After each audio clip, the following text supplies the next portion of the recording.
Penrite, Australian-made, family-owned and operated. Make premium quality engine and racing oils, warranty-approved coolants, automatic transmission and manual gear oils, a complete range of engine and fuel additives, heavy-duty and industrial products for every application. Visit penriteoil.com for more information. Penrite, Australian-made for Australian conditions since 1926.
Andrew just bringing it in on the run home here now.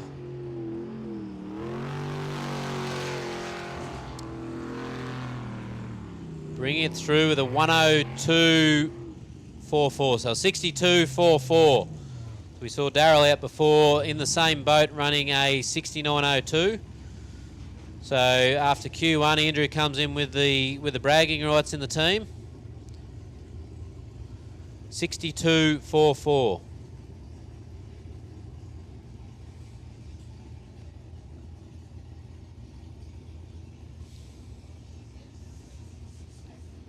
Just had a note through saying that we won't see the psycho killer of Kobe Burke come out this time round, so this will be the last of our LS boats.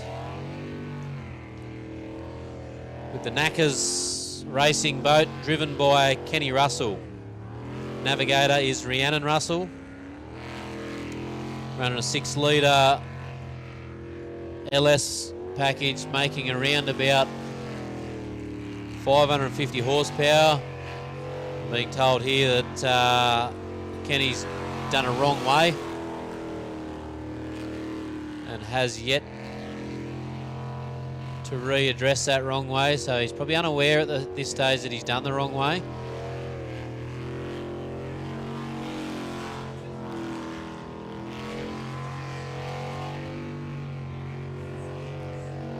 He's progressing with his lap, hasn't realised that he's done the wrong way.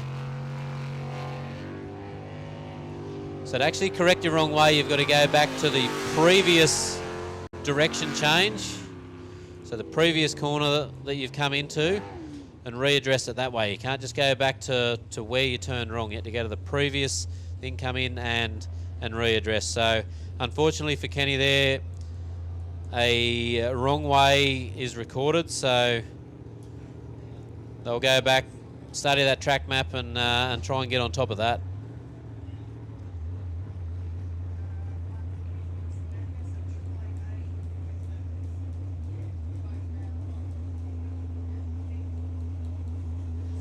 So the last of the LS boats.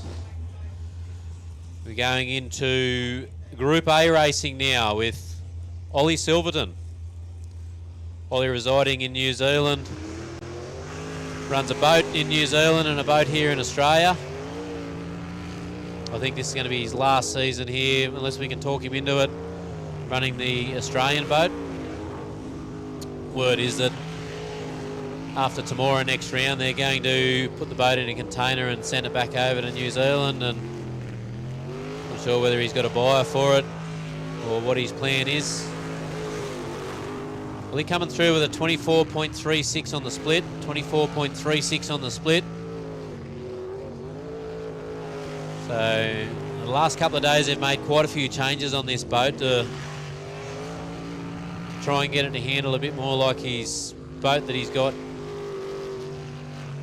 in New Zealand, the one that he won the World Series with. So this is quite an old boat. Actually, this is the boat that he won the Australian World Series with back in 2018, as he comes through there now.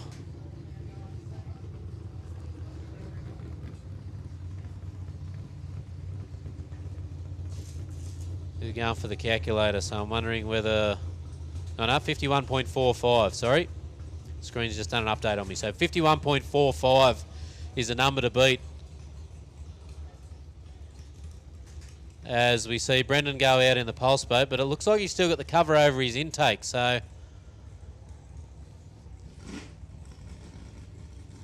Is it, or is it, there's an issue there somewhere? There.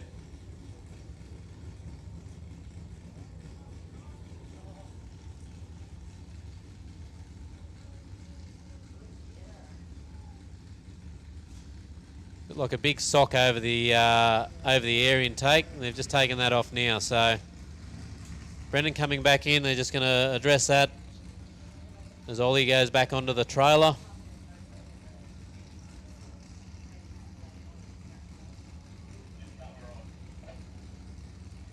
They're good to go. Right, the boy's going to back it back off the trailer here now in the pulse machine.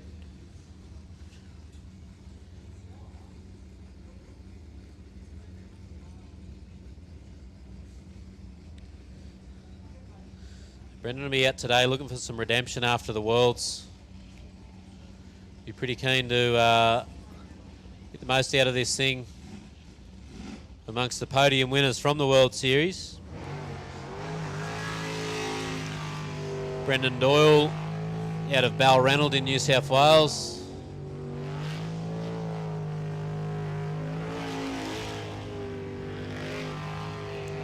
He's a 2002 Australian champion.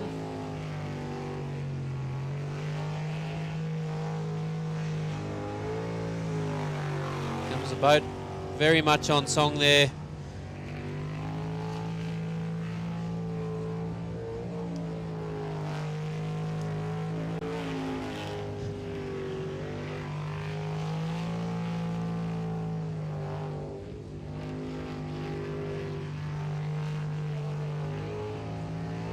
Just comes through. Lap looks pretty clean. Rotation's good so far.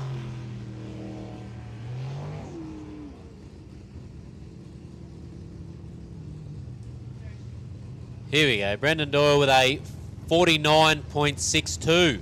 49.62. So he's gone and showed 2 seconds on Ollie there, just about. So Brendan letting him know that he means business this weekend.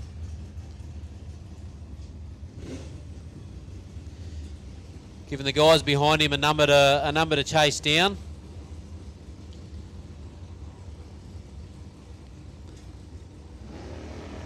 We've got Danny Napick now in Toughen Up. It's a Sprint Tech hull. We've got Sprint Tech royalty here this weekend with Peter Coey, the owner of Sprint Tech Boats, the mastermind behind it all. Just keeping an eye on some of his Australian customers.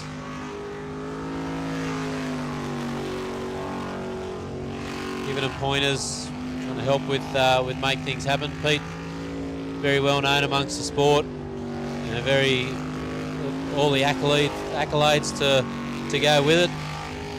New Zealand champion numerous times, world champion numerous times. Was the man to beat there for a while until Fonzie Mullen came along with a package that's proven hard to beat. As we see, Danny's just done a wrong way.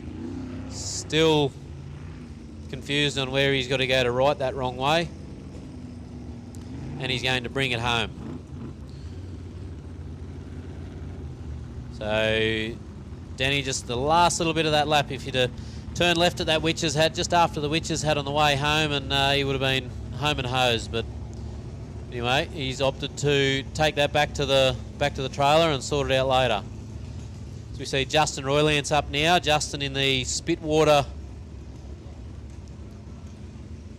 Spitwater entry, Group A, sponsored by Spitwater, Kubota, Royal Lance Tractor Replacements, JCB Equipment, signs you see, Forbes, Smash and Penrite. Bit of cavitations through that corner there. These, he's got the blades and the jet intake at capacity, doing everything he can to make this work. Justin currently world number 3,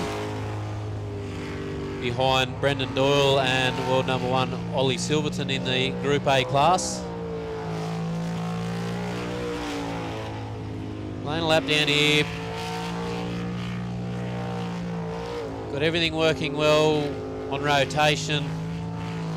Navigator, daughter Eliza Roylance. Oh, and a wrong way there for Justin, unfortunately. He's going to readdress and bring it home now. So, unfortunately for the Outlaw team, just turned one corner too early, and it is a little bit daunting. We have seen boats over the years think they're going the right way, and they turn and they actually come firing down through the return to the ramp chute. So, you know, so that bit of a hesitation there from Just, thinking that if he didn't turn, he was going to end up in the return chute. So he'll kick himself about that a little bit, but thankfully it's only qualifier number 1. He's gone through with a 64.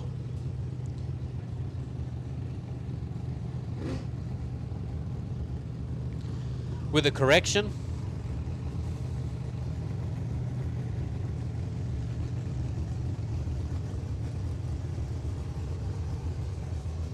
As we see Huey Gilchrist in the Matrix package.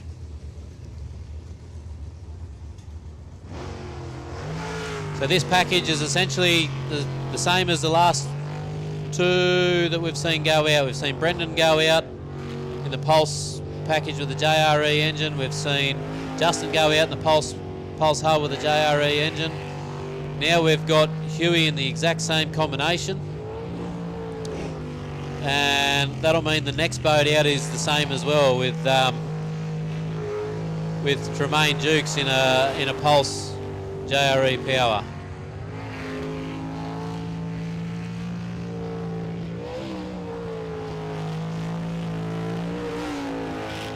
Seen Huey come into the sport, green as grass,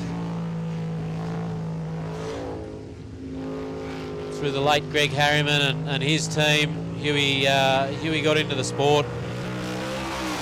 We've seen him really progress, and it's good to see when you see someone really progress and really show their true colours and really stick to the sport, as Huey's come through with a 53.49. So at the moment we've got Brendan Doyle with a 49.62, Ollie Silverton with a 51.41, Huey Gilchrist with a 53.49, Justin Roylance with a 64, and Danny Napick with a wrong way. So we've got TJ now, Tremaine Dukes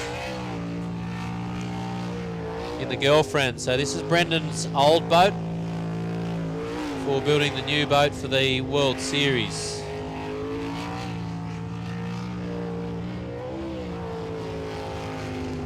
Like I said before, I've got no...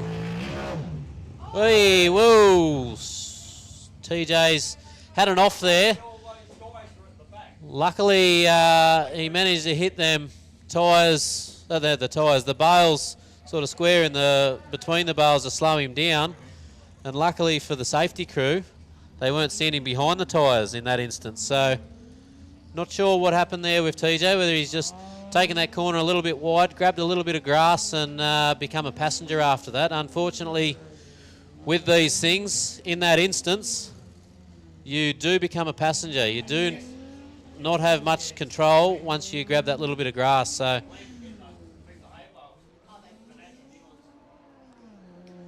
we might have to get a machine over to readdress them hay bales too. Not sure if the crew have got somebody onto that, but TJ's lap looking real fast there. We didn't quite get a split time. He not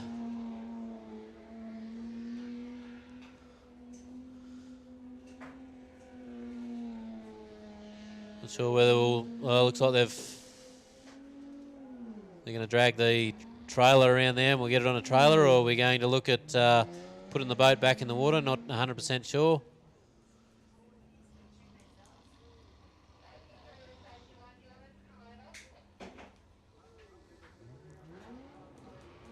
Driver and Navi both out of the boat, so that's always a good sign.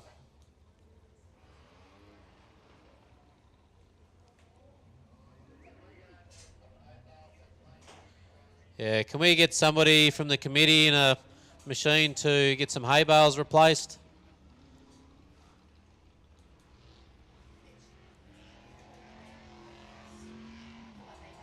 Matty Malthouse, if you're available, can you line up somebody to throw some new hay bales there, please? TJ's turned them hay bales into chaff. But the hay bales did their job. They've reduced the impact and slowed him down before getting to the fence. So something so simple as a hay bale.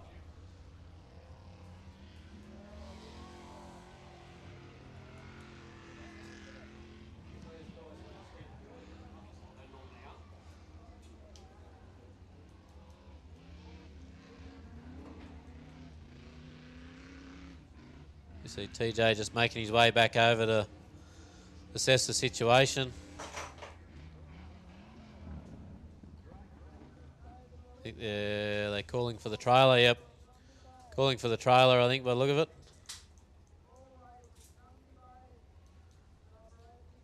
You see Jukesy jump in the car, run the support vehicle around, so we will have a couple of minutes here while they recover this boat. So we're pretty lucky there damage-wise. I'd assume the nose of the boat's probably wore the brunt of everything and might have a few dents and scratches, but I think we might be pretty lucky that the underneath of the boat and the mechanical side of things should all still be should all still be fine and work fine. So unless there may have been an issue with the jet unit or something like that when he's come wide out of that corner and it steered him wide, not 100% sure.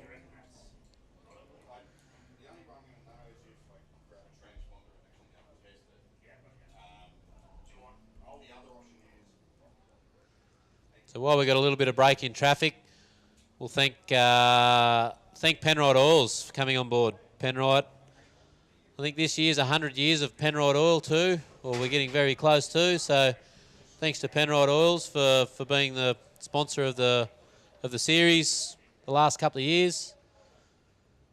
We've got Spitwater here on board as well, Spitwater pressure cleaners. So Spitwater, it's the Spitwater Arena, so they're one of the biggest sponsors here at Keith. And JCB Agricultural Equipment. So you will probably see a JCB machine come out shortly to pick up a hay bale and move that hay bale back over to protect our safety crew.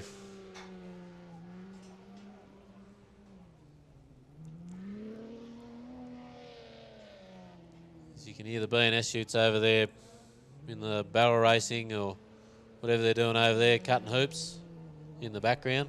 Plenty of action here this weekend. Plenty of food and drink. Plenty to see. Got Sideshow Alley over the other side there.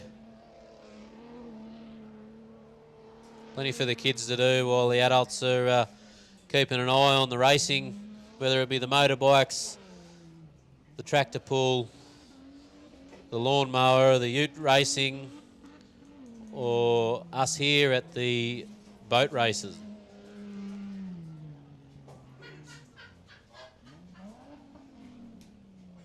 Got to put a big thank you out to the Keith committee for how they've presented this track this weekend. You walk around, you have a look. It's a very sandy setup, so they've done well to manage to get the grass to stay. We need that grass there. It holds the track together. By running that grass, it just binds all that soil together and the sand together, so we can keep the track nice and uniform. And they've done an amazing job here. Track looks superb. Very well presented, and you know, with the hay bales and the fence and everything, the safety is paramount here, as we know these things can come out of the water at any time. You never know what's going to happen, so got to have a high regard to safety, and these guys do an amazing job at that.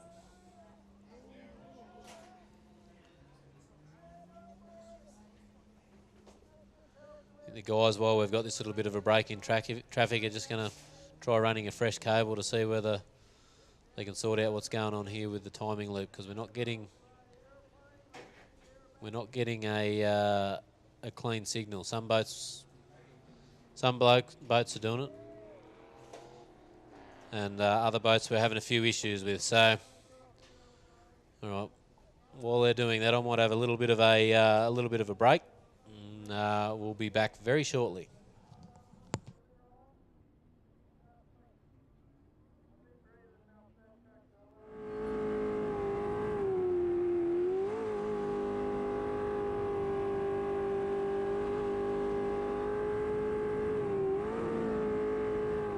So what is a V8 superboat?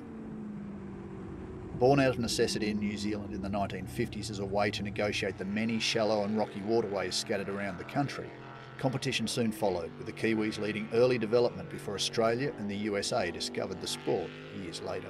These days, the bulk of the boats have moved away from early fiberglass designs to aluminium for strength and rigidity, with custom manufacturers turning out dedicated race hulls, the bulk of which still come from New Zealand. In Australia, there are three classes of competition: the developmental LS class, which provides a lower cost entry level to the sport, then the two internationally sanctioned classes of International Group A, also known as 400 class, and the unrestricted unlimited superboat category. Introduced to replace the outdated 350 class, the LS class features the popular Chevrolet LS V8 power plant, either 5.7, 6 or 6.2 litre, effectively in stock form running on pump fuel. Variations are allowed in the interests of reliability under race conditions, but essentially engines run up to 600 brake horsepower with a focus on driver skill rather than technical prowess.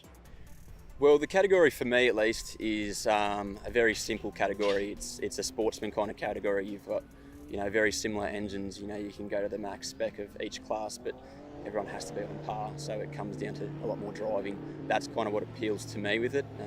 You've kind of really got to have your jet unit, your boat, your engine all working together to make sure you're up at that pointy end. 400 class has long been a mainstay of V8 superboats, with all boats running 412 cubic inch cast iron V8 engines with tightly controlled regulations. 400 class, also known as International Group A, we've got a pretty strict set of engine rules.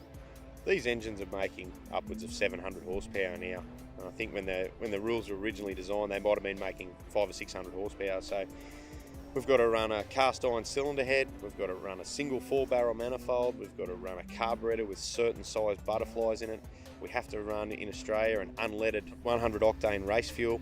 So that limits what sort of power we can make. They're not a cheap animal, but the racing is generally very close. Unlimited superboats is just that. Effectively anything goes with boats powered by some of the most outrageous power plants available. You can come with any kind of configuration engine. We've seen rotaries, turbo, then supercharged.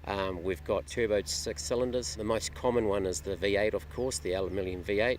It's pretty much open, but the more things you throw in it, the more weight, the less nimble it gets. Our sport is, let's say, 50 seconds maximum for a run.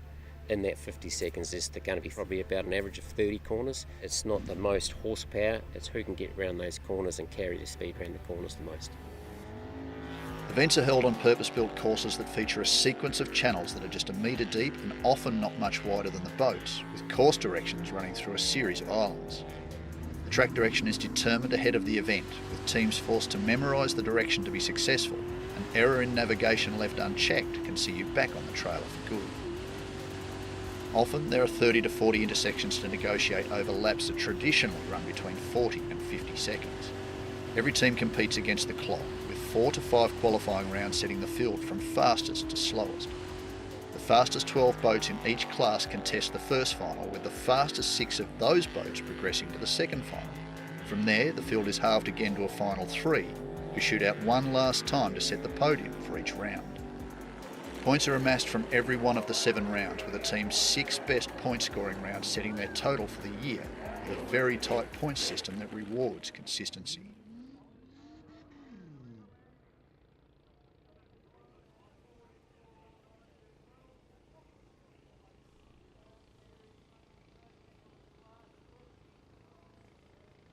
Penrite, Australian-made, family-owned and operated.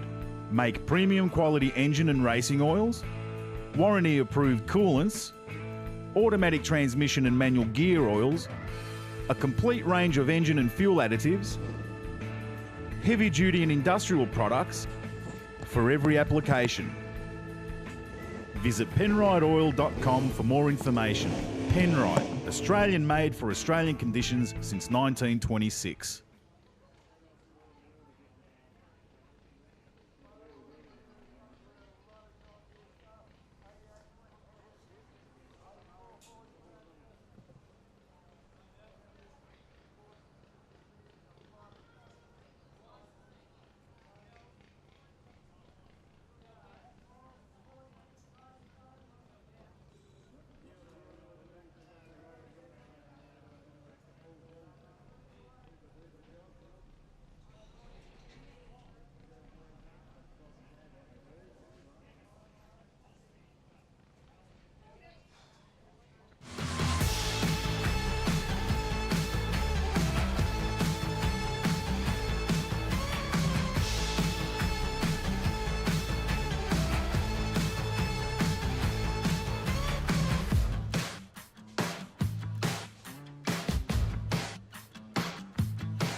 Rightio, guys. Thanks for your patience. The Simo's come to the rescue. The JCB telehandler thrown a new bail into place to keep the safety crew and the racers and the crowd safe. The boat's been moved out of the way. Safety crew are making their way back to their positions. Looks like we've got a boat. Should be Daryl Nutsy Hutton, warming up on the trailer. So Hutto been around the sport for many, many years. He's an expat Kiwi. He's lived here 16 years, so he's nearly done his apprenticeship.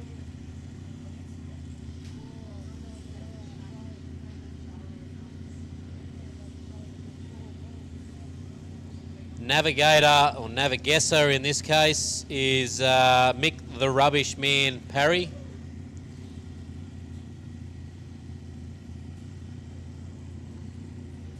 Mick's in the rubbish game, so everything he talks is rubbish. So he's a previous, Daryl is a previous Australian champion. And he and his team say that they are a drinking team with a racing problem. The boys do this for the fun of it.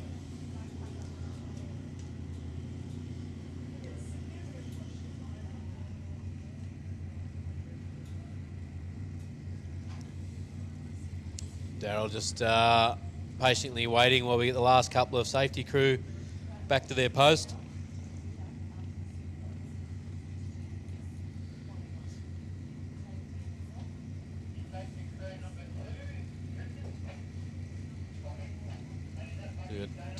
Aaron running past here, looking like Wolof Crocodile Dundee there with that hat on.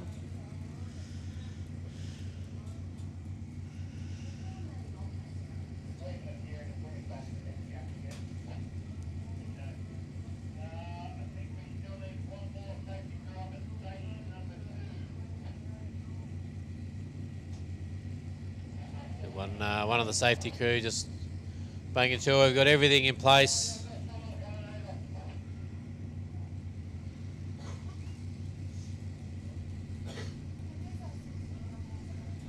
Rightio.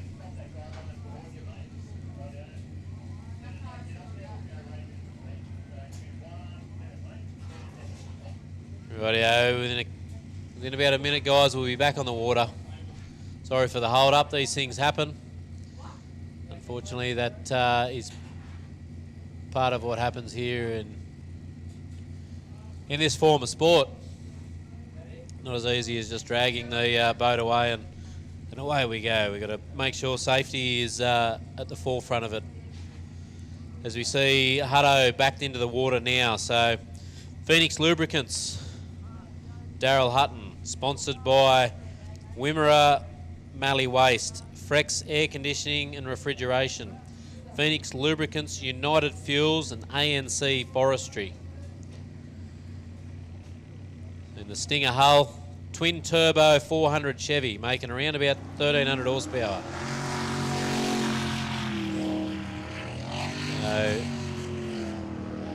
Hello out there on nice smooth water at the moment. Be keen to lay a lap down.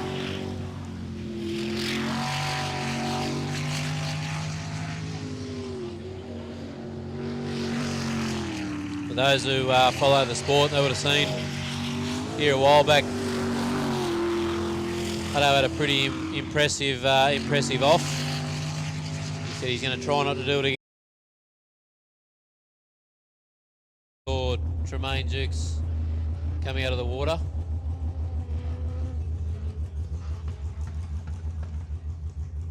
So we try and be a little bit flexible during qualifying. Try and keep the boats not missing out, so give people the opportunity, but when eliminations come around, you've got to have your finger on the pulse and make sure everything's working fine, and yeah, your turnaround times are a lot quicker, so you don't always get the luxury of waiting till the end of the class. So we're back to qualifier number 2 now. The first one out for qualifier number 2, so this will be Bastian Mullen.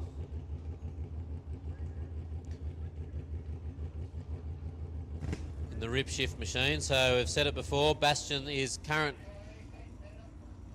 world number 1 in the newly formed LS class. So we've had LS class here running in Australia for a couple of years, but this year they decided to bring the LS class into the UIM Worlds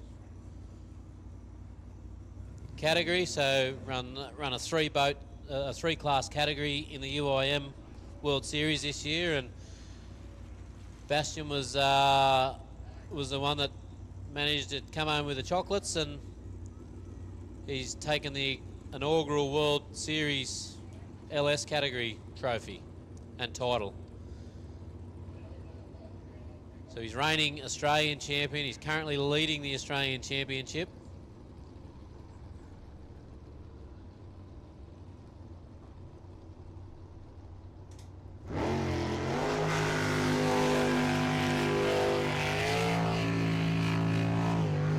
And you'll see why he's got all those accolades. Very smooth on the water. Boat set up very well. The boat very similar to his father's boat, the Ramjet machine.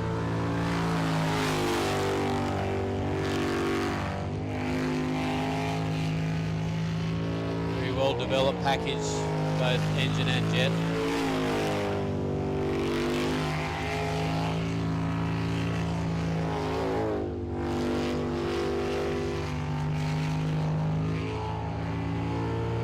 Brings it down through here now.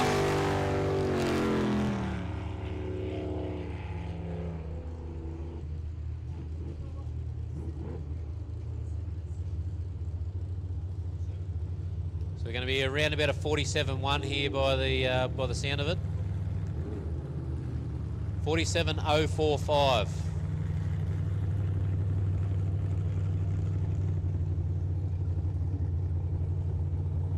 .47.04, so down in the low 47s already, which has definitely given the boys behind him something to chase. The boys want to all climb up the ladder and really give it their best this weekend. Going into is their second last round for the season, so people want to try and climb that ladder as best they can. We see Ron O'Day in aggravation.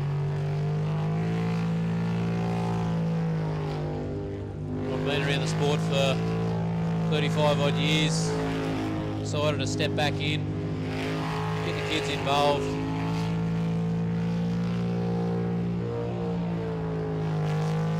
His son Tyler be driving this weekend. Elder son Liam crew chiefing and telling him what to do. Beautiful colour blue on that.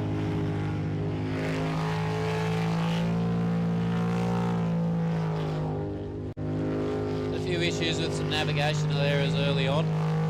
Looks like Ron's finally got on top of that.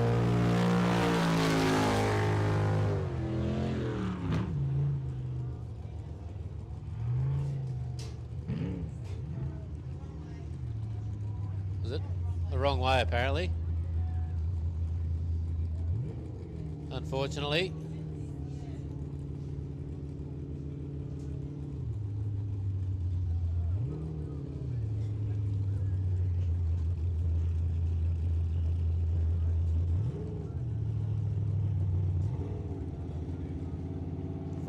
Still having those few little navigational errors. I must have missed that one. The girls informed me that he did. He missed a corner, so they'll go back and sort that one out. Be pretty keen to get his head around it going into Q3, making sure everything's on track. One thing with the navigational side of things, if you do have an error early on, it can plague you all day, and you can just have them little issues all day, and you just got the doubt in the back of your mind, and you come into a corner and you're not 100% certain on whether you're going the right way. Too much hesitation, You can either commit to the wrong turn or hesitate and sort of go in between and end up on the bank. So these guys will be pretty keen to get things up and going, get on track.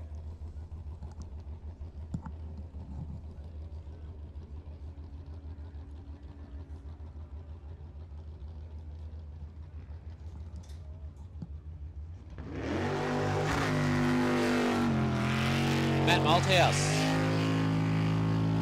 Matt out there with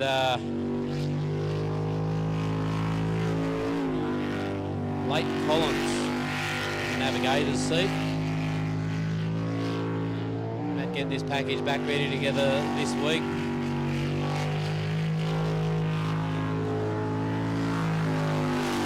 Matt's a pretty integral part of the Jet Sprinting Association here in Australia. You know, he was one of the guys pushing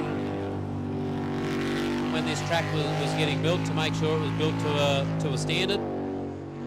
And Matt's jumped on board with a couple of the other clubs and tracks. You know, we're slowly building that standard up. As we got timing back up and going for Matt there with a 50.85. 50.085, sorry. My mistake. 50.085.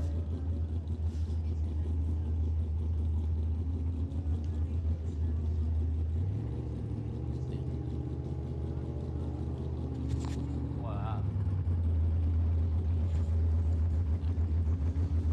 And for anyone that's got people at home wanting to watch, the live stream will start shortly. We're just getting on top of this timing issue and making sure that's all working fine before we add a few more headaches to the system. Hopefully all runs smooth once the live timing gets sorted and the live feed gets up and going. Disturbed Racing, the A driver Darren Pollard, Kayla Nisbet, assuming first time navigating. She's here on a day licence. Darren coming a long way. A couple of different boat packages over the last couple of years, and very happy with how this Stinger's performing. He was very close to the grass then.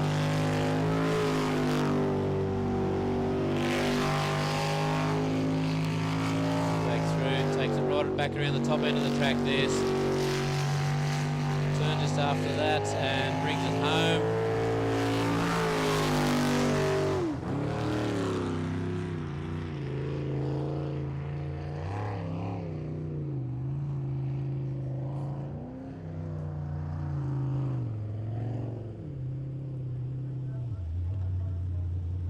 $51.94 for Darren. $51.94.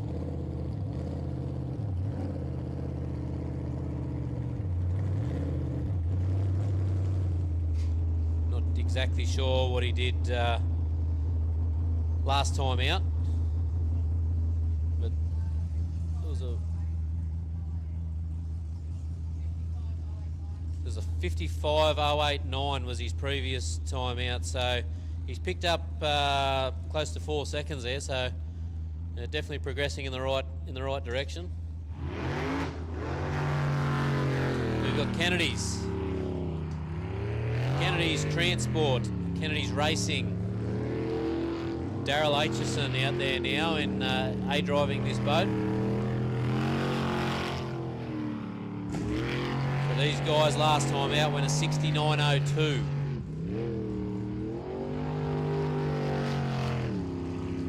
Getting a feel for the track. It's a funny thing down here at Keith. Very saline style of water, so you do get a lot of people that catches them out. The water's a lot more buoyant and a lot less dense, so it'll flow through the jet unit a lot easier. So a lot of people have dramas setting their boat up after running at a track like Temora or Cabarita, where it's a little bit more dense water, a little bit muddy. It stays fairly clean here. see Darryl go through with a 61.57. 61.57. So picked up around 8 seconds there.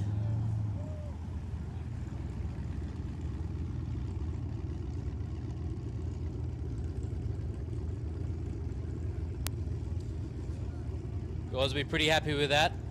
Good progression.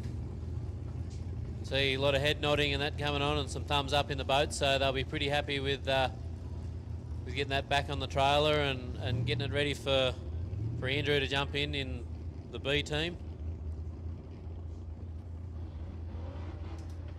We see Knackers, Andrew Atkinson, Jody Atkinson in the navigator's seat, and in a Pulse race boat.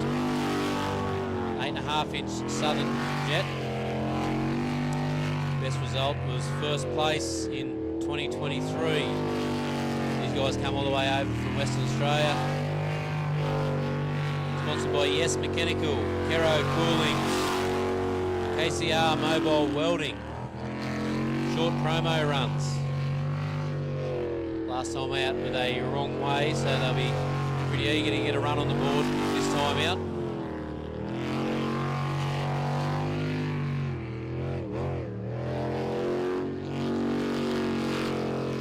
Top end of the track, he'll turn on the witch's hat, bring it home for a correct rotation. And a good run on the board at that with a 57.36. 57.36.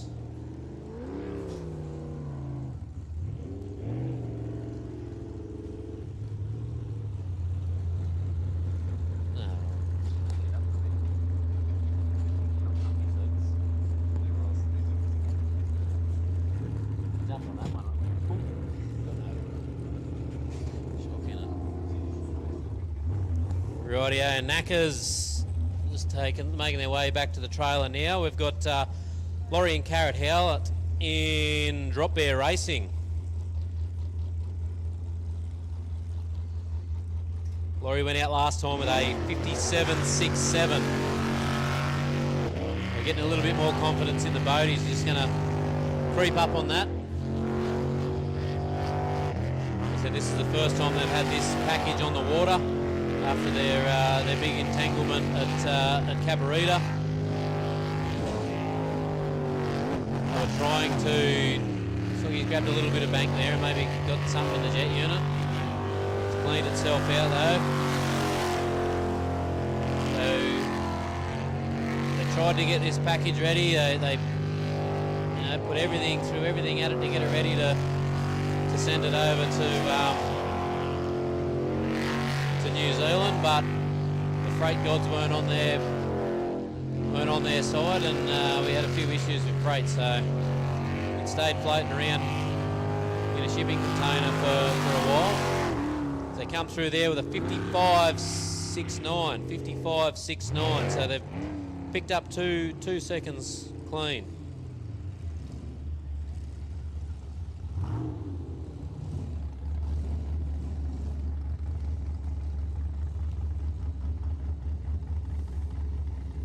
Drop Bear Racing, guys brought to us by Panasonic Air Conditioners, Reed Homes, Kazart Print and Design, Climate Control Systems, Air Touch and Polyair. Guys are pretty happy to be on track, back on track. See one of the Kiwi packages back out, Matthew Harrop. Matty got an excavation business over in New Zealand. Arab Excavations, C4 Energy and Central House Movers making it happen for Matt this weekend. So Jamie Moroney in the silly seat. Jamie's spent a bit of time in quite a few silly seats. He's jumped in quite a few boats, so he's a little bit of an oversteer there, trying to maximise everything out of this. So his split works. So it was a 23.81 in the split. He comes down here for the finish with a 49.86. So he's actually gone a little bit slower. Went a 49.72 last time out. So he's managed to go a little bit slower, and that could have just been when he come back through the flip-flop there and had a bit of an overcorrect and washed a bit of speed off.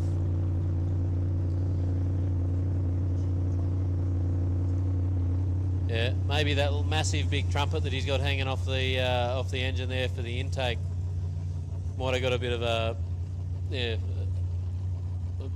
bit less wind in it this time round.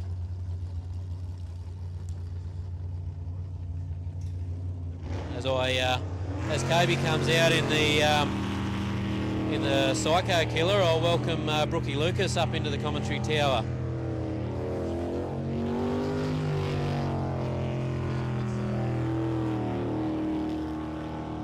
Your old boat. So that was. Yep. Yeah, righto.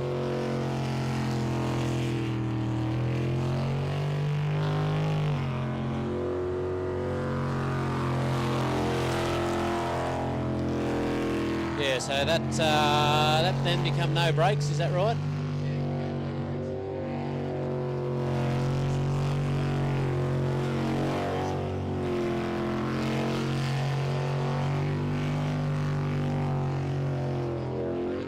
Yeah, it went to become tough enough. Oh, a very, very close call there. So it become tough enough. Danny Napick brought it out. So Kobe going through there with a 60.24. So last time out with the wrong way.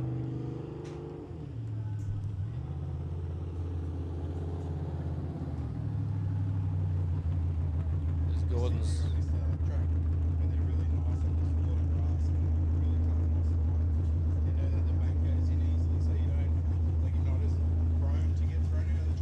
Yep.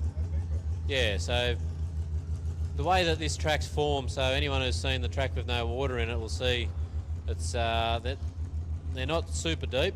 They're only roughly around hip height deep, and the formation of the banks is very important, so it doesn't create a crosswash. Like if the water's got somewhere to move underneath, it'll keep the water upset. Whereas this is designed fairly well. The water comes out and just makes its way back in through the grass. Another reason why the grass is pivotal. As we've got James Ismail coming out now with Laura Stevens in the silly seat. And James, been around the sport for quite a while. First season behind the wheel.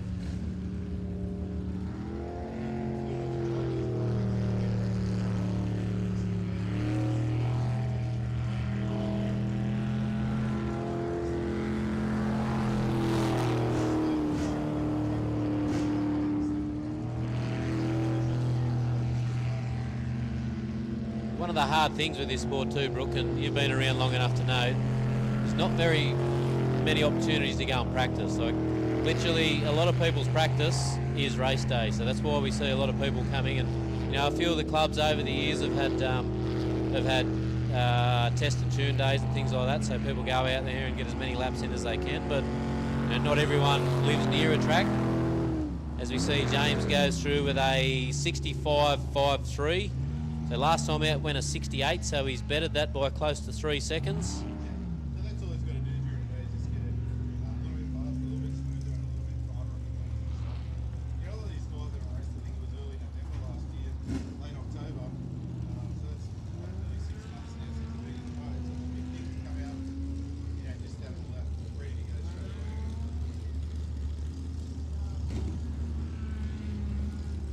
I've just been informed that your microphone's not working very well, so is Lee available? Lee around somewhere can come and have a look at this microphone.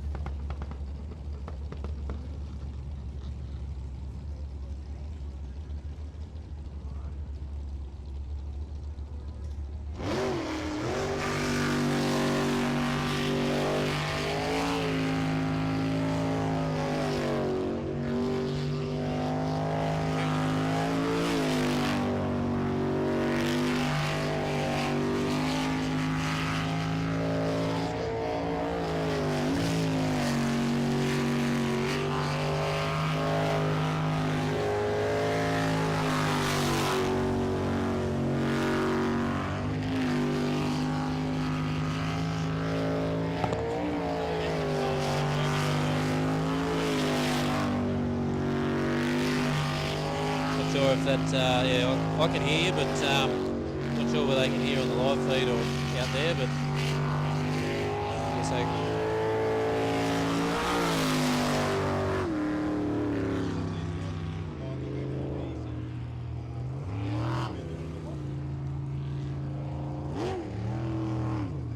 No, it's yeah, no, Cole's been doing it for a while. He's sort of come back in, well, he came into the sport. I think his old man or something used to race years ago, and then Cole's come into the sport at his uncle. And he's come back into the sport sort of around the start of the LS category and sort of pushed that from day dot, and, you know, done pretty well over the years. He's Cole won the first year of the LS class. 50.38. So first time Eddie went a... Hey? Yeah, so he went a 50.73.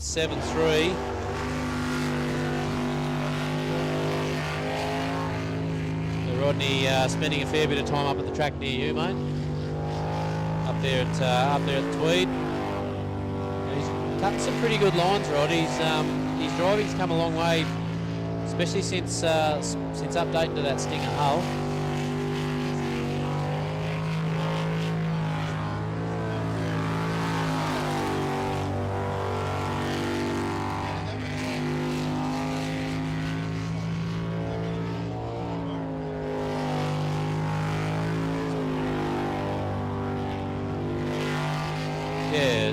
I think there was a bit more good luck and good management there, but apparently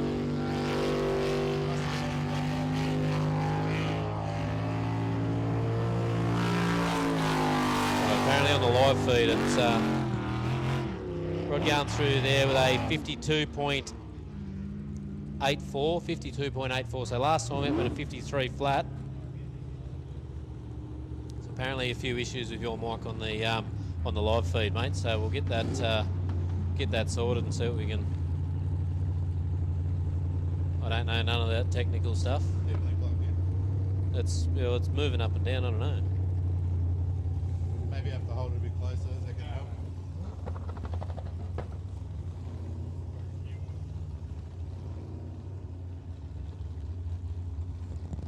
I'll just sit like this and we'll just yell it in the one microphone. But, yeah.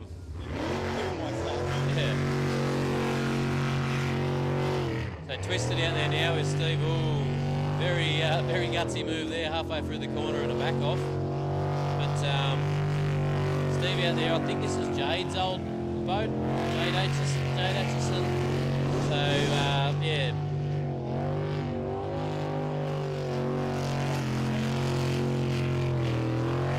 Now this is twisted, this one, so it's Stephen.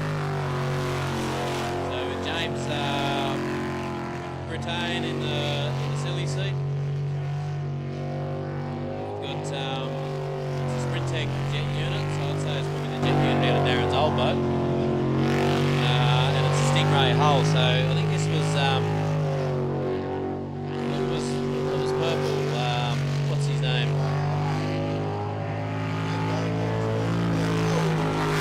Oh! And a very, very lucky save there.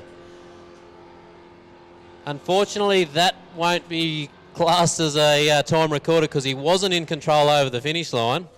Although that was my line. Yeah, well. Especially if it was at the end of the day. I would have said I meant to do that. Oh, Prove me wrong. It was faster. But no, he's out of control over the finish line. So unfortunately for him, DNF there. But just as a bit of an idea, he did cross the finish line with a 58.36. 58.36, so that's 4 seconds quicker. Stingray hull, so I think this was... So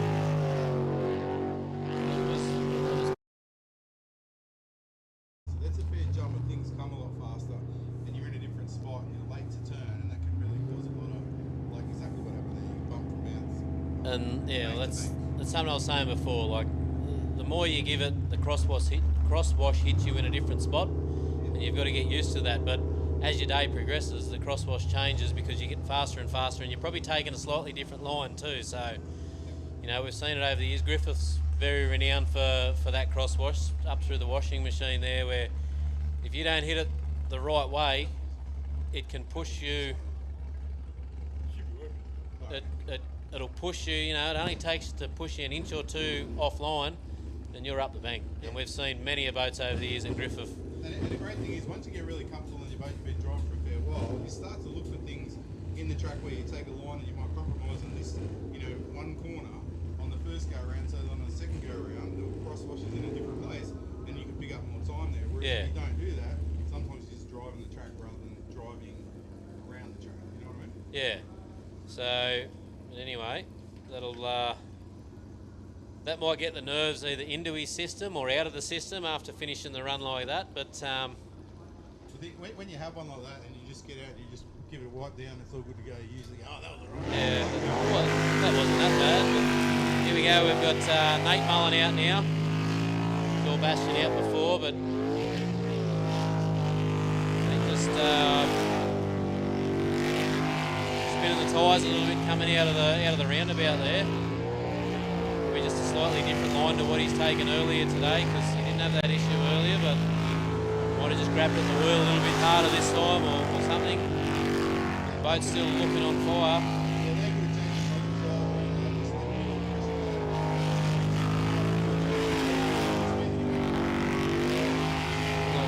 A nice hot lap here now, so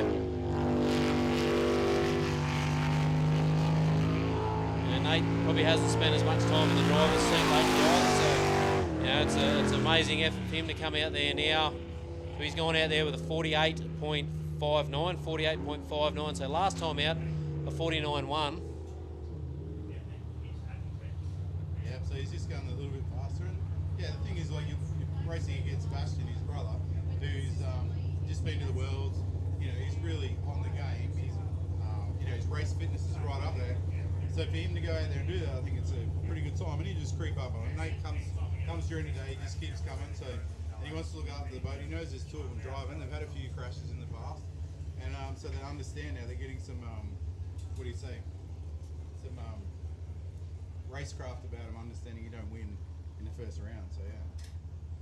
That's it. Like a lot of people have gone out and tried to put a show on the first time out early in the day, and gone home on the trailer with bits and pieces of a boat. So you really need to look at your strategy and work out whether it's worth going out hard early, or as we've got Tyler O'Day out now. So Tyler, 20-year-old this year, he's a plumber by trade.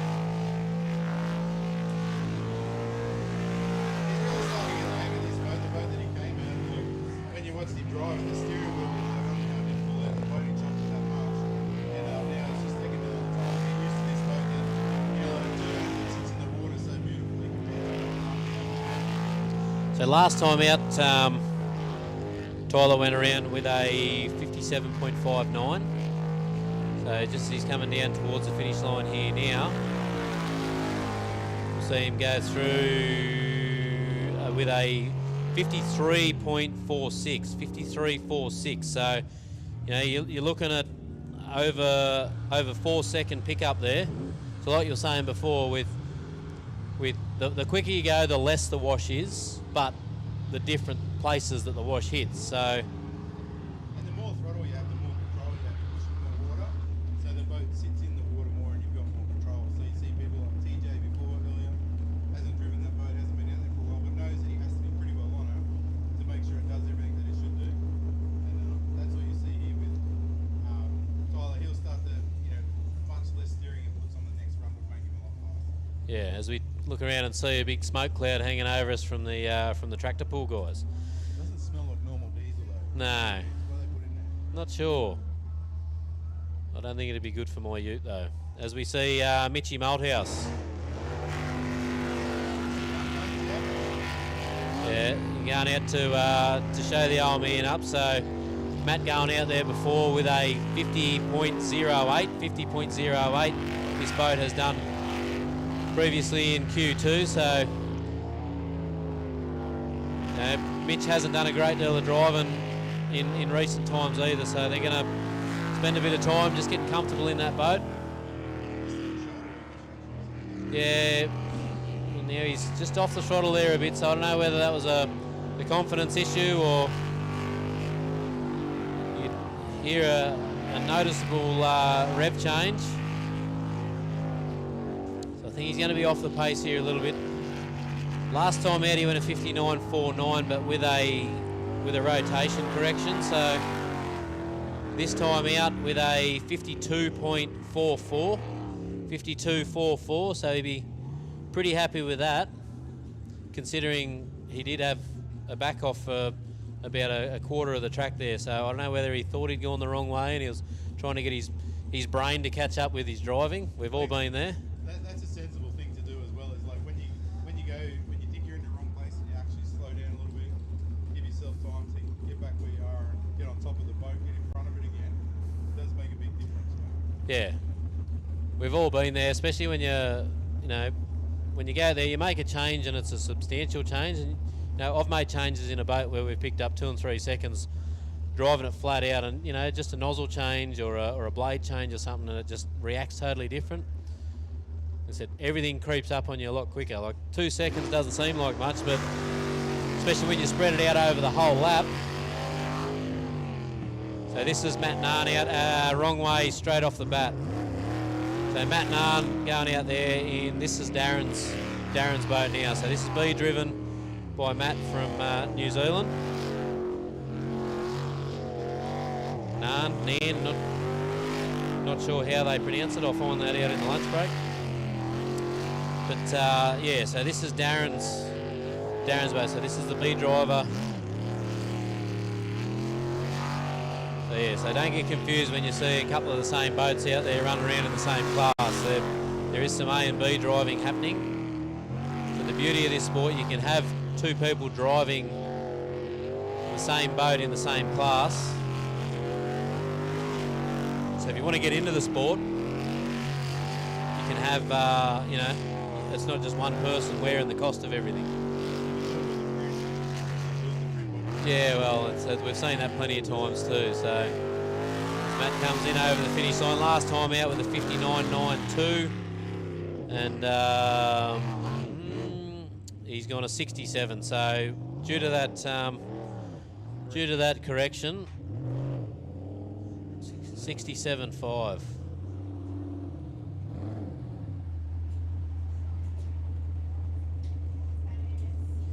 We should see Andrew Garth out now in the Kennedy's racing entry. So Andrew, the B driver to Daryl Aitchison. I think last time when Daryl went out before, Daryl went a 61.5 in Q2. Andrew's last run was a 62.44. So he's gonna be looking at bettering that.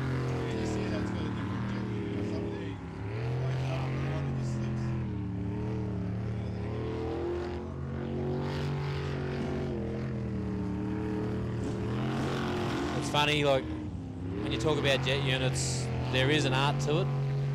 Like it could be slipping because it's got too much water, not enough getting out. It could be the other way. It could be not getting enough water through it. Like it's. Oh. And that's the thing. It all depends on the jet unit. It all depends on the package. It depends on the horsepower. It depends on the torque of the engine, where the torque curve is.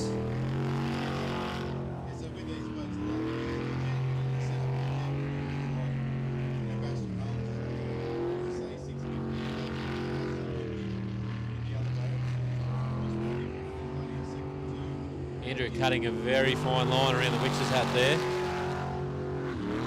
Andrew crossing the line there with a 60.74, 60 point, and still got bragging rights over Daryl. So that's got to be.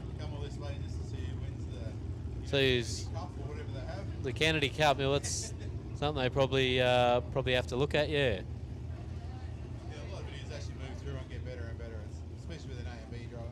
These guys in Knackers from West Australia, brand new boat, first time they raced it, I think.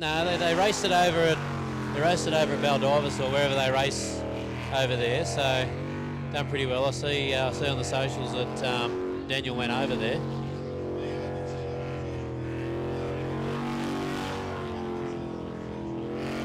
So last time out, Kenny went a wrong way.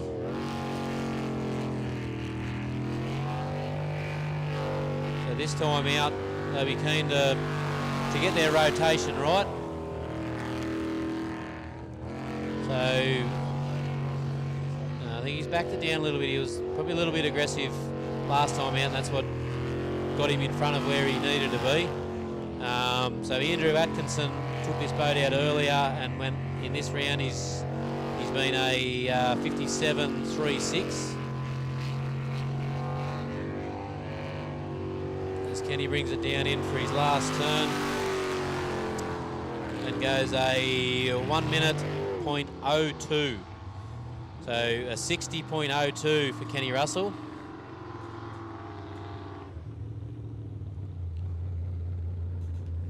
Putting Kenny in 12th outright so far. So you explain that a little bit to the people at the end of the day as well, what happens there. So at the end of the day, so I think we've got, what is there? Is there more than? 19, I think it was a few more. Yeah, there should be more than that there, but so they've got to qualify for the top 12 before they can progress into the elimination. So, you know, if there's 18, say we've got 18 boats racing, 6 of them have got to sit out when it comes into the eliminations, which is the top 12, which is great because it means, you know, your qualifying is worth driving for, and it, you know, we see over the years when the classes don't quite have the numbers, the qualifying isn't as hard a racing as what it could be. Yeah. I think that's it. With the more numbers like this, you can make the 12 as when you first start out in the sport.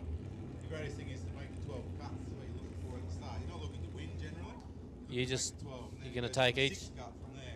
Yep. So half the boats drop out. So then your next level for me was always, well, how do I get into the 6 now? What have I got to do? You know? And then you go to the 3 after that. So it goes 12, 6, 3, and then that's your podium at the end, and they have a run off.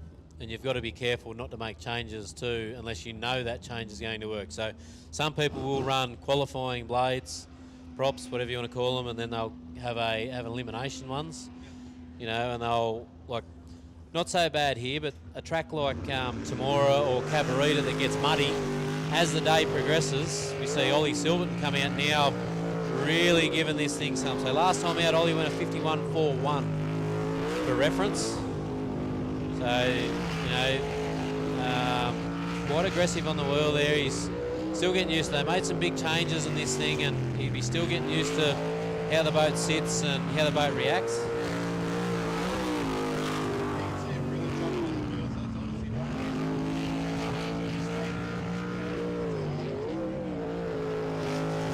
So, By the look at it, it looks a little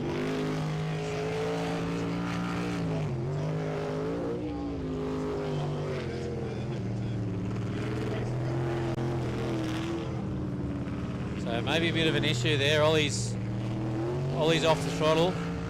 He's back on it now, so may have just had a hesitation in his.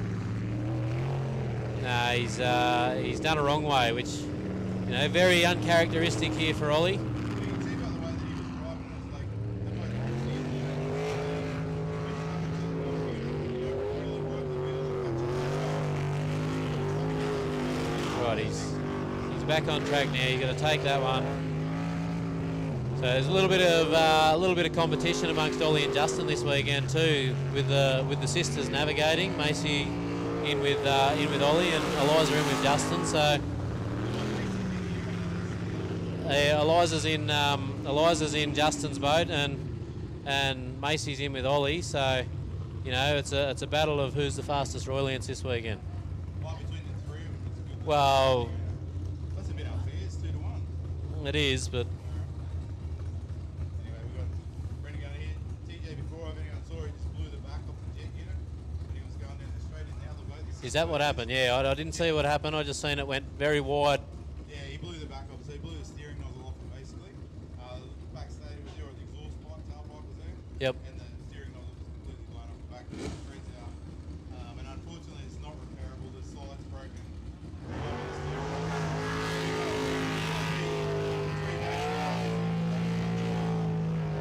Brendan in this one.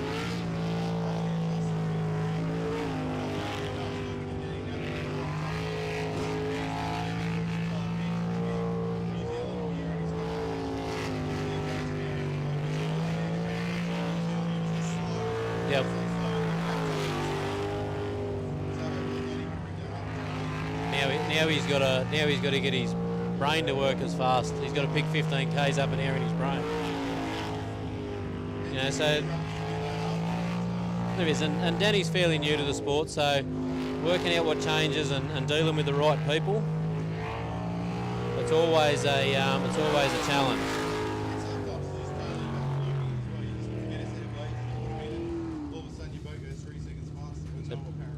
Brendan going through there with a 47.79. So last time out he went a 49.6. This time out the 47.79. Yeah, just be creeping up on that. Brendan's done it enough now to know he doesn't have to go out and like I said, win it on the first run. But here comes your brother. He might be a bit different. He likes to win it in the second run or the third run. So we should be seeing Danny out there now, but I don't even see him on the. back on the trailer. He was in the pit bull and he just went back in the trailer. Right, so maybe they've found an issue because they've pulled the boat out of the water, so not sure what happened there. Justin last time out went a 64 with a correction, so they'll be working on this time to ensure there's no wrong ways. Like we said before, Justin's daughter Macy's in with Ollie and Eliza's in with Justin in this one, so yeah, she'll love that. But yeah, so you know, a bit of R&D going into this over a brand new hull going into the Worlds. Justin there with a 48.63, 48.63. So he's there and about, considering he did it wrong way on the last one. That's a good recovery for him to get to there. Yeah, this boat's the one that went over the fence in New Zealand. Not this one. This is the one that replaced. This is the one that went over the fence in New Zealand after the finish line. So he finished the lap. So unlike what Stephen done before, where he was out of control crossing the finish line, Justin was in control crossing the finish line, and then the back of the jet unit came off. He lost. Yeah, it didn't come off. He had a bolt let go.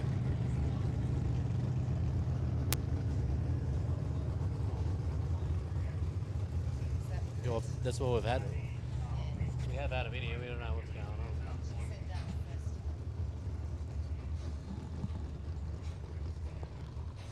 Not sure. Yeah. Apparently we're still having some dramas with the microphones here with Brooke in the thing. So we might Brookie go and have a bit of a break while we get him up here and have a look. While we've got Huey Gilchrist out here at the moment. Thanks, Brookie. I'll get that sorted and I'll let you know, mate. So Huey in the Matrix here.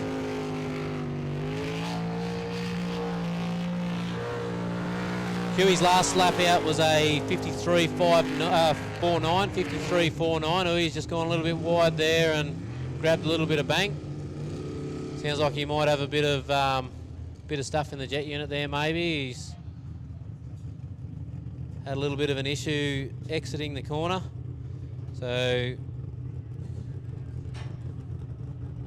Huey just bringing it back in to play it safe.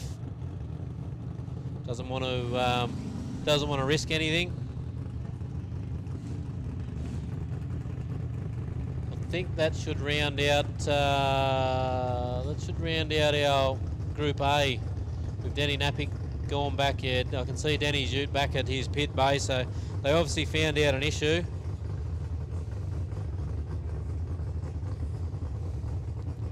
TJ's out of contention at the moment. Not sure whether he's going to jump in somebody else's boat to finish off. So for those, if they didn't hear when Brooke was explaining, when TJ come out of the water on the Q1 there and hit the hay bales, and we had that issue there.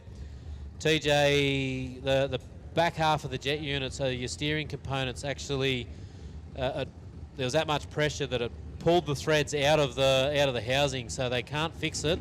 It's done too much damage to do a repair, so he'll be sitting out at the moment unless somebody's going to offer him a drive in their boat. I'm not 100% sure. So up now we've got Daryl Hutton in the Phoenix Lubricants machine. Last time out, Hutto went a 48.45.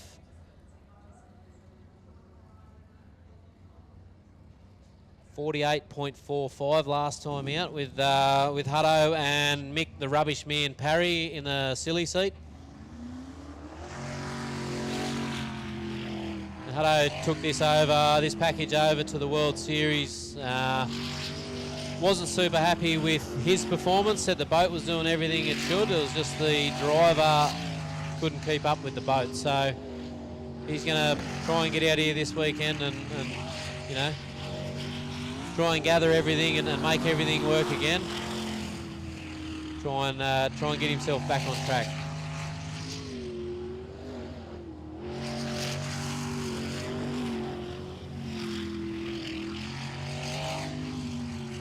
So this twin turbo 400 Chev making around about 1300 horsepower. Stinger hull coming through there with a 47.220, 47.22. So a bit over a second up on his last run. Went out last time with a 48.45. This time with a 47.22. So he'd be pretty happy that he's going in the right direction there. The guys have usually got Fonzie Mullen out there to gauge off how they're going, but Fonzie with them issues in the qualifier put him into the hay bales. Unfortunately, they'd be a little bit lost there. It's something that they're not used to. But they'll go out there and race themselves, I guess. So they'll go and lay a time down and hopefully better it each time they go out. As we've got Tyler Finch should be next up off the ramp. Yep, Tyler Finch in the loose cannon.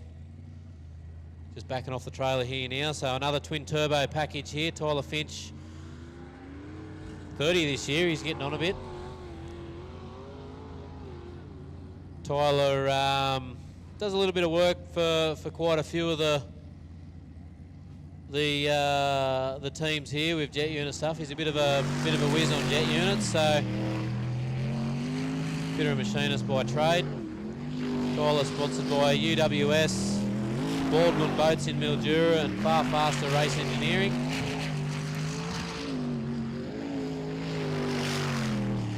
Far Faster doing a lot with the turbo packages for both Phoenix Lubricants that we just saw out before and Tyler here now. So Tyler's split was a 21.0.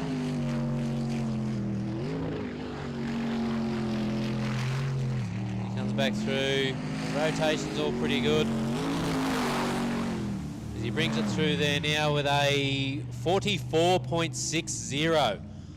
Wow, 44.60. So Tyler means business out here today, folks. We've got Daryl Hutton sitting second with a 47.22, but Tyler's just come through with a 44.60. So last time out, Tyler went a 47.3. So you know he's nearly 3 seconds up on his previous lap.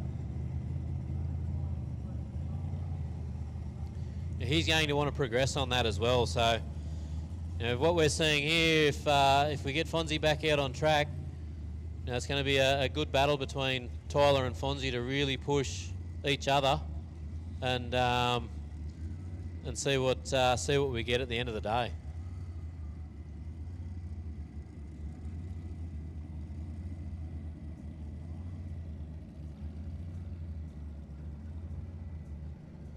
We see Kenny Kesper in the Mexican.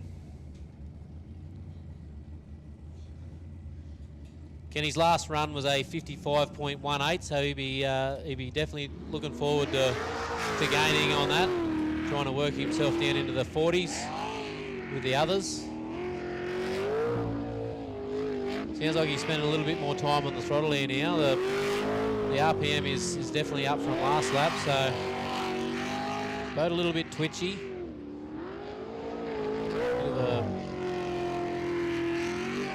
Hairy run coming into the roundabout there. Problem can be once you start using a lot more throttle, you start going a lot harder. So Kenny's split was a at 25.49. But once you start using a lot more throttle, you get a lot more boat out. Oh, we've had a bit of a flame out there, so I'm not sure what's happened there. Might have ingested a little bit of water when he come through there through the flip-flop. So, yeah, when you start using a lot more throttle, the boat sits out of the water a lot more. So it becomes a lot lighter to steer and can become very twitchy. It can sit up on the shape of the hull, sit up on what we call the delta underneath, and it can lay over. So. Can we get LS to the starting grid, please? LS to the starting grid. Guys to the dummy grid as well, please.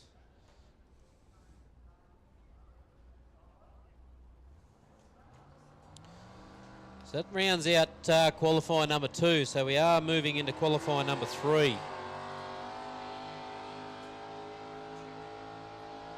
So after qualifying number 3 finishes, we looks like we'll be having a lunch break. So around about 12 o'clock, we'll be rolling into a lunch break. And generally, when we roll into the lunch break, the pits will be open. You can walk around and catch up with a few of the guys. You know, go and have a look at it. Like we said, we've got some world-class boats here. We've got some world champions here. So go and have a look at Ollie's pits and go into the Mullins. The Mullins may be busy, although I do see Fonzie's boat rolling out of the garage here now, so they might be taking it over to fire up, make sure. I know, it looks like the driver's strapped in too, so they may even get the boat in for the back of Q2. Not sure what's going on there. Yeah, so they may have fixed the issues they were having.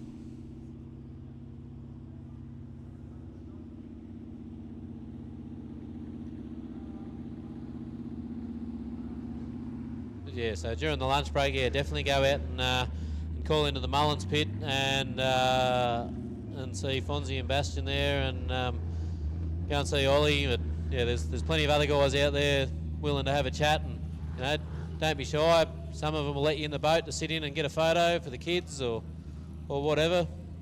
It's a pretty relaxed atmosphere. There won't be glass in the pits or any alcohol in the pits when you do come in. There's definitely no smoking in the pits, so keep that in mind when you go to walk through.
Penrite, Australian-made, family-owned and operated.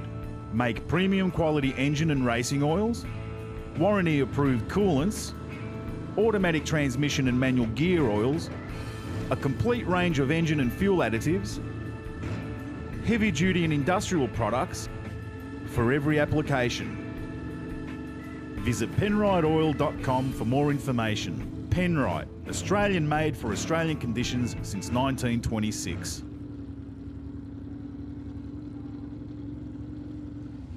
Rightio. Fonzie should be coming off the trailer here very shortly, so we've got, for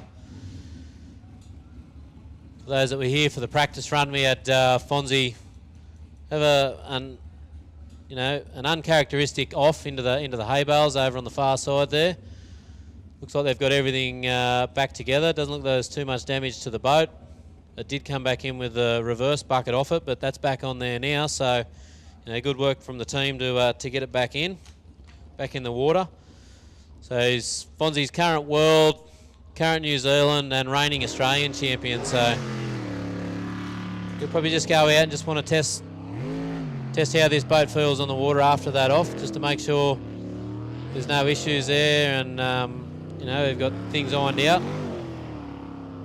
Make sure it handles, make sure it accelerates and turns, and sits how it should on the water.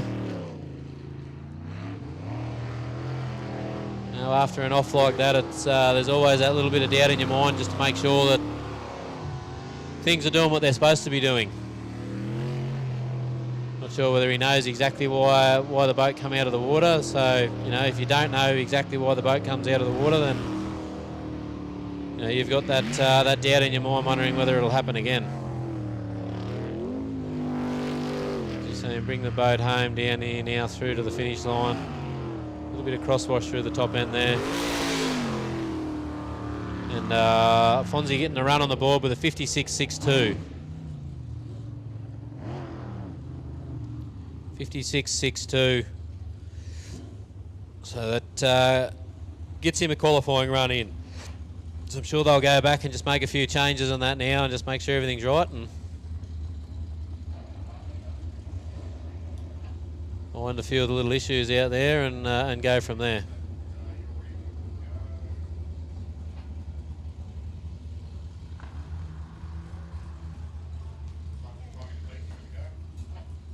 So we should be back to the LS class now, so we will that rounds out qualifier number 2. We'll be going into qualifier number 3.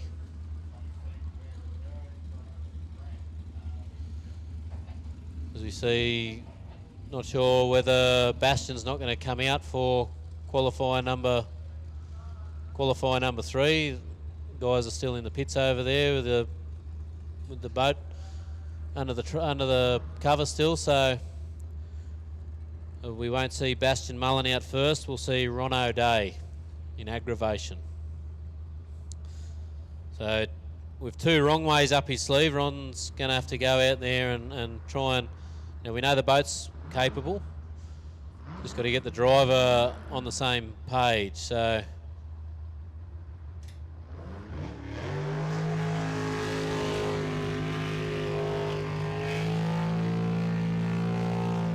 see Ron coming out nice and hard on the throttle. Haven't heard a lift yet, so he hasn't had any hesitations. He's confident in his direction so far. So far so good as he comes down through for the split. A little bit tail happy through the middle of in front of the timing tower here. Quite aggressive direction change there, so he'll be thinking about that and trying to get his head around that.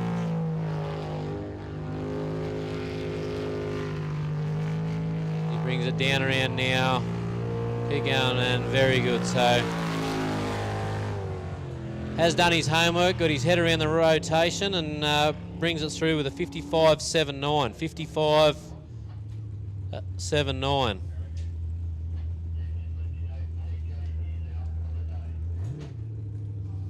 Just had word through that Tremaine Jukes was in the girlfriend boat that had that incident before, where the back of the jet unit come off, is sitting it out for the rest of the day. So unfortunately for TJ, he's no longer competing in the day. So big effort to get here. It's not close for a lot of people to get here and have that happen in the first qualifier. Can be a bit disheartening, but unfortunately that is racing. So we should have Matt Malthouse now in the Nude Nuts machine.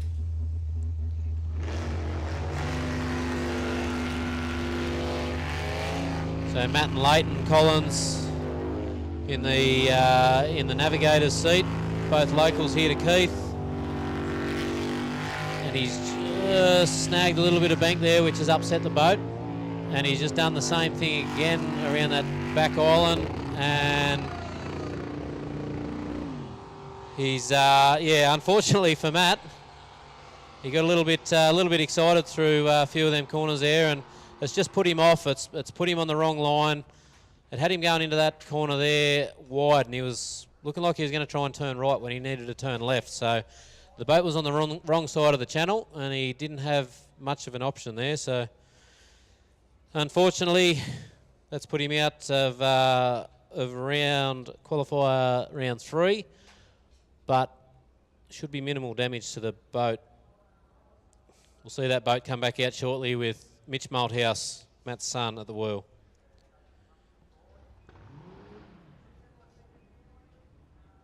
So you heard me before trying to call Matt out. Look, he heads up a lot of the work here for the track. So when we're chasing someone to drive the tractor to the tele-inlet to replace the bales, Matt was actually strapped into the boat. That's why he wasn't jumping in a hurry, because he was ready to go. But yeah.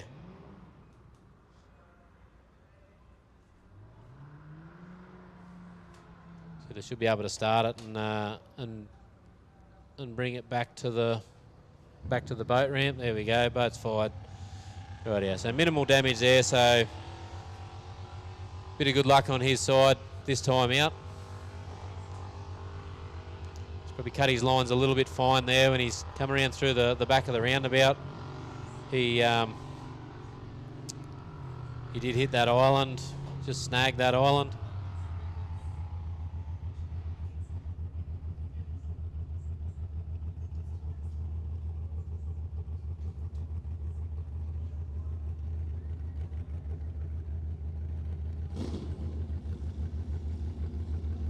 Just bringing the boat back in now, and we should see Darren Pollard in Disturbed up next. Darren will be pretty keen to better his 51. He'll be 51.9, so he's just scraped into the 51s, but he'll be trying to get into the 50s or the 49s for sure.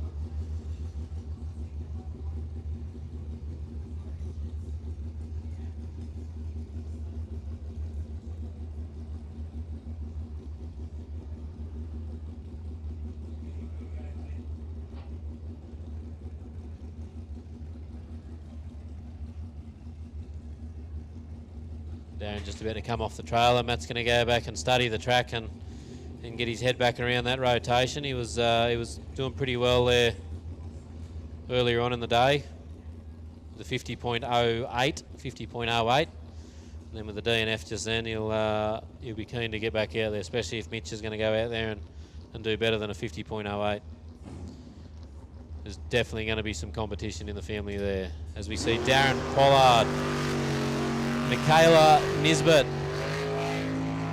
in the silly seat. Not sure whether it's Michaela's first time navigating. She is here on a day licence, it tells me, so that generally means that they're not your normal navigator. Well, we know Darren's normal navigator stepped up from last meeting, and he's got his own boat now, or he's driving a boat. It's a Stinger hull with an 8.5-inch jet unit. A very similar hull to what we see in the likes of Phoenix Lubricants and Drop Bear Racing, running the Stinger package.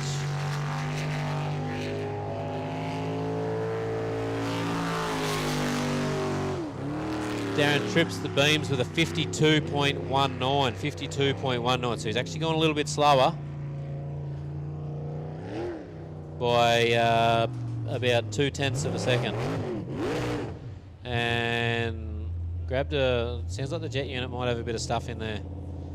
So he's grabbed a bank along the way somewhere and got a little bit of grass in there, so you can hear when he was revving it then, the jet unit's turning, but the water's cavitating. It's not smoothly running through there, so that's why it sounds like it's doing a burnout.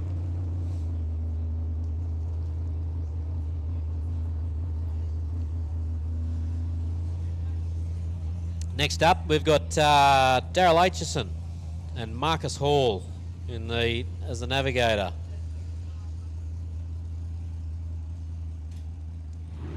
These guys A and Bing as well with Andrew Garth. Coming out in Kennedy's Transport, Andrew's Asbestos Removal and Demo, Real Bathroom Solutions and Osdig Excavations. We've had a wrong way straight out of the straight out of the box there by the look of it. We go around the island and he's back on track now. He's lost a bit of time, but he's back on track so he can just work on his race lines and corner speed.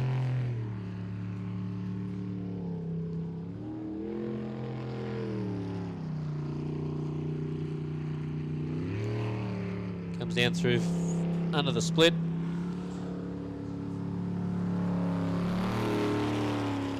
So last time out, Darryl went a 61.57. A clean lap with a 61.57. Prior to that, he went a 69.02. So he was going in the right direction. So he'll not bother taking his time on this one. He won't write this one down. He will go back to the drawing board and get his head around the rotation. He brings it here onto the home straight now, and under the timing loop we go with a. Done an 82nd lap.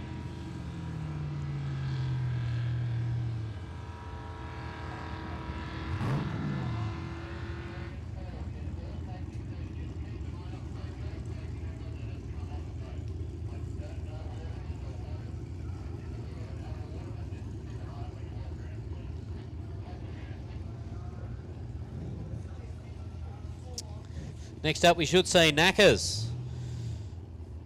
Coming all the way from Western Australia. These guys been racing for a couple of years in the sport, 4 years in the sport, roughly. Andrew Atkinson and Jody Atkinson.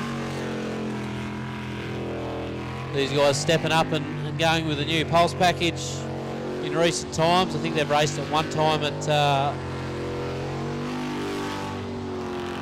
over in Western Australia.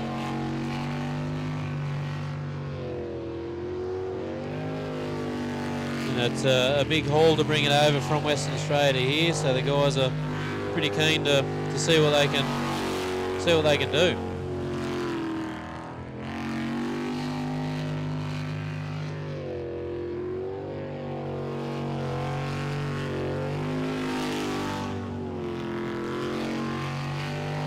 Boat's looking pretty good in the water. Race lines are pretty good. A little bit of oversteering there on a few of the corners and having a couple of grabs at them, but they're still getting their confidence and getting their head around the package as he brings it in for a 54.84.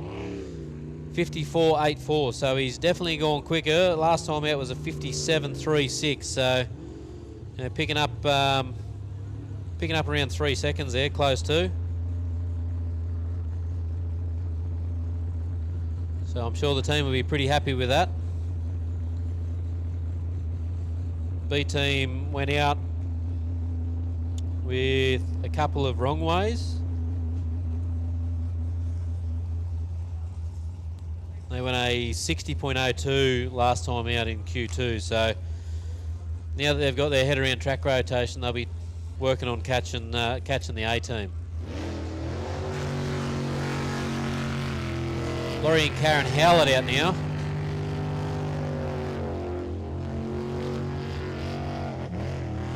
These guys have been racing for a couple of years, members of the Tweed Valley Jet Sprint Club up there at Cabarita. Pretty avid racers, like to put a lap down. They started in an older style hull and progressed through to their previous Stinger that they had a big off with last meeting and up at Cabba. Have put this package together. By the looks of it, they're getting the handle of it pretty quick. The last time out, we saw Laurie do a 55.69. 55.69. Taking this time out, 54.64. So he's picked up a full second. 54.64. So I'm sure they're pretty happy with that.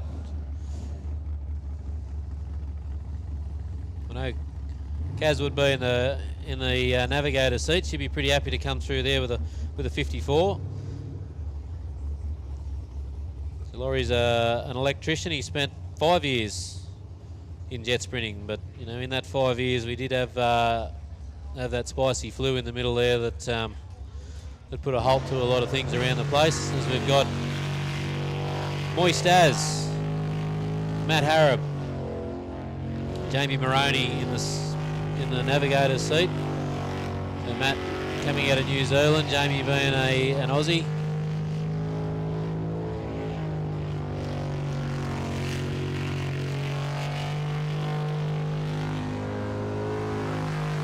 Matt taking a little bit of a different line when he comes through the split there, taking a little bit wider than some and cutting the corner late, taking a late apex.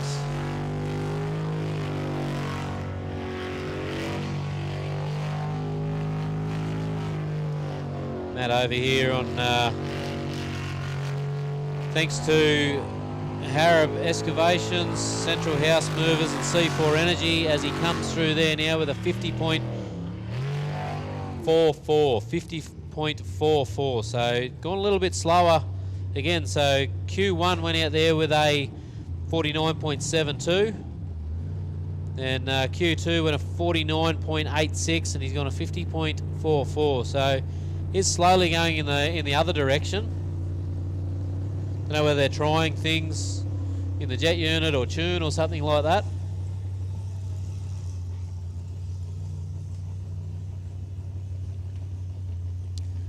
Next up we should have Kobe Burke in the Psycho Killer, which we do.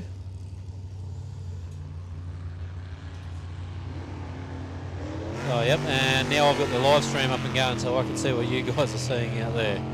And a few little technical errors early on. So Kobe stepping up this season from the junior boat. Junior boat handles quite differently compared to a fully fledged jet sprint boat.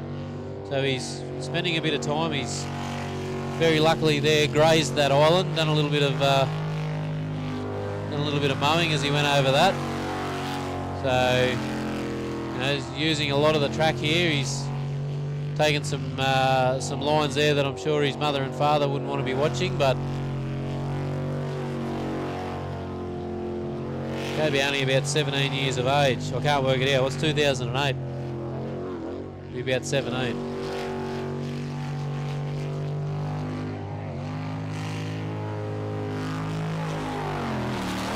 He comes through over the finish line there with a 57.72, 57.72. So last time out went a 60.24. Now out with a 57.72. So be very happy with that. So you go back and you know, he knows he's still got a lot more left in it. He just doesn't want to go out there too soon.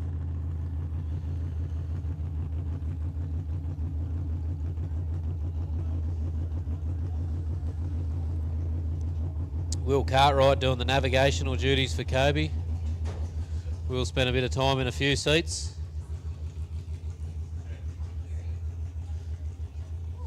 Next up is James Ismail with Laura Stevens in the navigator's chair.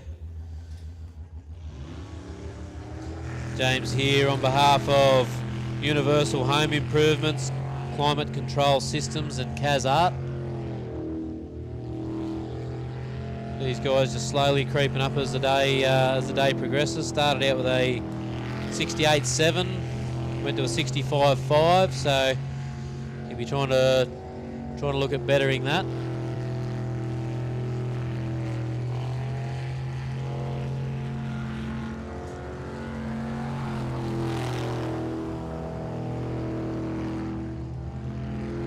So far so good. Pretty clean, staying in the middle of the track, not doing anything too silly. Middle of the track's nice and deep, can't hit any banks.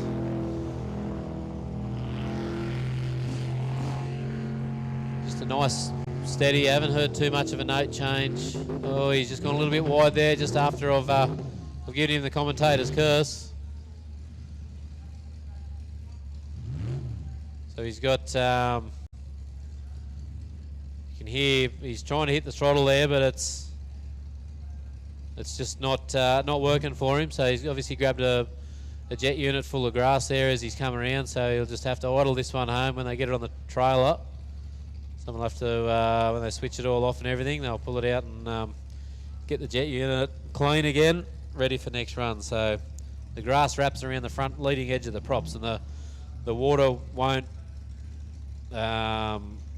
cleanly run through, and like the front of the jet unit, the front of the blades, they're designed to cut like a knife through butter.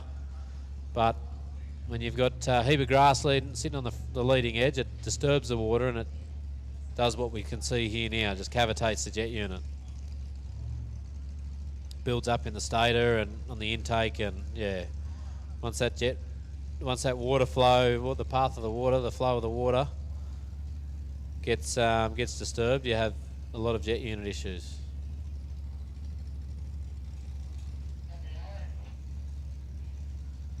They just idle back in.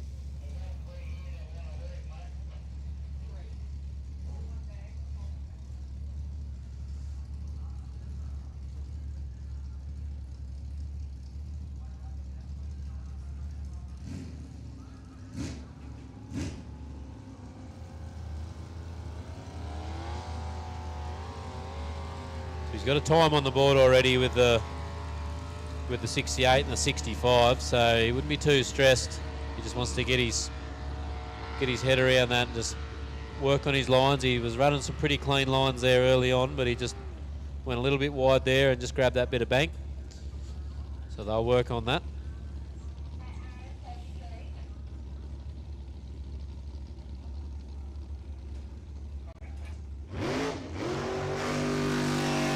See Kyle Elphingston up now in the Blackout Racing Boost Mobile boat.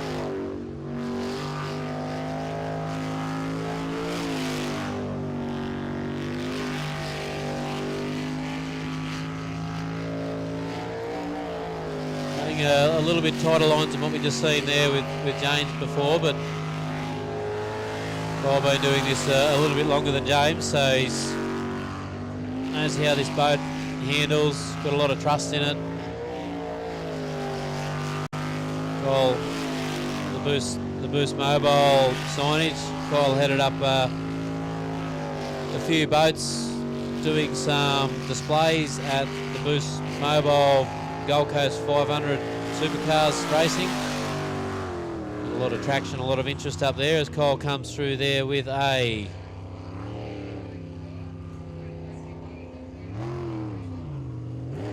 waiting on the girls to confirm the time here.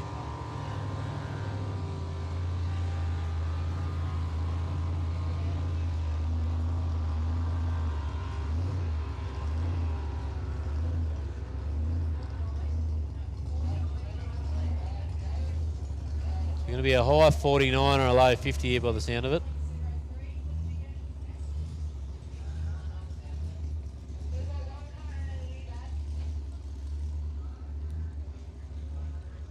.32, so he's still around that 50. Kyle Elphingston 50.73, 50.38, 50.32 as we see Rodney Norton in the hot shot, Matt Wall in the navigator's seat. So Rod had never done any racing, never done any motorsport, don't even know whether he'd driven a go-kart at a higher track before hopping into a jet sprint boat and getting involved. So he's progressed a long way in the short time he's been racing.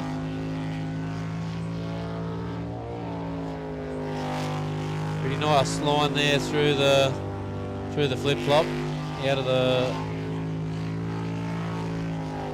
roundabout as he goes back around the roundabout again to bring it in for the run home. He comes through there with a 52.99, 52.99. So he's got a little bit slower than what he did previously. Last time out went a 52.84. But Rod looking nice and comfortable in that boat, taking some good race lines.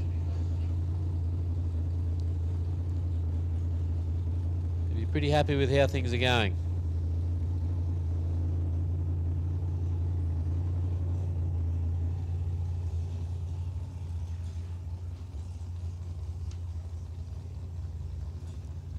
So we see the Twisted Machine coming out of the Disturbed stables. Stephen Murridge and James Brittain.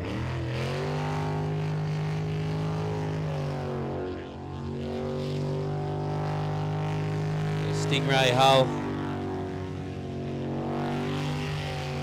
Bit of an oversteer there. So last time out, this was a boat that coming up to the finish line had that little bit of an off, turned a little bit early, so did record a time of 58.36, but unfortunately wasn't in control over the finish line, so does get a DNF on that one. But you know, starting to get confidence in the handling of the boat. It's his first race meeting holding the steering wheel. He's spent a few meetings as a navigator, so his navigational duties should be fine. Haven't really seen a wrong way, so he should be pretty right there. He's taken a better line through there.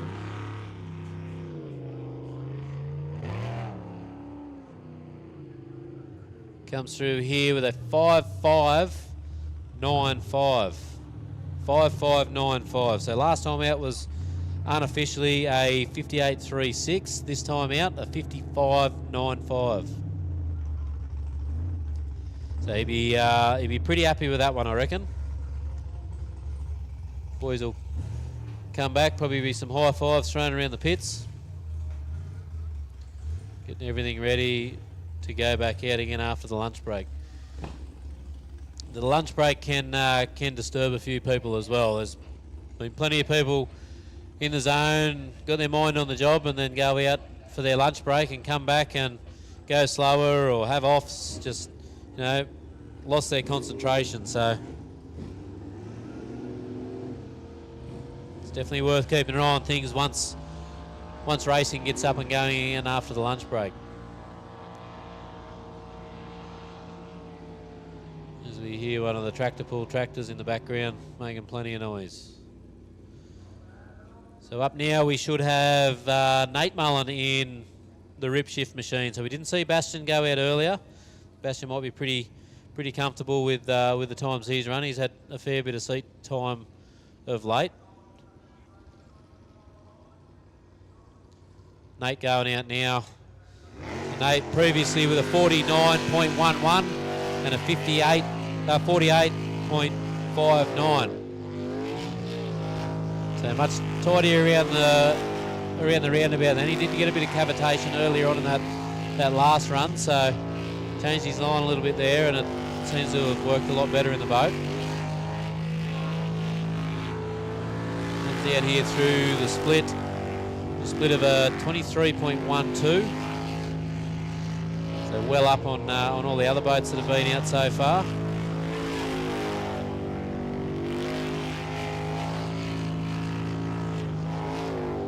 Last time around the roundabout there, you come in, he'll turn at the witch's hat. Boat handling the crosswash there pretty well. Go through with a 48.23, so quicker again than last time. Last time out with a 48.59.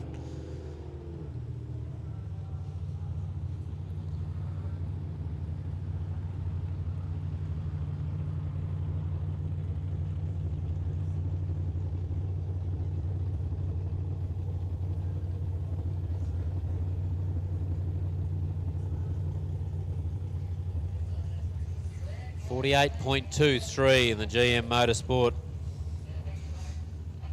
LS package, class leading LS package. Currently today sitting first and second in qualifying so far.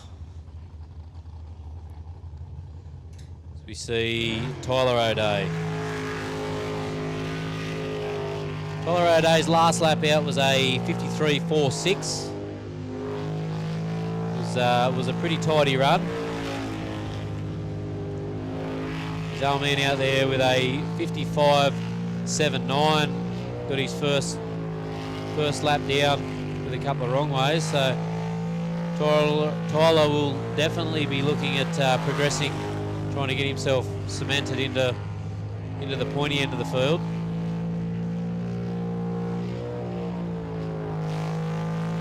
Boat sitting in the water quite well.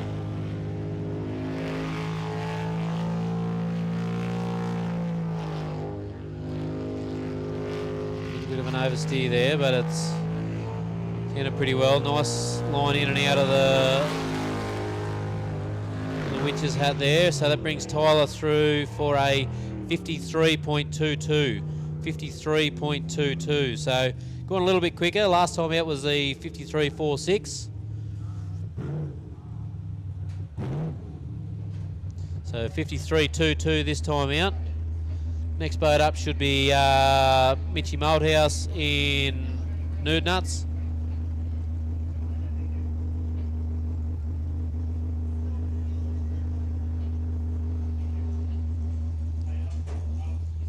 When that boat comes in, guys, just want to check what's going on there. Something smells a bit fuely.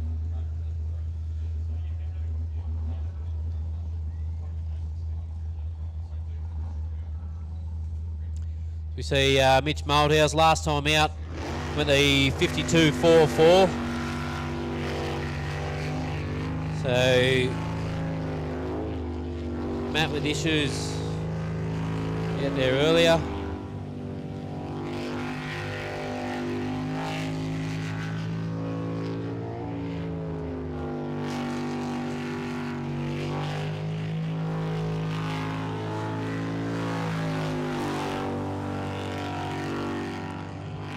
Batted out earlier, Matt did, so Mitch should be pretty keen to get out there and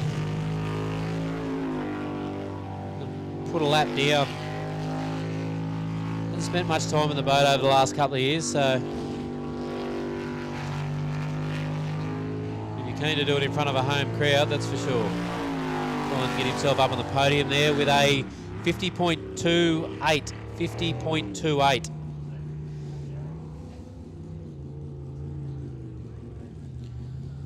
Still not as quick. I think Matt went a 50.08 early on in Q2, so they're definitely going in the right direction, gaining on it.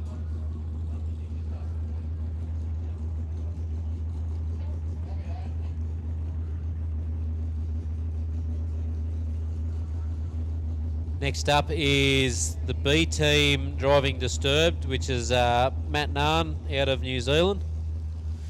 Matt and Namara Nahn.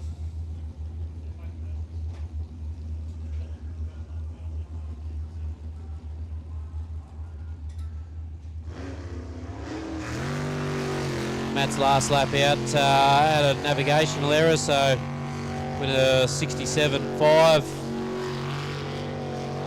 with a correction.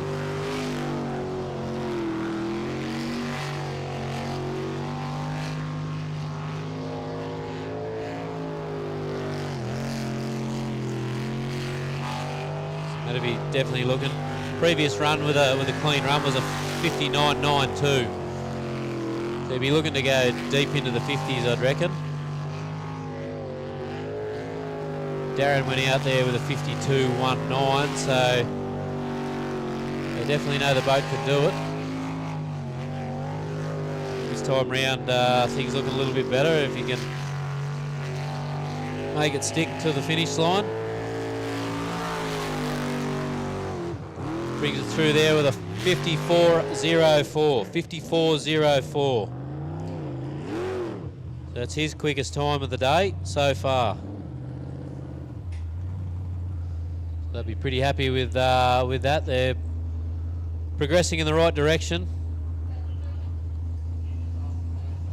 The Disturbed team to be chasing the boat owner, which is Darren Pollard, with a 52.19, so still about 2 seconds off the pace that they need to pick up to start catching Darren, but when it's not your boat, you don't want to go doing too much too soon. Can't beat the bloke who owns the boat. Not early on anyway. We got Andrew Gartham now from Kennedy's.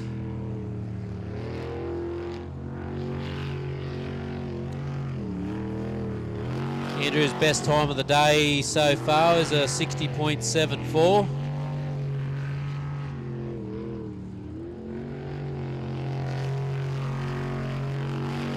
These guys out there with Daryl Aitchison. So Daryl went an 80-second pass early on. Not sure what's happened there with Andrew.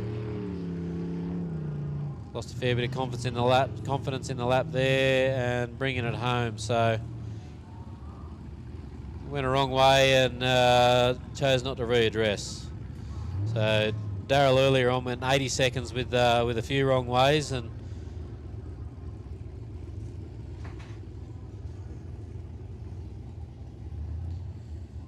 those guys will go back and have a look at the track map and try and lock that in, while we see Knackers up next. Kenny Russell, Rhiannon Russell, Boilermaker from Western Australia.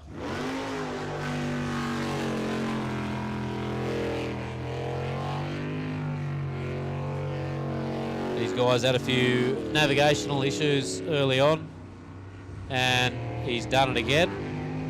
He's supposed to go right around that island, and he's readdressed now.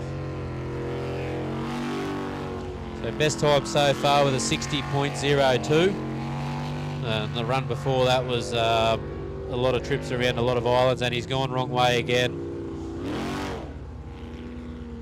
Just struggling a little bit with rotation here this morning.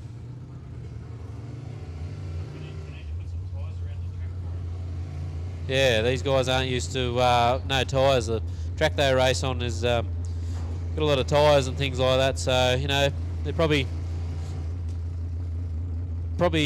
happy with the fact they're coming over, trying some different tracks, because I think in Western Australia they've only got really the one track that they race at the moment, so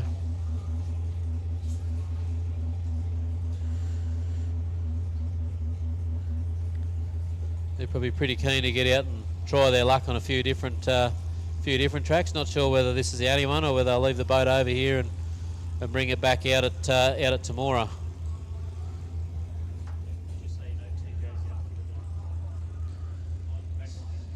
So now up we see Brendan in the Pulse. So we saw Ollie out there before do a wrong way. He hasn't put the boat back in the water. They're still in the... So Brendan in the Pulse went out last time with a 47.79. So he's definitely looking for redemption against Ollie this weekend.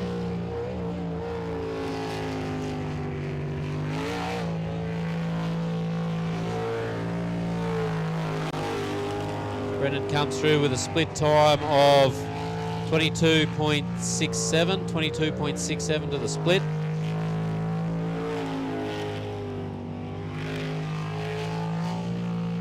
Boat looking fairly comfortable in the water there. 47.79, so Justin going through there with a 47.31.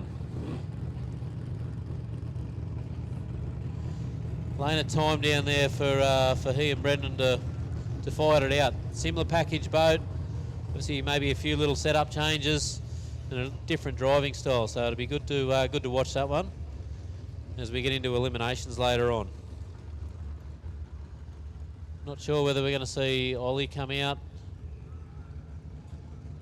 But we've got... Was he supposed to... Still on red.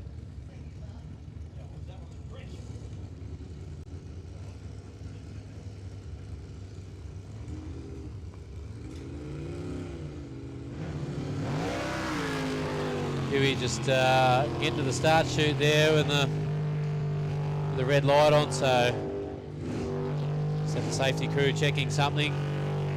Starter didn't want to let him go, hence why you saw Huey get to the start chute and stop it. So it is actually an electronic start, so red light, green light. Unfortunately when Huey got there he was ready to rock and roll and it was still red. So Huey going through there with a 46.89 and he's just overcooked that corner. He's right on that island. Is it going to... Oh, he's going again. So he can still finish his lap out if he wants. But I'd say Huey's going to bring this one back into the ramp by the look of that. He's coming around there where he just snagged the island on the inside, and it's upset him, and he's put a little bit hard on the wheel, but you don't need much of a steering input to upset these things. I'd say in that situation, that's what's happened.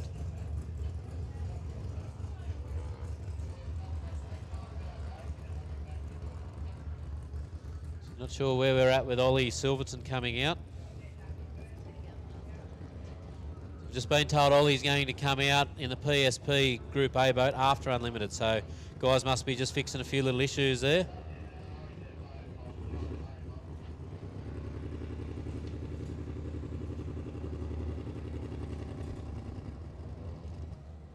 Also, we've got a bit of an aero display going on over the top here.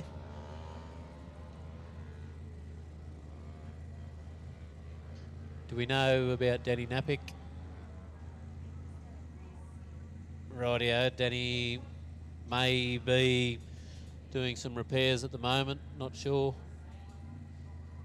I can see Danny down in the pits here, and he's got shorts on, so I reckon that's telling me that Danny's leaving his shorts on for the day. I'd say Danny might have some boat issues as well. So it just thins that Group A class down a little bit if we're going to see Danny with some boat issues, unfortunately.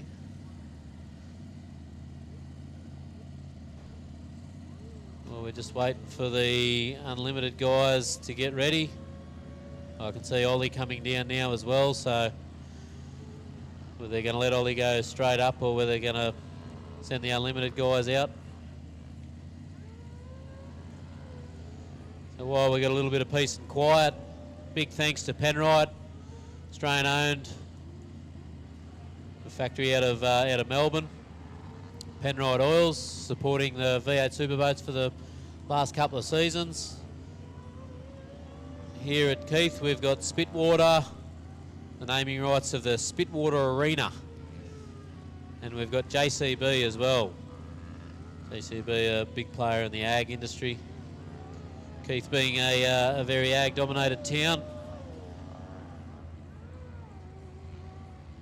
We see boats starting to come to the ramp. We've got Fonzie Mullen backing in. We should see a lot better run out of Fonzie this time round. Last time round being his first run back out after having that little bit of an off. Just going to make sure everything was right. So we'll see Daryl Hutton out first in the Phoenix Lubricants. Stinger hull.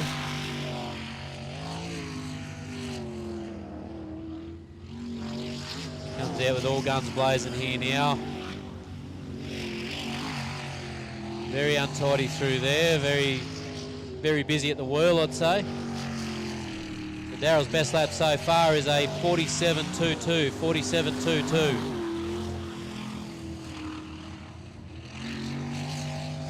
Split time of a 22.28. The split time is around about the same as what we've seen in the Group A boats, so might be a little bit quicker on the home run, so we might see a low 47.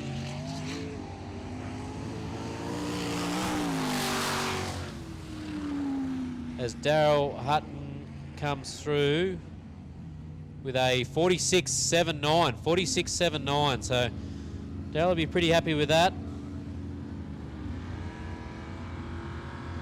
I think Tyler Finch last time out went the 44.60.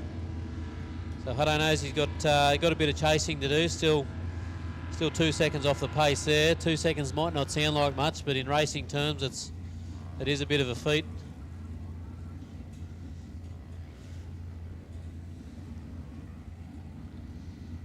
I think I can see Fonzie Mullen's boat warming up as well as Tyler Finch, so not sure which one we got out going out. I think Pete, our safety Pete's down there on the Ramjet boat, so I'd say we're going to see Ramjet come out first.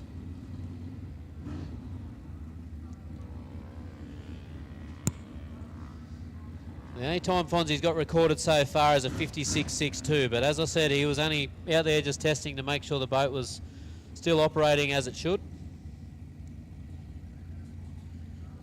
After an excursion in the practice and into the hay bales, so he's put that behind him. He's going out now, and he'll have his eyes set on that 44 that we've seen Tyler bring out there last time out.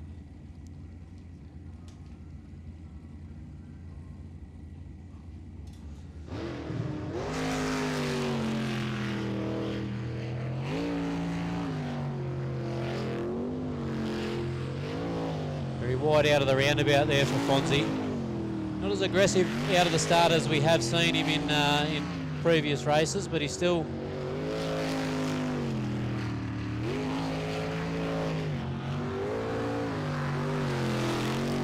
comes through there with a 22.58. Daryl Hutton came through there with a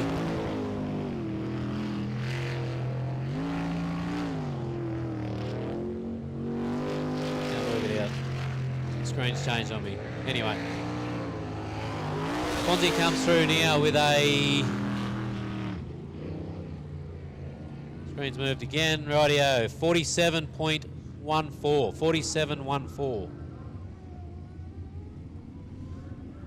So Fonzie not as aggressive out of the start as we've seen him in past, so he'd still be just checking things. He knows he doesn't have to go out and do too much too soon, but he'd just be making sure that that jet unit and that engine and the underneath of the boat's still all in working order. He'll just creep up on that as we see Tyler Finch come out. Last time Tyler came out, he went a 44.60.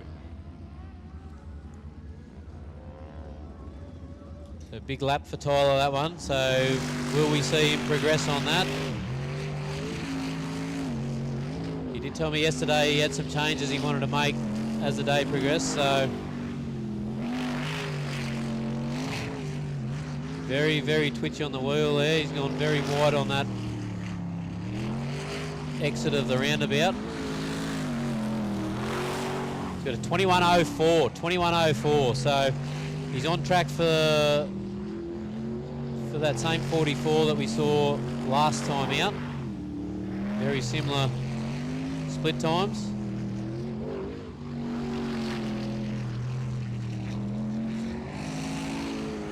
Comes down through here, across the finish line there with a 44.71. 44.71. So he gone a little bit slower than what we saw last time out. That may be a driving thing, or it may also just be the change that he's made. The boat might not be reacting as it was last time out. Tyler Finch with Jared Ballard in the navigator's seat, holding on for dear life. Last up, Kenny Kesper in the Mexican.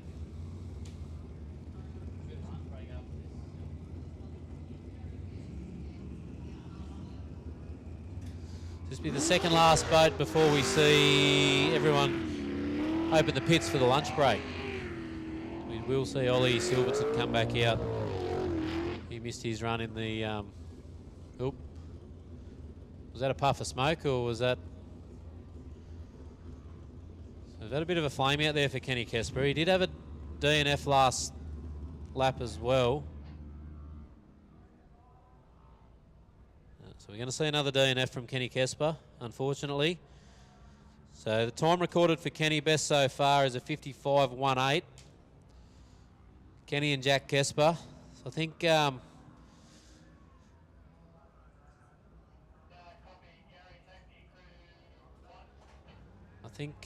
think Kenny come around that corner and may have had a little bit of an issue there with an over rev, and did leave a little bit of a dark puff of smoke coming out of the back, and then the flame went out. So, but they did start it again when it was in the water. So there may just be a tune issue there, or just rightio. Boat's running. waddle back into the pits here. A little bit of a cavitation as it come around there. I don't think the engine liked that. So not sure whether there's an overfuel or something, but there was a little bit of a puff of black smoke as it decided to give way at the end. We haven't seen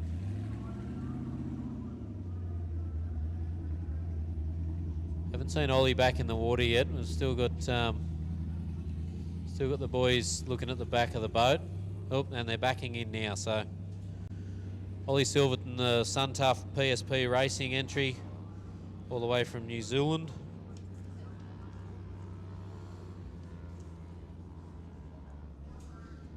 Macy Roylance in the navigator's seat.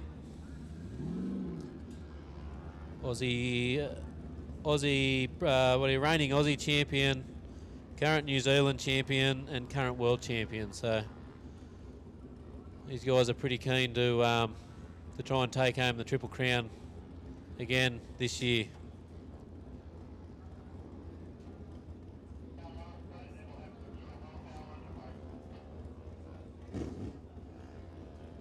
See the boat just getting pushed off the trailer there now.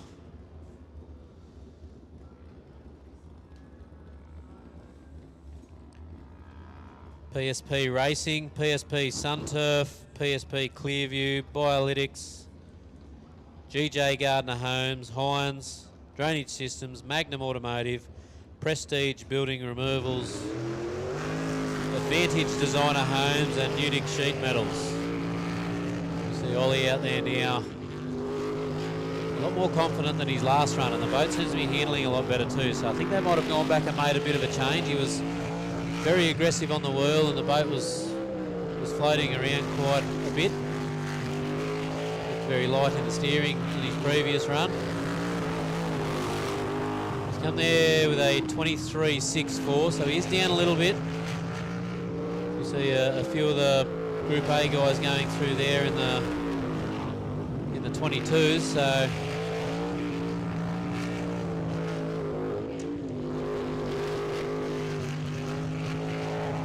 bringing it home.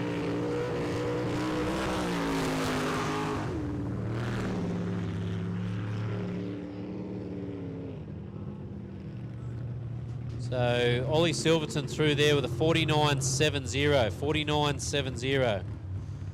So it is quicker than his best run so far. Boat not sounding very happy. Sound a little bit fluttery as he came in. Oop, fired it back up again.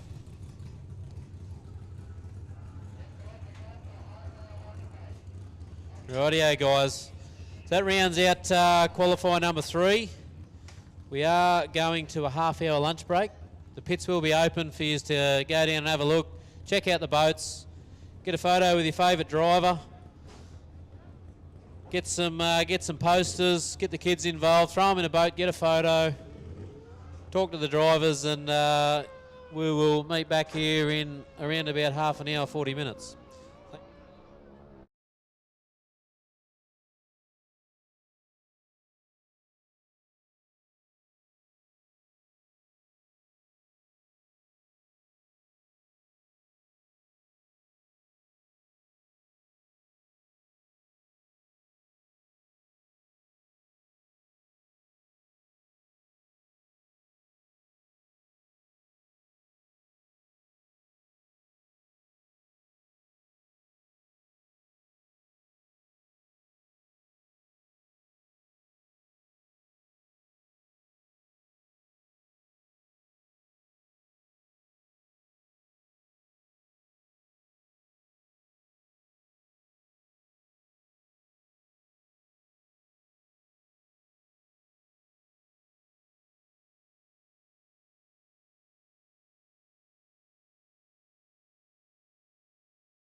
Welcome back, everybody, as the boats just start to make their way back down to the boat ramp.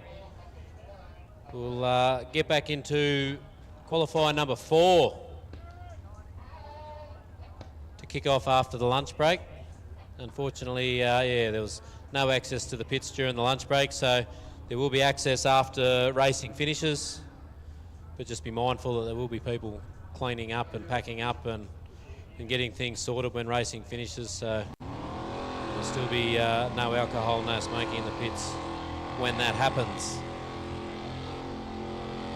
Safety crews are all back in place. We do have the first boat on the ramp. We do have some other boats starting to make their way down here, so we should be boats on water within a couple of minutes. Can we please get the LS boats to the dummy grid? LS boats to the dummy grid.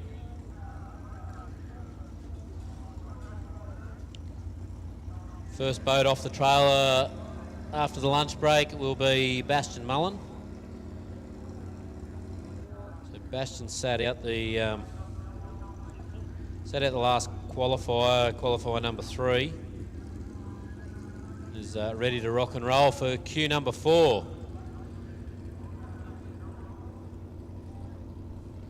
Bastion's got Talia in the navigator seat with him. Bastion's our current world champion and reigning Australian champion. And you can see why.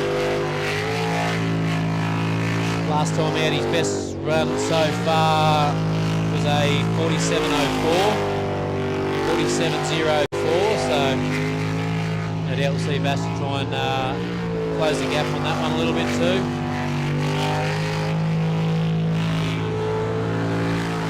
Comes through with a split time of 22.51, 22.51.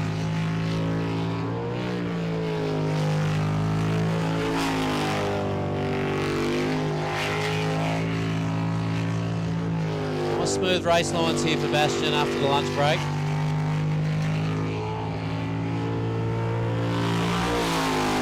Through there with the finish line with a 47.03, so he's gone 100th quicker than his previous best with the 47.04, so good bracket racing.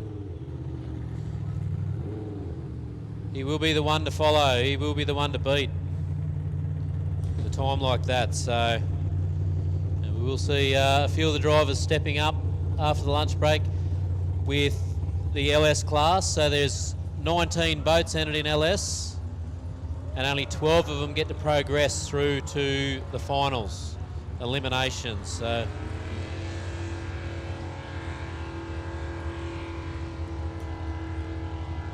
down towards the back end there will be some people stepping up there driving and really pushing hard. See Bastion just rolling back in onto the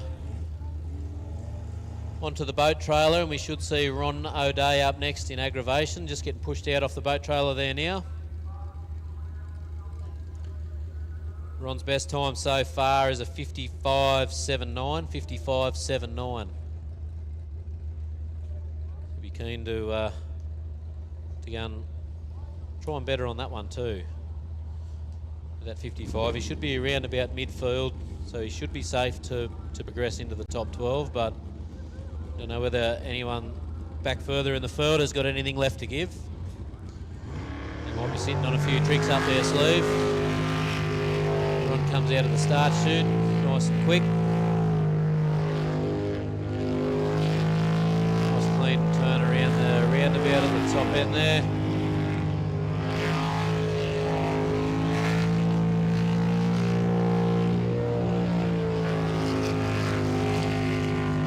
Raceline's looking a lot smoother for Ron this time out. Early on he was very choppy at the wheel, very knifey. Not sure whether they've made a change or whether he's just sharpened up his race lines. Split time there with a 26.78, 26.78. Sebastian was out there with a 22.51, so should see Ron still into the 54, 55s there somewhere, one would assume.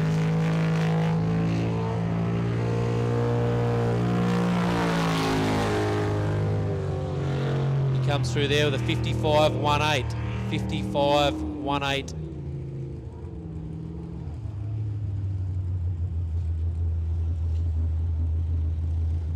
I'll be pretty happy with that. Navigation was all on point, cutting some pretty good race lines, so the boys going in the right direction there. Well, Ron's coming back into the ramp. We've got Matt Malthouse. Matt, local mechanic here with Matson Motors. On the committee here for the Keep. Revved up. Been back into the sport. Spent a few years out of the sport. Back into the sport now. Back in a big way. Very helpful when it comes to track preparation. Does an amazing job here. He's taken that corner a little bit wide and left himself no room to move there. But Matt getting back into the sport and really having a good crack. A and B driven boat this weekend with his son Mitch.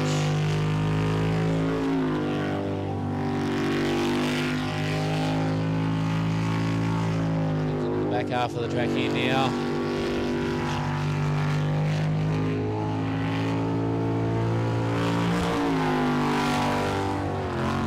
Brings it in for a 50.13, so a little bit slower than his best run so far, but if you remember last time Matt was out, he did actually park it on the bank. And had a DNF, so 50.13, a little bit slower than his 50.08, his previous best. We do see that sometimes coming out of the lunch break. Some guys will had a little bit too much to eat and feel a little bit relaxed, or just because of a bit of a break in concentration and that they come out and are just a little bit off their game again. So it's not unheard of for that to happen. With Darren Pollard up now in Disturbed. Darren's best time so far was a 51.94, which was in Q2. Q3 went a little bit slower than 52.19, so not sure whether that was a change in the boat or just a change in the driver. Most drivers will admit that it was a change in the boat.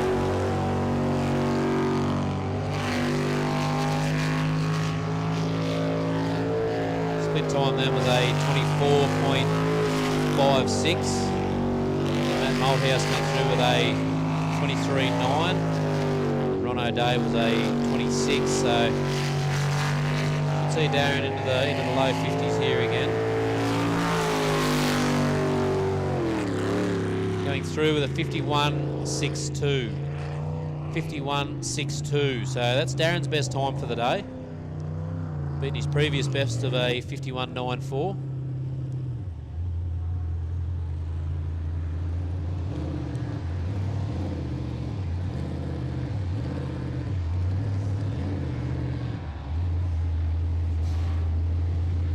Darren will be pretty happy with that one when he comes back in and lets the crew know that boat felt good, boat looked good on water, was handling quite well, so they may have made a little bit of a change over the lunch break.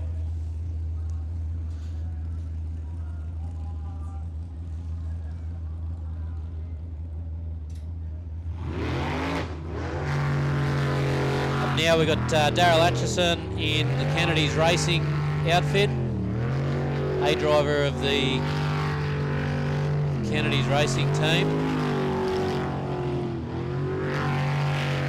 Atchison name famous in the jet sprinting world over here in Australia and New Zealand, building the boats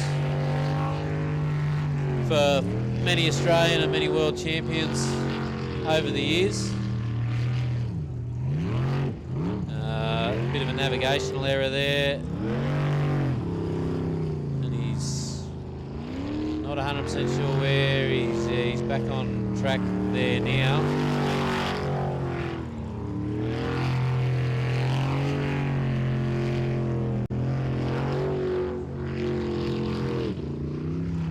Still not sure whether he's done the right thing or not by the look of it.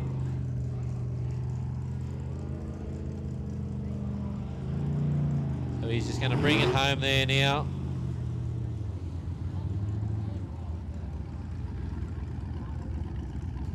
Unfortunately, that's a DNF. Got himself lost out there. That's that concentration lapse that can happen after the lunch break.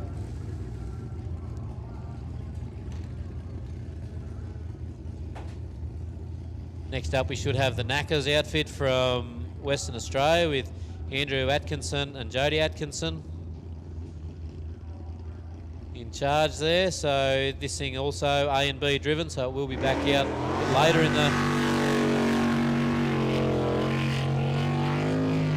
bit later in the Q4 with Kenny Russell at the wheel.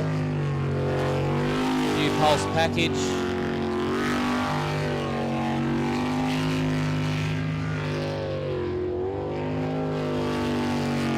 On the wheel there, making a few, turning himself out of the corner a little bit, oversteering it, but it's only the second time they've had this boat on water, so they'd still be getting used to it. The difference in the track between Valdivia where they race and here, Valdivia, I've never seen the track in the flesh, but from what I've seen photos and footage, tends to get very muddy, so the water is a lot different. The consistency of the water is a lot different here compared to there.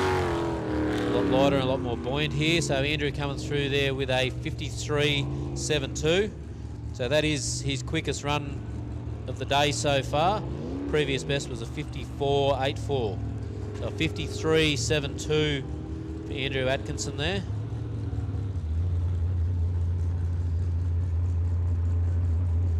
I'm sure the team will be pretty happy with that one when they bring it back in and do a driver swap, get it ready for the B team to get out there and do their thing. Next up we should have Laurie and Karen Howlett. Laurie's best result to date's a 5th place. He's pretty happy with that. Here racing thanks to Panasonic Air Conditioning, Reed Homes, Kazart Print and Design, Climate Control Systems, Air Touch, and Polyair. These guys are coming from up there above Brisbane.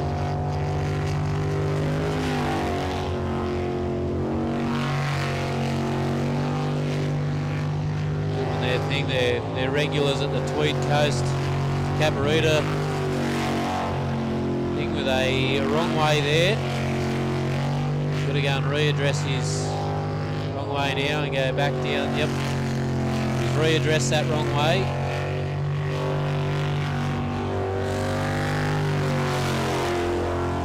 Previous best was a 54.64. I don't think we're going to see that out of Laurie this time, unfortunately, due to that wrong way.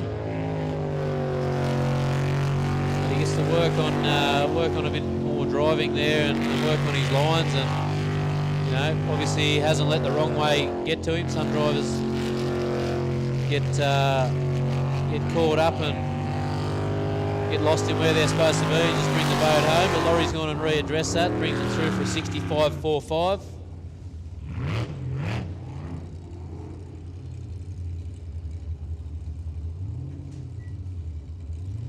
65.45 with a wrong way and a correction, so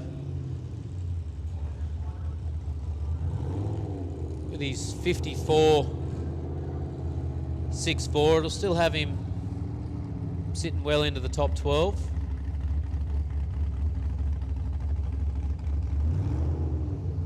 We'll go back and just work out where he went wrong and right that wrong next time out, as we see Moist As, driven by Matt Harrop.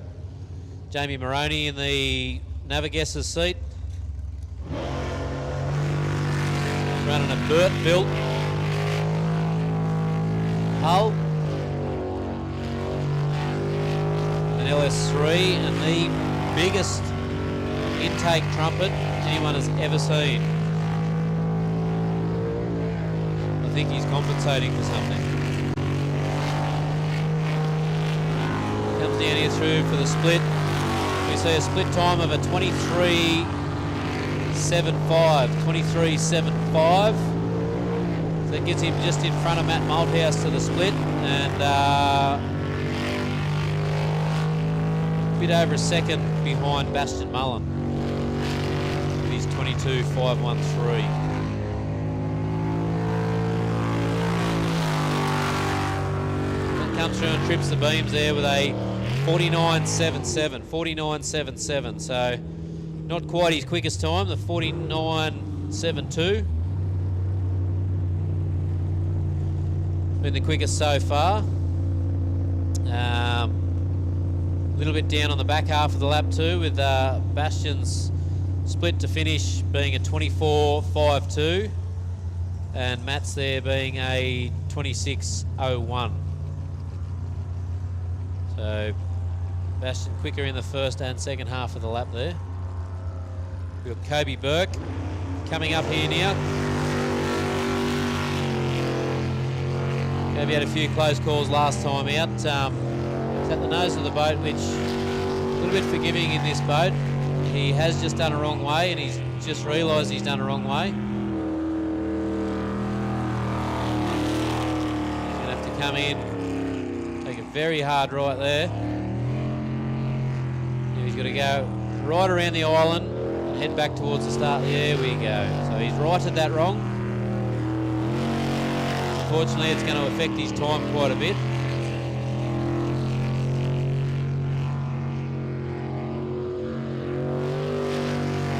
Now he comes back down through to get his split. Split time being very well up on where he'd like to be, but still learning, still getting comfortable in the boat. The junior, and he's just gone a little bit wide there, unfortunately. Pulled up before the hay bale, thankfully, but just gone a little bit wide there, and the boat's grabbed the bank, and he's lost suction of that jet unit. Unfortunately for Kobe, he's beached. So just taking that corner a little bit wide, and no forgiveness in the bank there. Lifted the boat up out of the water and lost all steering, control, become a passenger.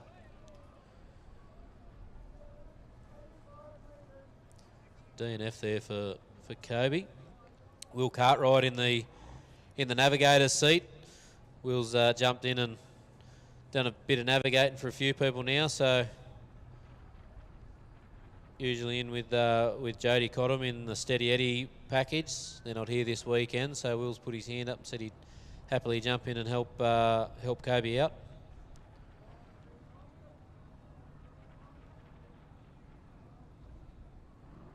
So fun fact about Kobe, he's the first driver in the East Coast over here to move from the junior development class up into the senior class, being the entry level of the LS. So with the introduction of the junior class, Kobe pioneered that and ran it for a couple of years until he was too old, and they've stepped up and gone from the junior boat up into the LS boat. And his sponsors are Mum and Dad, Penrite Oils, KMC Performance, Lightwear Australia, KMC Trailers, Coastal Transport Services, Australian Moulding and Door Company, and John Batty Smash Repairs. So Kobe out here doing laps, thanks to those guys for making it happen. I think the main one there is Mum and Dad. Mad Finance. Mum and Dad.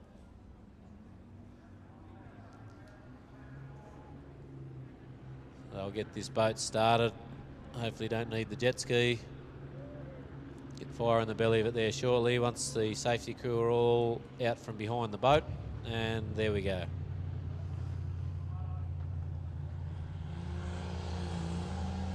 So Kobe will just idle this one back into the return chute here, into the ramp. Whilst we should see James Ismail and Laura Stevens getting ready on the ramp. These guys are pretty excited. Picked up a new sponsor recently with Faunt Property Group up at Harvey Bay. So big thanks to Faunt Property Group for coming on board and making the racing happen for this team. Universal Home Improvements, CasArt and Climate Control Systems. Without the sponsors, makes it hard for a lot of these teams to go racing. So, you know, it is a big thank you to all the sponsors out there that get on board. And if there is anyone looking to get on board, there's plenty of boats and things out there to get your name on, and you know, might be lucky enough to get a hot lap here and there.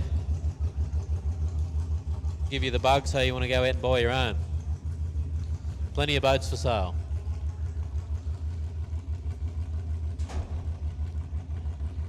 We see James face the starter here now.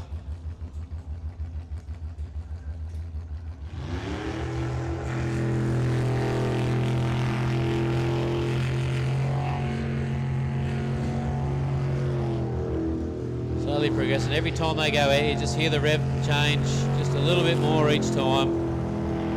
They're just going out there doing the right thing.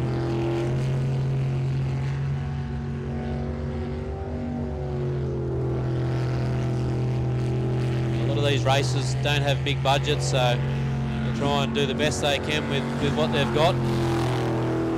Racing in the middle of the track, trying not to get too carried away on cutting lines. Keep the boat in one piece and just be happy they can put it all back on the trailer at the end of the day and the cover fits. So far so good.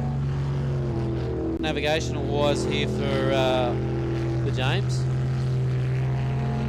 The DNF last one because he went a little bit wide up the back of the roundabout there and grabbed a heap of grass as he comes through there with a 60.7. 60.7, so that's his quickest time of the day.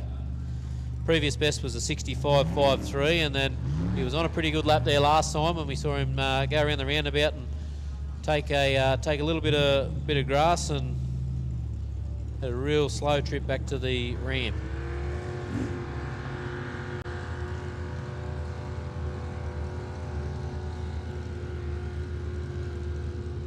Blackout Racing.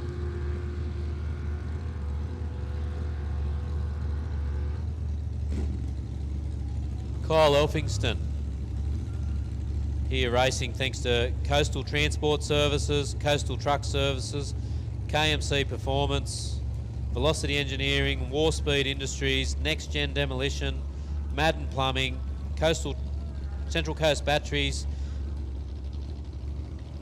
Truck Tow Bars Australia, and got the big Boost Mobile sticker down the side.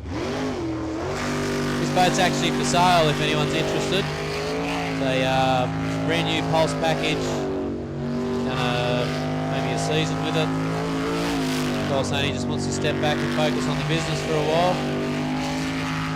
Business and family, and just,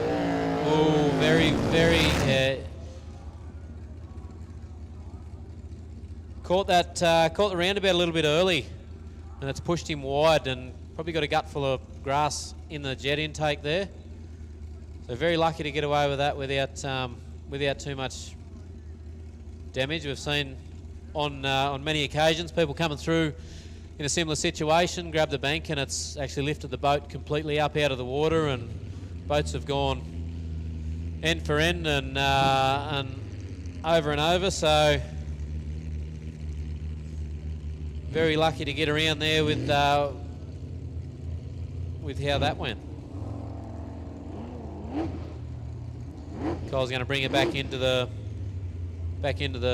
ramp here and put it back on the trailer and just check to make sure everything's right. Seems like there's not too much grass in the jet unit there. It doesn't seem to be cavitating all that much, so might have got away fairly lucky with that one.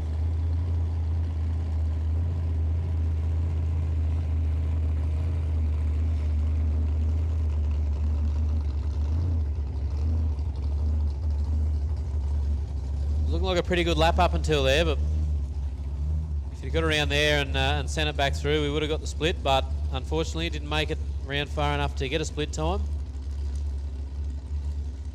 would have saw a split time around the 26 second, going off Kyle's previous run, sorry. Rod Norton in hot shot now. We're running some pretty good lines early on today. Trying to keep the steering inputs minimal. Straight line as much as he can. Getting away with it so far.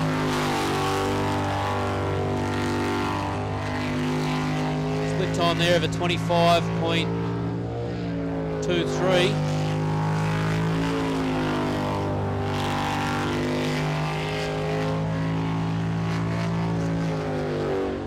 I said before the split times have moved them on me, but split time for Bastian was a 22.51. Matty Harrop in a 23.7. Matty Malthouse with a 23.9. So Rod coming through there with a 52.74. So that is his quickest by a tenth of a second. Previous best was a 52.84.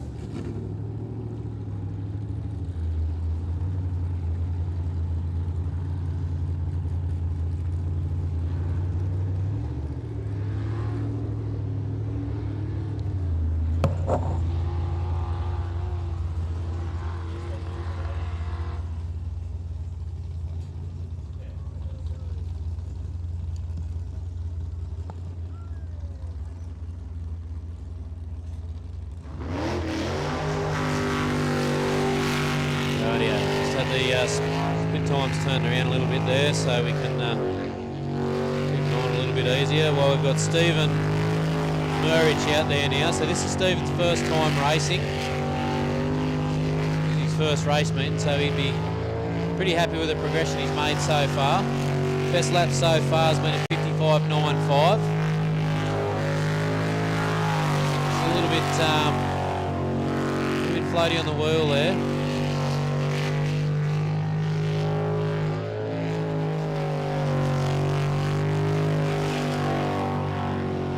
26 flat for his split.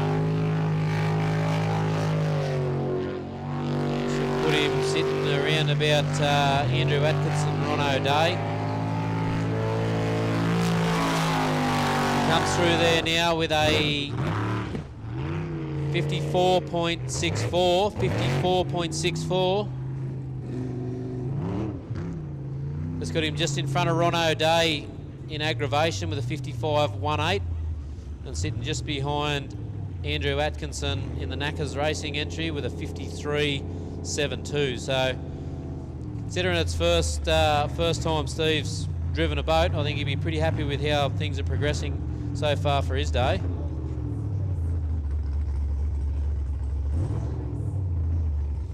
We should see Nate Mullen come out in the Rip Shift boat. He's the first of our B drivers, first of our second steerers for LS. Nate here racing thanks to GM Motorsport, Ramjet, Turbo Smart, Gill Engineering, GCG, Sign Perfection, Rip Shift and Australian Speed and Performance. The boat just handling very well through the corners there. You don't see too much bounce, you're not seeing too much steering input, not steering out of the corners, not overcorrecting.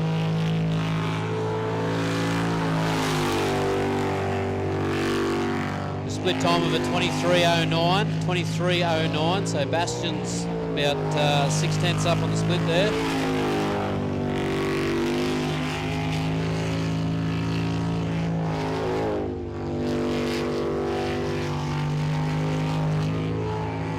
Holding that crosswash very good back through there as we see him come through with a 48.33. So, quicker split, a little bit slower in the back half of the lap as well from where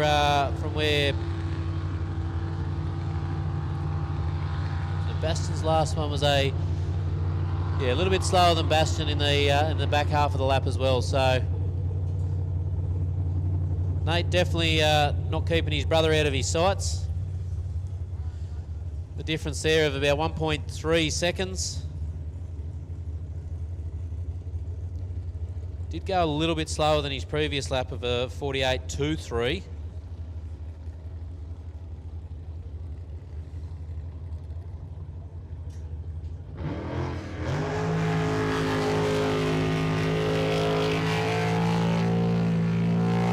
Lost a bit of that in the back half of the lap as we see Tyler O'Day out here now.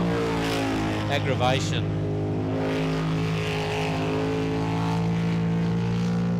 So Ron come out and laid a lap down with a 55.18. Tyler's best lap so far is a 53.22. Coming through with a split of a 25.37.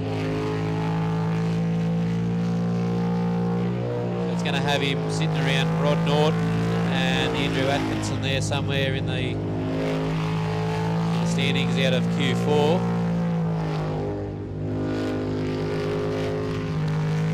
Speed up the back half of the lap, you can probably hit Rod Norton, but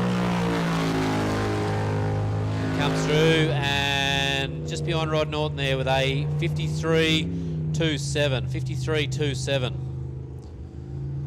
So very close. He went a 53.22 previously. A little bit slower this time round, but boat's sitting pretty well. Everything looking like it's doing what it's supposed to do. So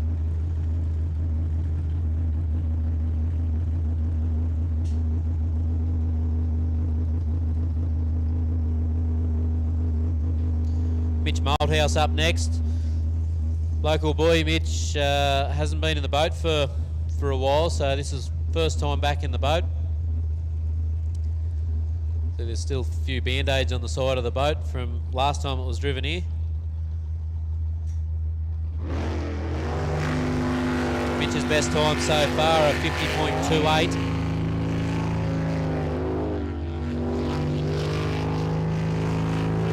Mitch is going to definitely want to break into them 49s.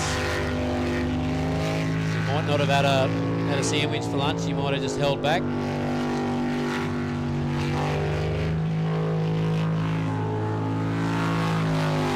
Through with a split of a 23.86. That has him sitting just in front of his old man with a 23.93. He's cutting some pretty tight race lines out there at the moment. Harrison Collins doing the navigational duties here, another young local fella. Mitch comes through with a 50.07, so he's just pipped his old man.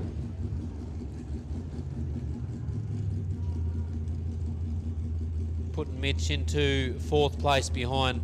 We got, as it sits for Q4, we've got Bastian Mullen, Nate Mullen, Matty Harrop, Mitch Malthouse, Matt Malthouse, and Darren Pollard in the top 6. We've got Rod Norton, Tyler O'Day, Andrew Atkinson, Stephen Mervich, Ronnie O'Day, James Ismail and Laurie Howlett, with Kobe Burke unfortunately getting a DNF.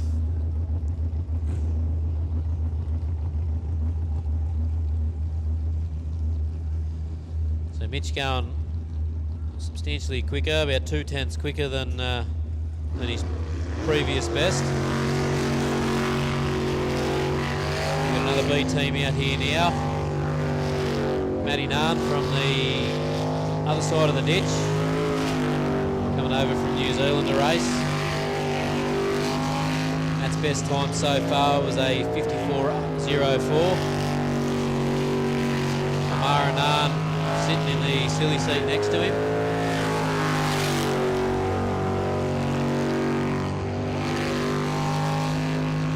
Split time a 24.96.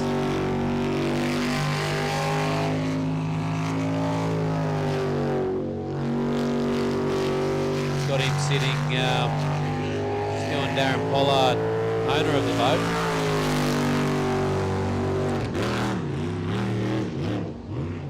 brings him in 7th place, just behind Darren Pollard with a 52.43. So 2 seconds quicker, just about 1.5 seconds quicker than his previous best. So sitting behind Darren about 0.8 of a second behind Darren.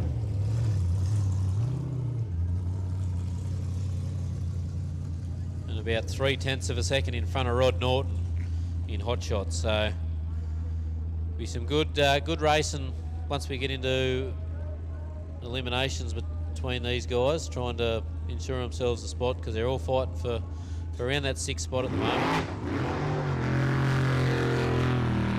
We've got Andrew Garth up now.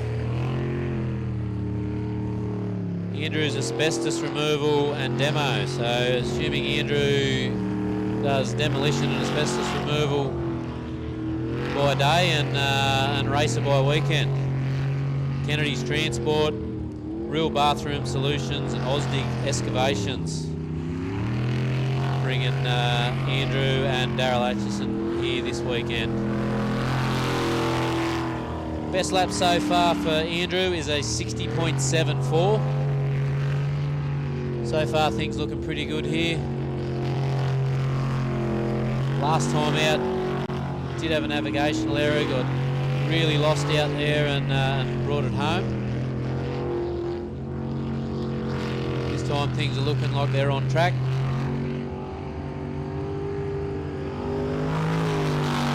Andrew brings it through, crossing the finish line with a 60.22, so has gone quicker than his previous best.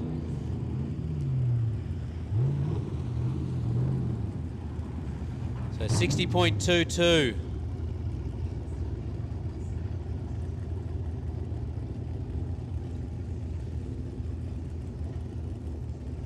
I think it's put him in front of.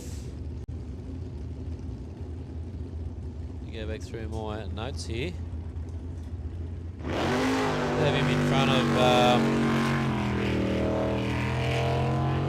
Daryl Atchison, who, Daryl got a DNF this time round, same thing, got lost out there and didn't bring it home. So 60.22, I'll be happy with that. Well, we've got the last of the LS boats. Kenny and Rhiannon Russell out there on track at the moment. Guys sponsored by Kero Coolings, KCR Mobile Welding, Yes Mechanical, short promo runs. Best time so far is 60.02. We have had a navigational error here and readdressed.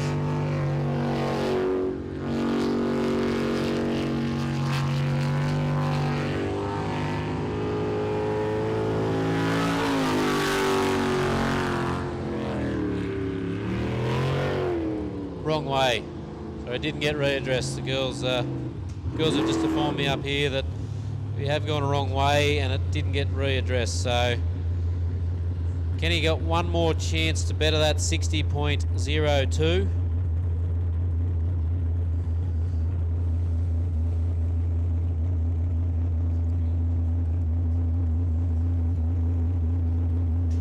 To keep himself in contention to do a few more laps today.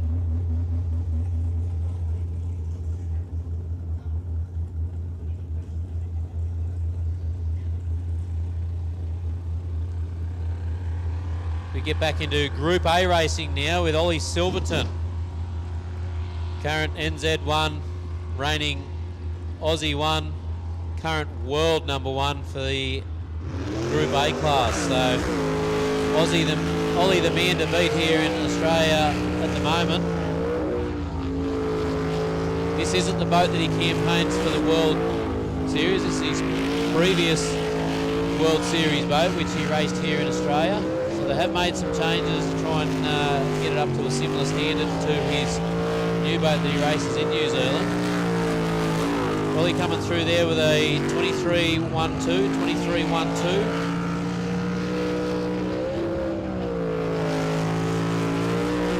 Ollie with Macy Roylance doing navigational duties this weekend.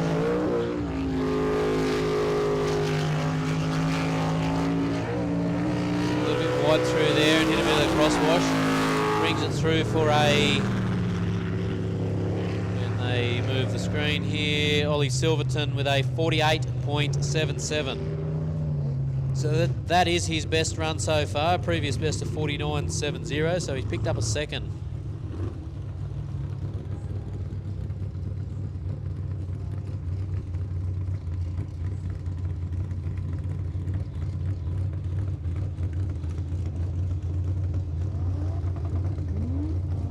Ollie, one of our New Zealand competitors that been coming over this season and last season.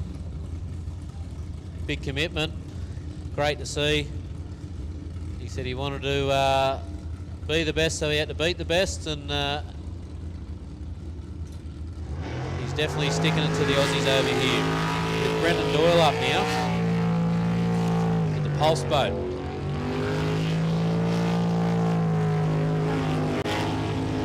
Brendan's current best is a 47.88, 47.88. Ollie's split time was a 23.12. Brendan coming through with a 22.55, 22.55. So, you know, Ollie got a bit to do to chase here. Brendan's had out a few race meetings this year, so he's not a threat to the points for Ollie and Justin, but Ollie and Justin do have a bit of racing to do amongst each other to try and see what they can do about getting the #1 badge for this year. So Brendan Doyle with a 47.09. 47.09. So that takes him straight to the top of qualifying for Group A so far.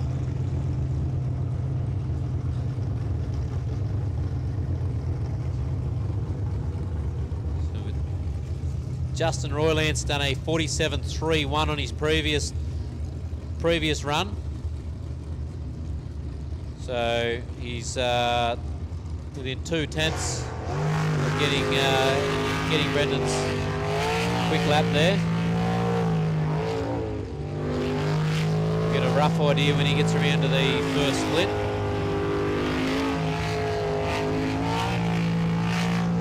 But looking a little bit flighty on the water compared to how Brendan was sitting, but he might have made a bit of change over the lunch break. Brendan at 22.72 to the split. Justin at 22.72 to the split. Brendan was a 22.55. So Brendan well and truly up to the split. See what Justin can do in the back half of the lap here.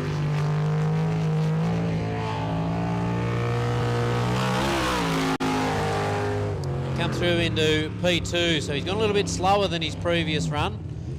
Went a 47.47. So he has gone backwards a little bit there.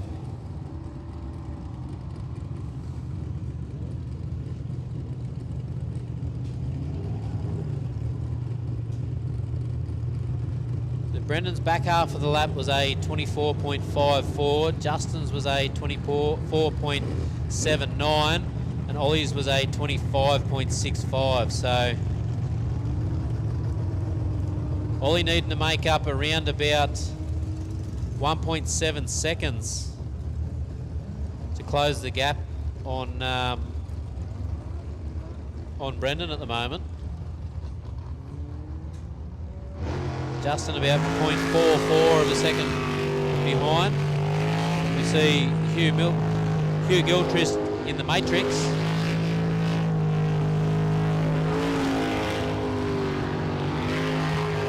Narelle Pello doing the navigational duties for Hugh.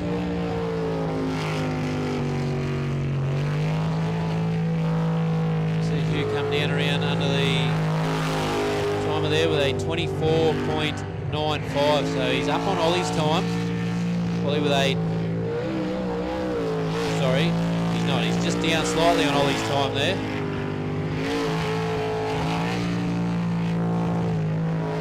Ollie went through with a 23.12. The back half of Ollie's lap. Ooh, Hugh taking that corner a little bit wide there. He brings it through for a 51.85, so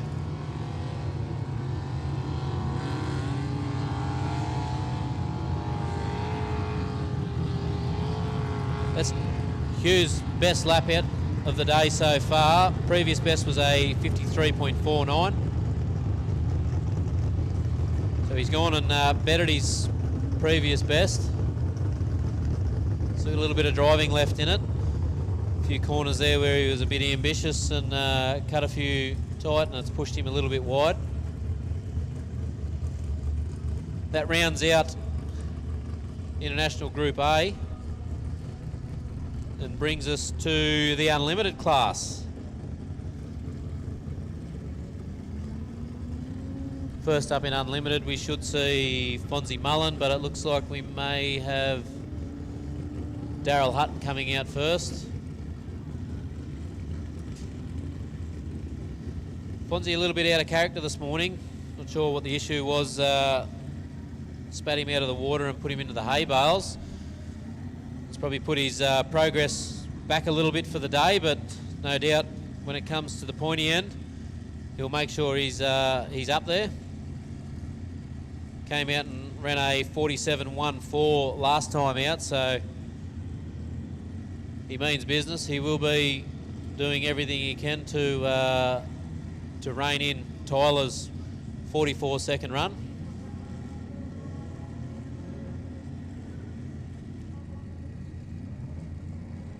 Mind you, Tyler's got to be able to continue that right through as well, so doesn't matter what you do here, it's what you do in the final if you make it. So we've got Daryl Hutton out now in the Phoenix Lubricants. So Daryl's previous best run is a 46.79. 46.79, so that has Daryl sitting currently in second place in qualifying.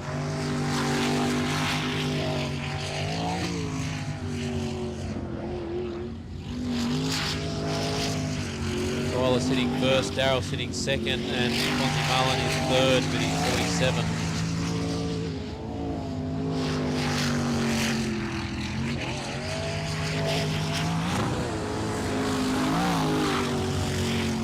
Daryl come through with a split time of a 21.93, 21.93, so good to have him down into the 45s, low 40, high 45s, low 46s if he can keep it together for the rest. So far so good. 45.92, 45.92 for Daryl Hutton, so that takes him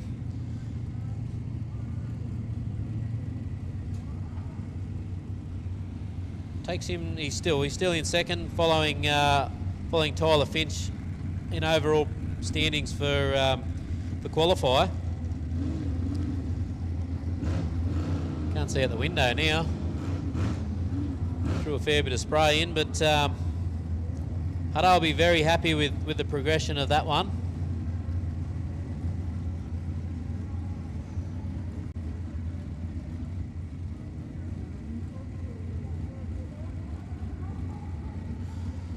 So we've done a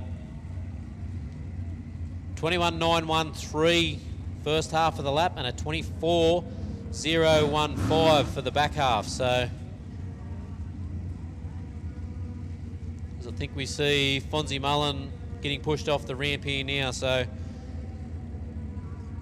Fonzie will have his eye on the 44 of Tyler Finch, but that 45 of Daryl Hutton will also be playing on the mind as well. So he'll be keen to reel some of that time in.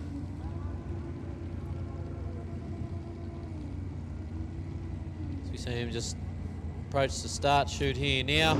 Light's gone green and off we go. So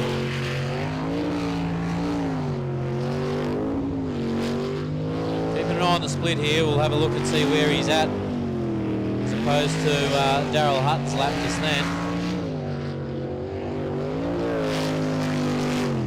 Boat's sitting pretty smooth in the water as he comes around under the split time there with a 21.78. So he's 0.2 of a second up on Daryl Hutton's run just then. Should see him into the 45s.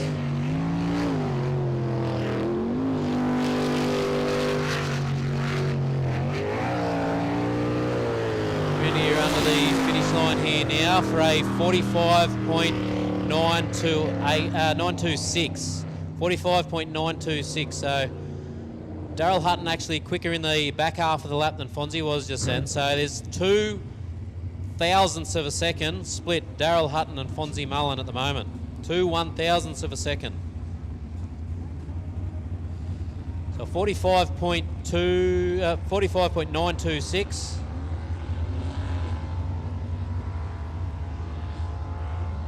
First split was a 21.718. The back half of the lap was a 24.208.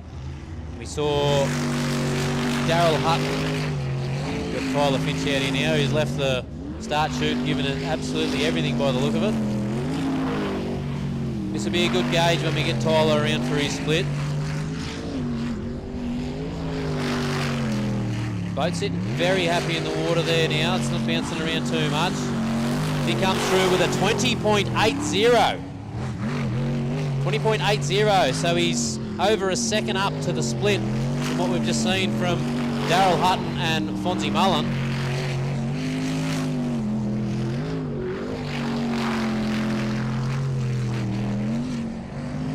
His previous best was a 21.04 to the split. And that was a 44.71. This time round with a 43.98. 43.98. Hands together for Tyler Finch.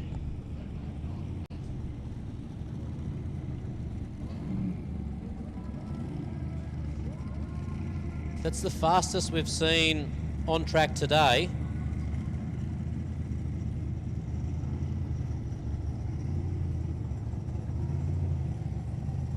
So you got 1.94 seconds on Fonzie Mullen.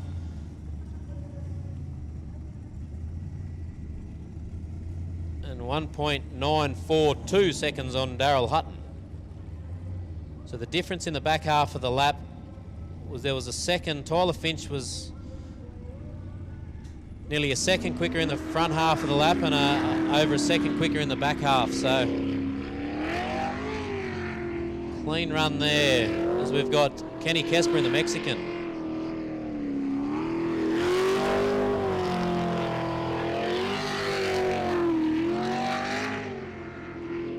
Kenny out there a few wrong ways and DNFs early on, so he'd be keen. He ended up on the bank there before, went a little bit wide and grabbed a little bit of bank. Had a little bit of a puff of smoke come out of it. And out he comes again. Whee! Safety crew is on their way. Kenny cut in the corner a little bit early there. There is a fire. Can we get a fire extinguisher? Very good.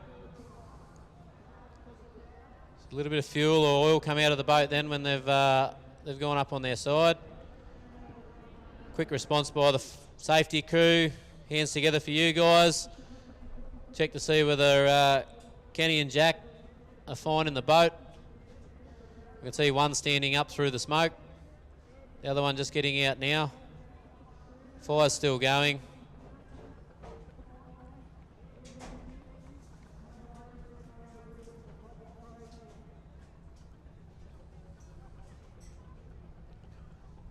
Well, Kenny turned in a little bit early there and has just grabbed a little bit of bank and it's pushed the boat out.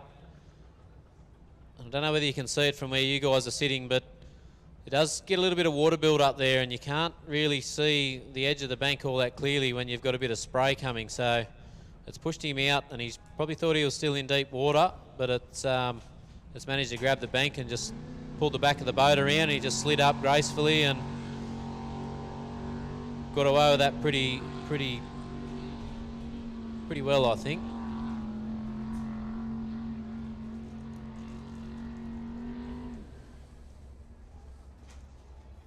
Ken's split was a 27.13. So pretty happy with how he was going there. The boat was looking pretty good in the water, but Unfortunately for the guys. Fortunately for the guys, they've parked it on the beach. Trying to get a good look at the crowd.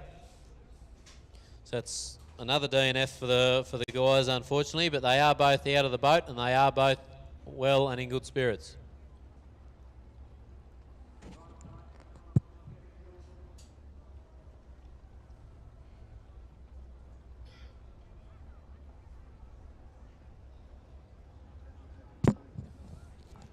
Don't know if we're taking a tow vehicle around there or they're going to run the jet ski around by the look of it.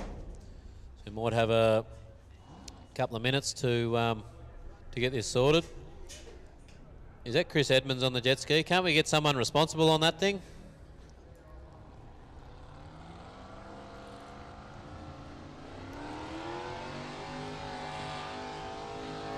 Chris Edmonds, campaigning a boat over in the Worlds, hasn't got a package together this weekend. But yeah, he's been in and around the sport for many years. I think he's got more boats than Alan Bond.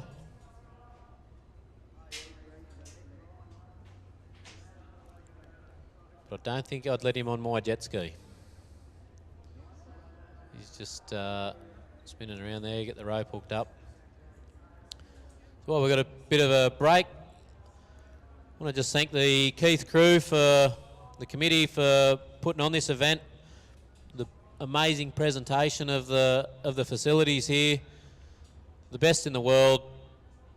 You know, they do an amazing job, and as racers and officials, we all appreciate what they do. And mixing it in with all the other motorsport events and things that they've got going on here, it's a great atmosphere. A big thanks to Spitwater for coming on and helping the Spitwater arena. Looks like they let a lot of the smoke out of that thing, so obviously when it's turned over, it's thrown a bit of oil around. Looks like one of the tractor pull guys now. We've got Penrite Oils been on board with V8 Superboats for the last couple of years. Big thanks to them. And JCB, farm equipment, telehandlers, tractors, excavators, skid steers, got a bit of everything going on there.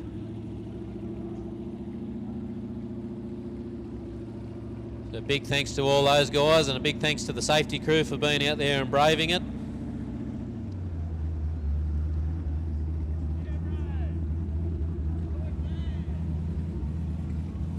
But they do get the best seat in the house, nice and close. So I think a lot of that smoke might have been from the fire extinguisher burning all the stuff out of the back of it.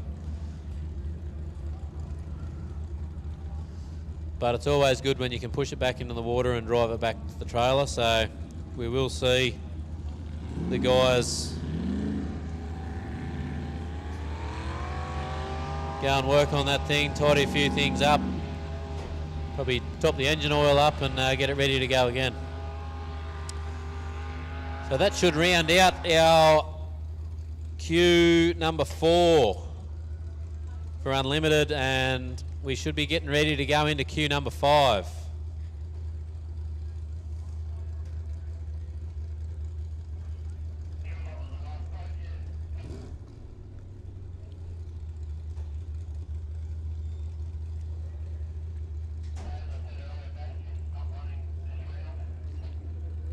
Just had word through that Bastian Mullen's not going to run this round. He's sitting pretty comfortable and feeling confident in the boat, so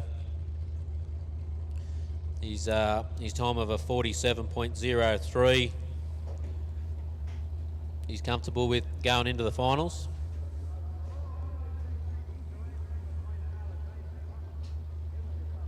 So this being qualifier number 5, we're going to have a few guys sitting between 12th and 19th that are really going to want to have a go and try and get themselves into 12th position, but so they can have another drive after this.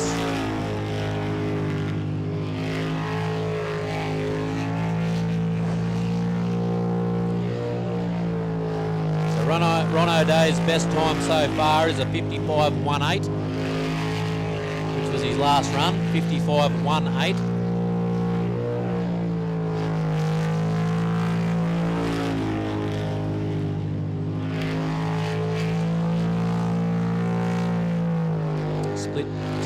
hasn't shown up there.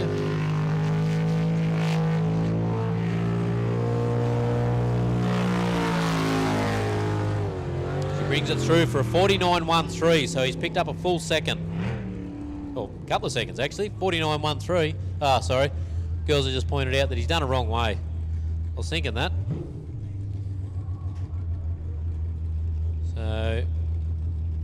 So Ron will be relying on his 55.18.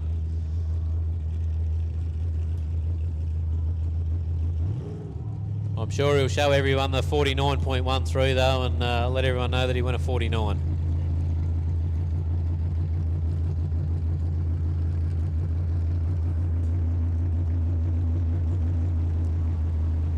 Next up we've got Matt Malthouse.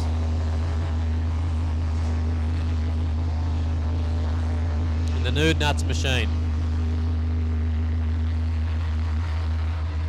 Sponsored by Matson Motors, Collins Contracting, Alan and Michelle Cotton, Simpson Farms, Frank Fatchin, Cartage Contractors and Keith Science. So Matt coming out, his best previous run is a 50.08.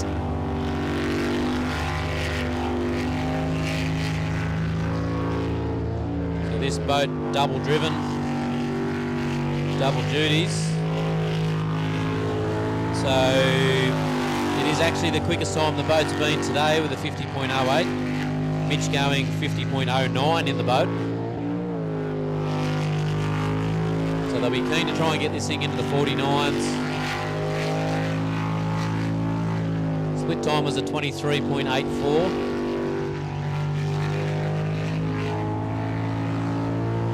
Pretty good line through past the Witch's Hat there, and he'll go 49.93. 49.93, so Matt will be pretty happy with that, breaking the 49 barrier.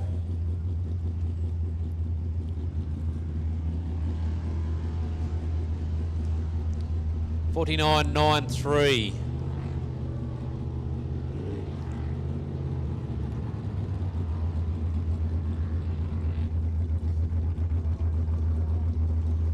These guys only got the engine back on Tuesday and had a busy day out here at the track all day Wednesday and put the engine back in Wednesday night. Didn't put the jack shaft in, just started it up on the trailer and said, yep, should be right, and hope for the best. So, you know, it's been a pretty good effort from them to get that to happen. We see Darren Pollard roll up, Michaela Nisbet in the navigator's seat. Darren's best so far, a 51.62, which was his previous lap. 51.62, so P2 will be pushing to try and get into the 50s.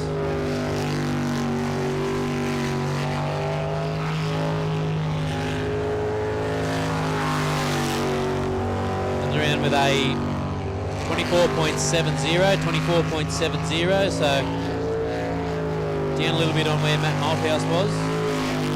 Matt Malthouse spent with a 23.84.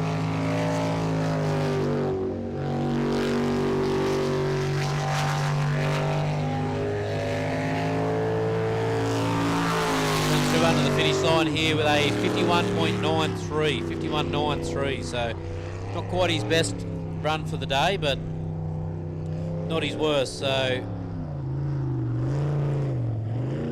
sure Darren will be happy with that. They'll go back and work on that and see what they can do to better that. As we see Daryl Atchison back out in Kennedy's.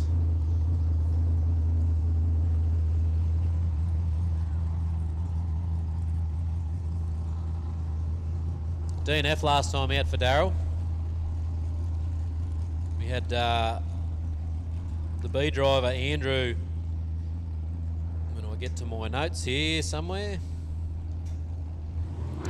Andrew went a 60.22 last time out, which is the fastest the boat's been today.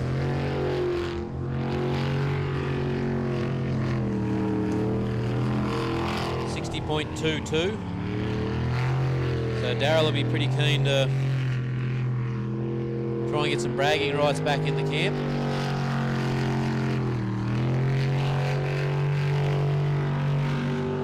come down here for the split. So 28.13 to the split. A bit of a back off as he come into the corner there, just to let the boat settle. He took it a little bit wide coming out of the roundabout there, but managed to keep it together, and he's gone a wrong way. He's just worked that one out. Now he's going to take the... No, he should be going up that. So he needs to take a hard left. No, he's going to bring it home.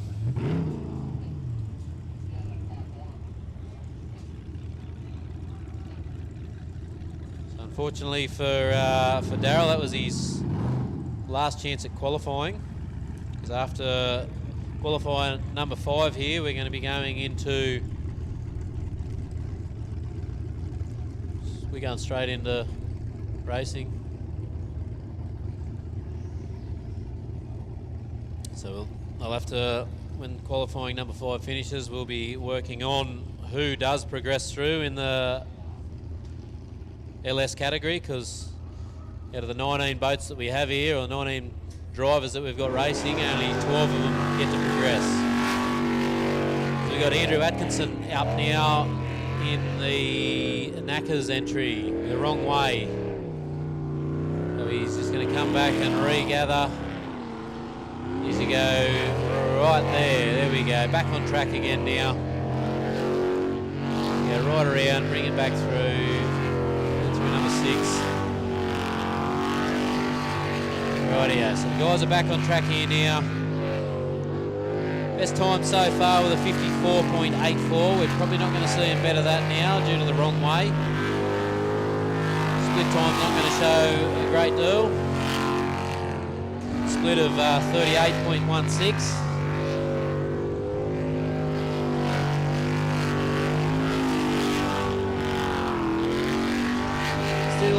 Still spending plenty of time on the loud pedal, so he'd be pretty happy with how the boat's handling it. It does look good in the water.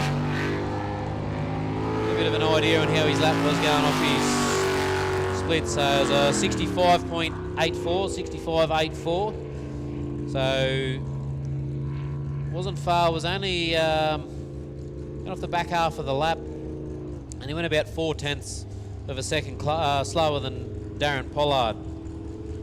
So, but due to Daryl Atchison and Ron O'Day with a DNF,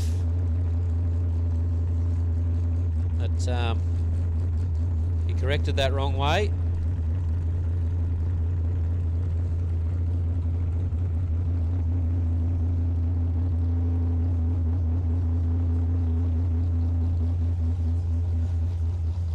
So we see Laurie Howlett up now with drop bear.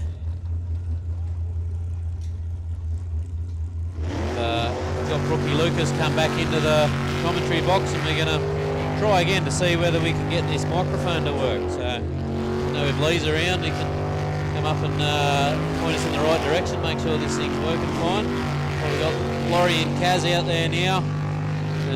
Last time out had a wrong way and a correction, but best time so far of a 54.64. So they will be striving to try and better that this time round.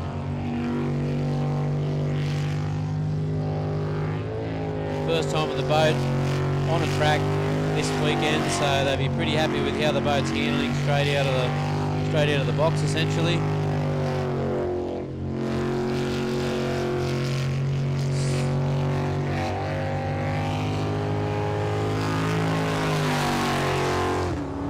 And come through there with a 53.40, so they've picked up 1.2 seconds on their best time. So they'll be very happy with that. As we welcome Brookie back in. See. Hopefully we're working now. Are we working? Oh, I got no idea whether we're working or not. I don't know where Lee is. If Lee's around, he can come and have a look and see what's going on. Yeah. I just noticed how much the water's changed in the track since I was up here last time. They've had another 2 inches of water in the track, and it's also like very salty now. You can see it's starting to have that froth skin on top of the water, which it didn't have before. You know, it's very saline out there at the moment. You can see the bubbles forming. problem we have here with the bore water with Matty Harrop out there at the moment in the moist airs. One of the boys from over the ditch. And Matty running. Yeah, rightio. So unfortunately just got a couple of messages saying the commentary's still not working on the other microphone, so I'm not sure what's going on there. Lee is about though. It'd be nice to come in and have a look. Matty's split time of a 23.80. It's going to bring him in over the finish line with a 49.77. 49.77. So his last lap out was a 49.77. So he's mimicked the last lap.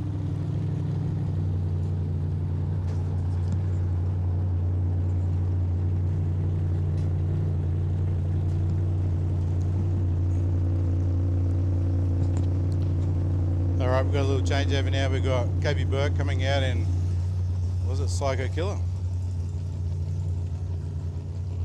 sure. Do you hear that? Is it coming through the headset or it is?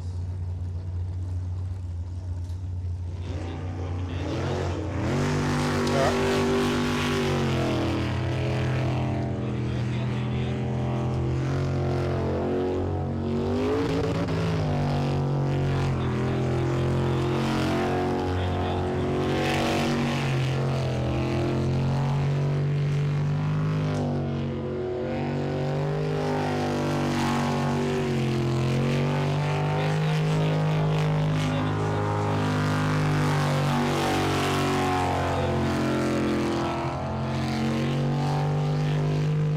Where he went on the last lap up the top there, yeah.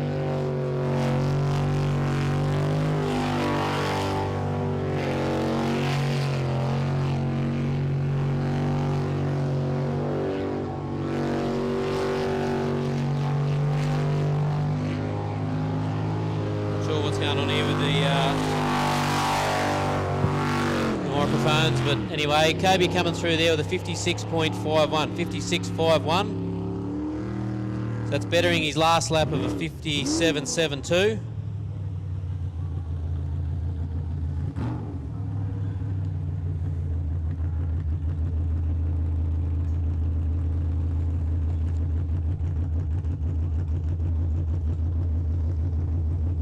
Kobe will be pretty happy with the progression that he's made. A couple of wrong ways out there in the first.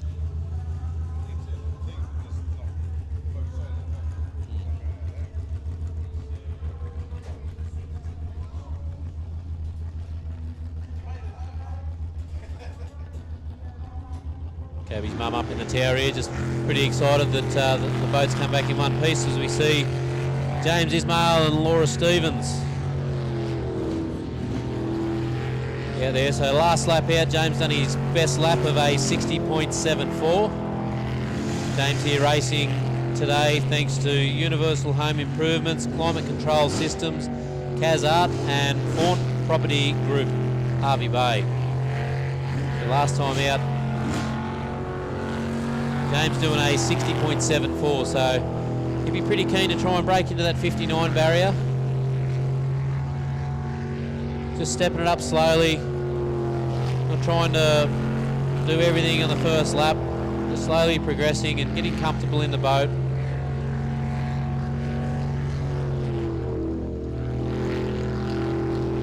Just a little bit of a oversteer and having to turn out of the roundabout there, so comes around, pretty smooth run, come through there with a 60.63, so he has gone quicker than his last run. Last one a 60.74, down to a 60.63. You're getting a bit excited, doing a few wheel stands out there.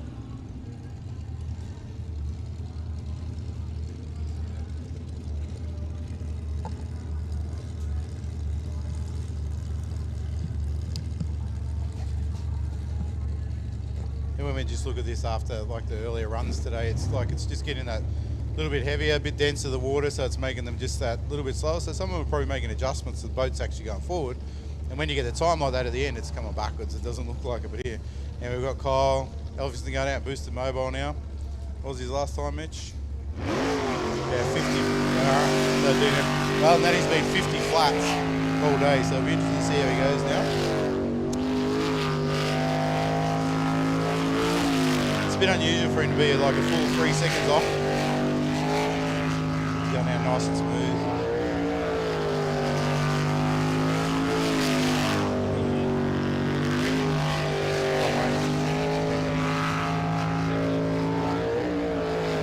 Yeah. And now he's back on course. He was going the wrong way then for a minute. He's back on course.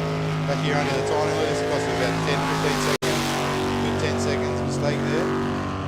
But hopefully he can work on it just to get this bit right so he knows what to do later on today. He needs it. Lucky for him that wasn't the top 12.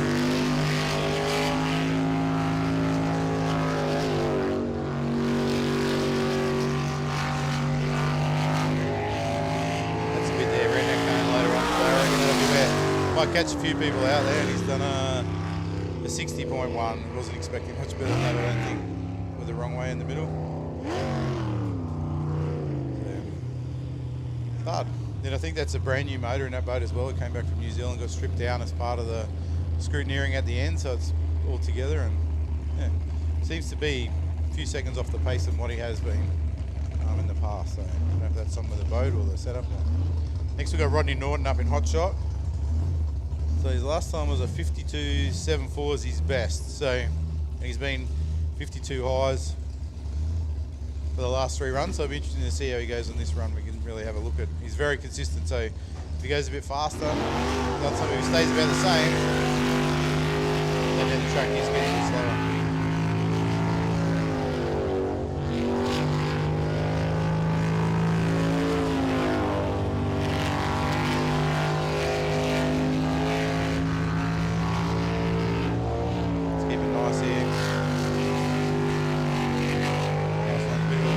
Up the back there.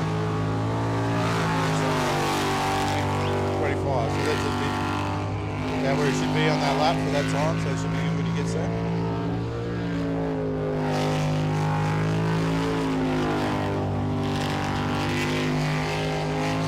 There's only a couple more corners to bring it home now.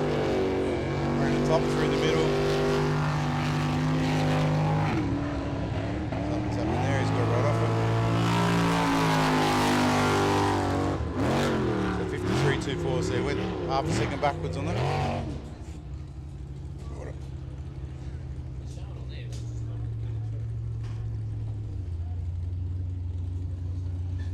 So I'm sure, I don't know what happened where he went around that last cone at the end there, and he coming home, he was right off the throttle there, and it's cost him that time, so we'll see what happens.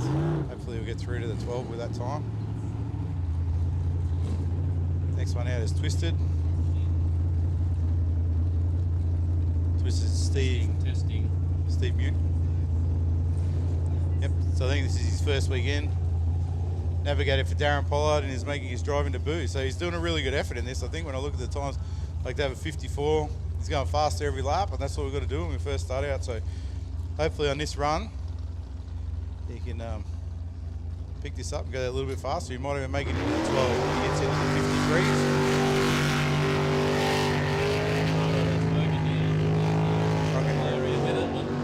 I can hear it.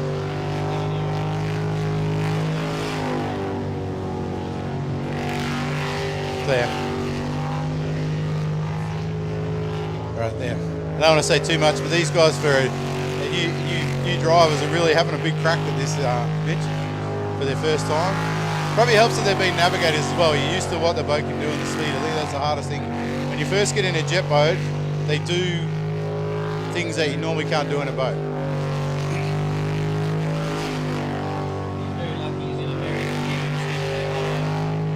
Yeah, I think you're speaking there, no one can hear, but yeah, it is a good Stingray boat. It's like you know yourself, these are great boats to drive, and when a boat's super honest, it means you can get on it really quickly. There with 55.0. So 55.02. It has gone to 54. I don't know whether it's working there now. I don't know whether anyone can hear me, but I'm I've had Lee up here mucking around trying to get this second microphone working.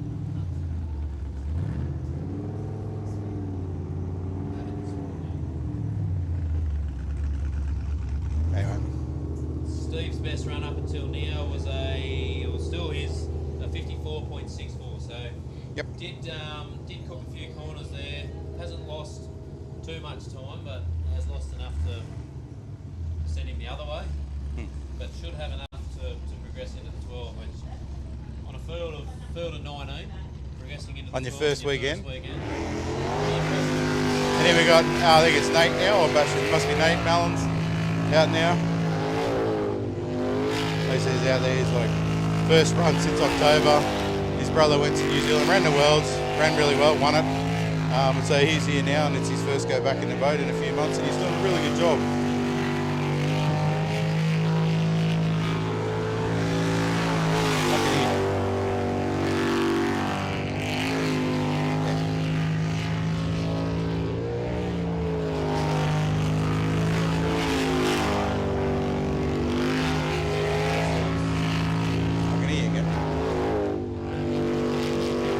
Microphone swap out, so hopefully things are up and going now. All right. Nate comes through there with a 48.24, 48.24. So best previous lap was a 48.23. Yep.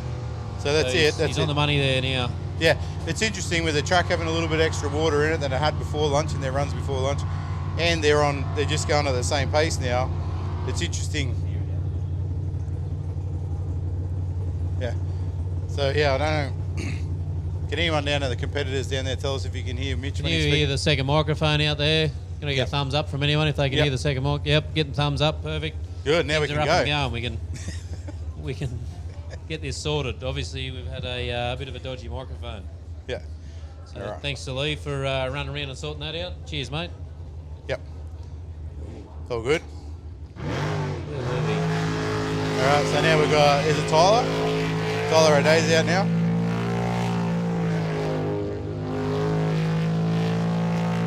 Colorado Day in aggravation. So 53.27 is his best. 53.22. Yep. is his best so far. So they'll be pretty keen to try and progress on that one. Yeah. Comes down through for his split here with a split time of a 25.12. So that should have him sitting between Laurie Howlett. Oh, Summers haven't. he's just had a big back off.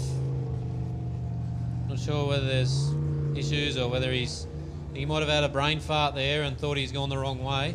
He'd have to have a brain to have one of them, wouldn't he? Well, He's a Strobby's plumber. son. Plumber. Yeah, he's Strobby's son. Yeah. No, that's a bit disappointing for him. But once again, lucky that's in the last qualifier, not in the top 12. Going off where his split was, it had him sitting between 25. No, we're going to bring that over there. So 25.12. So it would have had him between Rod Norton and Laurie Howlett. So sitting in around 6 this time out. So which means, pretty confident you're in the top 12. Yep. Which he is anyway. Like with the 53s. Should be right to cement himself into the top 12. And we got Mitch is coming out now. Malthouse out now. But yeah, it's a 50 flat, 50.09 for Mitch. So that's the time he's got to look at His getting old around man that. went a 50.08 earlier in the day. So Mitch is going to be, he's coming out with all guns blazing there now. Yeah, The local fella. What they call him before? They call him the young nut. So maybe that, imagine the bragging rights at home with that. You want to be the one that won in that, sitting around a dinner table. He's a builder, so there's probably some tech screws and things holding this boat together after their last racing here. But pretty good split there with a 23.95. So that has him sitting just behind his old man. Yep. Matt with a 23.84. So he's only a tenth of a second down on his old man at the split. Yep. He wants to bring it home. He might be being conservative too, Brings him in straight beyond his old man with a 50.22. Matt with a 49.93. So once again, just dropped a tiny bit on his run the, before. the back half of the lap too. So Yep. was pretty close in the front half. So total distance between Matt and Mitch is 0.28 of a second. Can't even count that. It's fast. There's not much in it. That's about, half a metre if they're running side by side. So it's not much. Is this the new guys in Disturbed as well? Hang on. It's Matt Nahn coming out of New Zealand. All right, yep. So best lap for Matt so far is the 52.43. Yep. See he races in New Zealand. I haven't seen him over there to see what he races. Yeah. Current NZ driver and navigator. Yep. So Matt and Namara Nahn. So they're out here with the boys from Sturb giving him a run in the boat and having a race, which is really good. He's been on the last couple of laps I've watched him, he's really sort of picked up the pace and got onto it more. Yeah, I'm just getting very used to conservative. him. Somebody else's boat. Yeah. So you don't want to beat the bloke who owns the boat. That's You never want been something for me, Mitch, never. Not unless it's the last round. It's always, it's always nice to say that you won't until you go to the start line. And then, then there's only one person you really need to beat, and that's the other driver in the boat. Very wide, very untidy through. And the wrong way. And the wrong way there. He hasn't backed off though, so I don't think he's really. Here we go. He just had a hesitation. He just realised the. It didn't look like it should. Yep, righto. Now we're back. Back on track now. Yep. Ran a bit wide there. It looks like he's cranky now. The tendency to overdrive it when you get a bit cranky.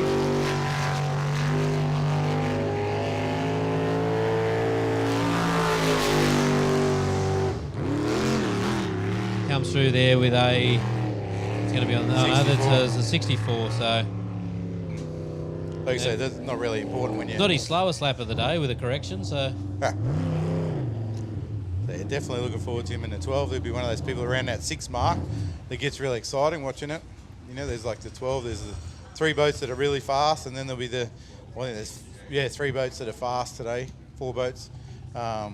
That are pretty quick and close together, and then you got the next group of boats. There's about 6 boats that'll make that last 2 in the top 6, so that's where the excitement will come in that 12. Sounds like we've had a flame out from Matt in the. Here we go. You got it sorted.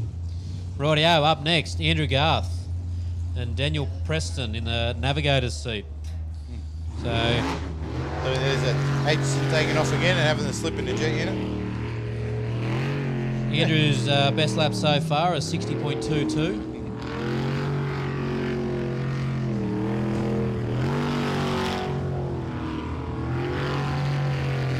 Kennedy's racing team, as we've seen it out previously with Daryl Aitchison at the helm. So A and B driven boat, a couple of mates coming out and racing, and really sticking it to each other, racing each other. He comes through with a split time there of 28.65.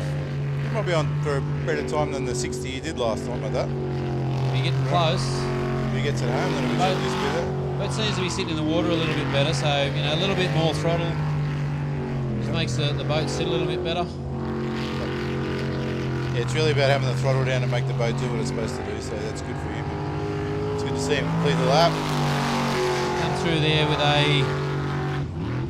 Waiting for Gordo to change the page back over, a 58.28. Yeah, puts him into the 12 by the looks of it. So 58.28. So best previous was a 60.22. So yeah, that's got him in the 10th position. He's picked up 2 full for now. seconds. Got him in the 12. I think the cup might be going to him rather than Darryl, eh? The Kennedy Cup might be his. We'll get an extra lap in. Yeah. 12 is going to be a close one. Yep. The back end of the furl is going to be fairly tight. As we've got Knackers out now. Should be Nice Kenny Russell. Australia. Kenny Russell in Knackers.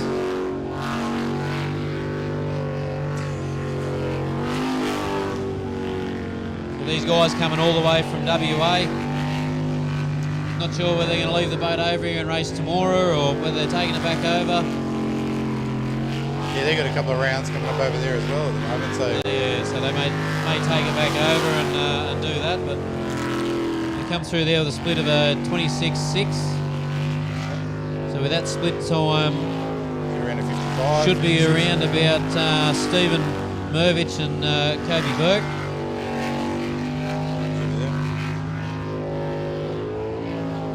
Stephen driving the Twisted, and Kobe in the Psycho Killer. So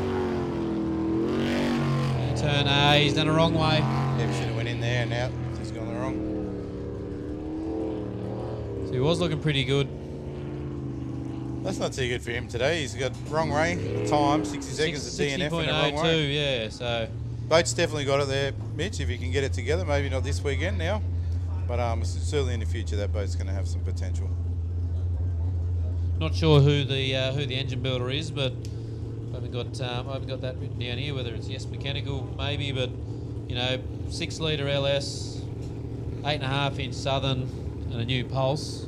There's going to be a lot of potential there. And as you said before, when people couldn't really hear, there's a lot to be said about a jet unit. We saw years ago when we first come into the sport, when Band-Aid Benny Hathaway cruising around in that old 350 boat amongst the 400s, and a lot of development went into his jet unit, and he was sticking it to the 400 Group A guys. Yep. Down on horsepower, but up on R&D in the jet. So yep. These guys here are very big on their jet R&D as well. Yeah, I was talking to Macy before, and this boat's looking a lot better out of the hole now than what it did last run. So Macy said they found some things with it that they needed to change. She said it'd been a bit hectic today, been a bit scary, and it's the first run in the boat after she'd been with her dad over the fence in New Zealand. So it was very untidy early on. Yep, coming through here early, it was out of control. So looking way better. Sitting up a lot. The boat was sitting up and sort of floating fairly well. Yeah. He's the only one that seems to be spraying our commentary tower. Him and the Unlimited guys. So, Ollie split of a 22.92, 22.92. That should have him down in those in the 47s, low 48s. As he brings it through there with a 48.32, 48.32. Yep. That's a bit of a half a second improvement on his last run. Actually, when they go back to that other screen, Gordon. So he's actually quicker to half track to the split than Nate Mullen was, but he's a little bit slower in the back end. All right. Nate's picked up 2/10, so very very consistent driving there from Ollie. Yep. Now we've got Brendan Doyle coming up. So Brendan's last run out was that low 47. Yep. So he's really been the class here today. That's a great package. A little bit unlucky in New Zealand, like a few people. He didn't end up with, world number 1. I'm sure today he's here to go racing it.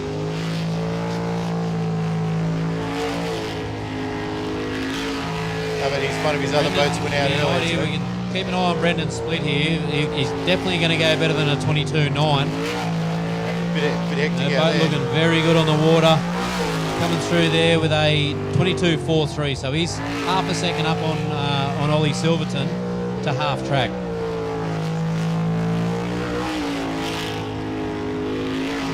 Now Ollie's trying a few things to get his boat that he races here isn't the same as the boat that it's similar but not the same as the boat that he races in NZ. Brendan comes through there and with a 47.04, 47.04. So that's it, he's getting faster. So he went a 47.09 last time, so will we see Group A jump into the 46s? I think we should. Yeah.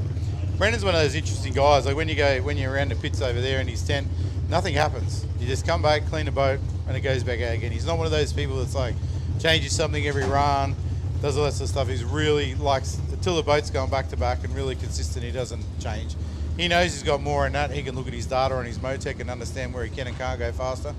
So until he gets to that place, I don't think he bothers. You got your brother coming out now. So Justin's got about half a second to make up, 0.4 of a second to make up to get Brendan, who he's probably gone a little bit hot into the corner there. So he wants this. You can see he's hungry and he wants to put the doubt in Brendan's mind going into eliminations. Yep.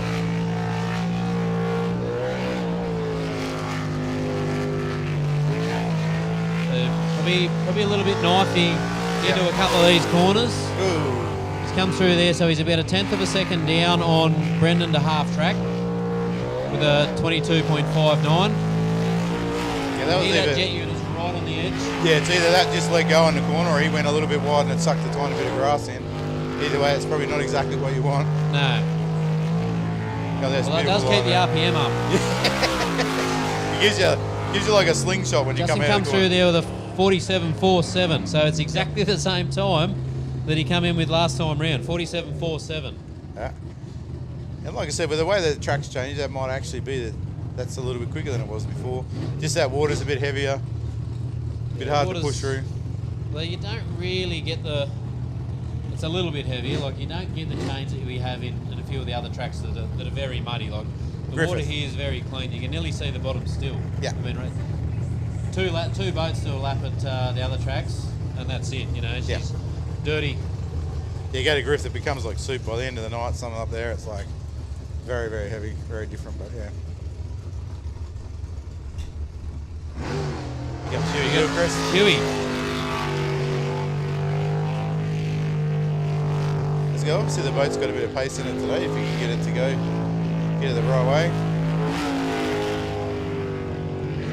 The boat's definitely got the pace. Like, essentially, this is the same package that we've seen Jody Elia running in previous years. You know, with the last year with the Pulse, we've seen Justin out there, we've got Brendan out there, we've got TJ out there. Unfortunately, the jet unit come apart and left that TJ down, but you know, we are seeing a few of these Pulse Group A packages with the JRE engine. Yep. We know they've got the potential. Yep. But Huey's just creeping up on it. Yeah. He doesn't like working on boats, so No, he does a bit of it. he but likes doesn't sitting like on houseboats. Yeah. But you see there's just a bit harder on the wheel in the corners. He's pulling the wheel harder. Very clean line through to the finish line there. So Huey coming through with a 51.82. 51.82. So that is his quickest time of the day so far. By 3 100ths. Wow. But yeah, just if you're watching on the bank or watching around, you can see that when Hugh comes in the corners, he pulls a little bit harder on the wheel, just slows the boat down that little bit every corner. Then you got to come back from that. So it's really about getting smoother now. Like if he gets in the next round, it's about how does he just keep the same throttle position but less turn on the wheel, basically. There's a little bit more throttle position. Even less turn on the wheel. Yeah, could be. I haven't got his data, so I don't know, right? He could be flat. He could be just at like 60%. I don't think Huey looks at his data. I think Huey just goes, I'll just go out and I'll drive it a bit harder. And until you get comfortable, until you can back-to-back confidently say, yes, I gave it my best, that's when you start changing things. Yeah. I've never had the Motec. I've got my new boat. It's got Motec on it, and I don't look at it. The kids look at it and tell me, but it's got nothing to do with me. We just run the Brotec. Just have a look at a plug. Yeah, no, we need a little bit more. It's more like being honest and going like I wasn't going hard, or I didn't go good in the corner. So anyway, they're up to the Superboats now. Up to Superboats. All right. You can see the Ramjet guys still in their tent, but we've got Daryl Nutsy Hutton. He's been going out there and really giving it some. So he was only 0.02 of a second behind Fonzie last run out. So, you know, there's not a great deal in this. Yeah. I didn't see Fonzie last run, but it looked like he's been fairly conservative. But, I mean, Tyler's really got it going on today. He's really got that boat dialed in. I spoke to him at lunchtime and he goes, oh, yeah, it's like I'm not, it's a bit knifing. It's a bit like this in the boat. And I said, it's just fast, mate. And he goes, yeah. So, yeah, it's quick. It's going fast. You know, hopefully Fonzie and Daryl can get a bit of pace up in it and come chase him down. So Hutto's definitely going to... he's not scared to go out there and have a crack. Looks like he's got a little bit more boat out of the water. It looks a little bit floaty. Yeah. He's definitely chased something. That can be good and it can be bad because... Well, you can see he's chasing it up there. He didn't get a nice line around the top. If you're chasing it on a straight line, you got some arm pump happening. He'll know at the end of this run, looking at that. It's sort of like... Comes through there with a 22.36, so he is down about half a second on his split. So maybe with having a little bit of boat out of the water, if that's what they've done. Yep. Or maybe it's just he's a little bit harder on the throttle and is forcing a little bit more boat out of the water. It could be a bit of that salt, making it more buoyant. We're going to see him back into the 46s here. 46.54, 46.54. So he is about 6 tenths of a second down on where he was before. So It'd be interesting to see whether he came home in that second half of that lap a little bit faster than the laps before, because when you make a change like that, the second half of the lap was a 24.17. Previous was a 24.01. So a little bit slower. he's a little bit slower in the front and back half of that lap. Yeah, looks like where he lost it was in the front half of that lap. He's lost most of it there, yeah. Yeah, and that's one of those things, like when you make a change like the first half of the lap, you chase the boat because you don't know what it's actually going to do. But the second half of the lap, you've got it dialed in a bit more, you understand what's going to do, and it's a bit easier to drive. So, yeah.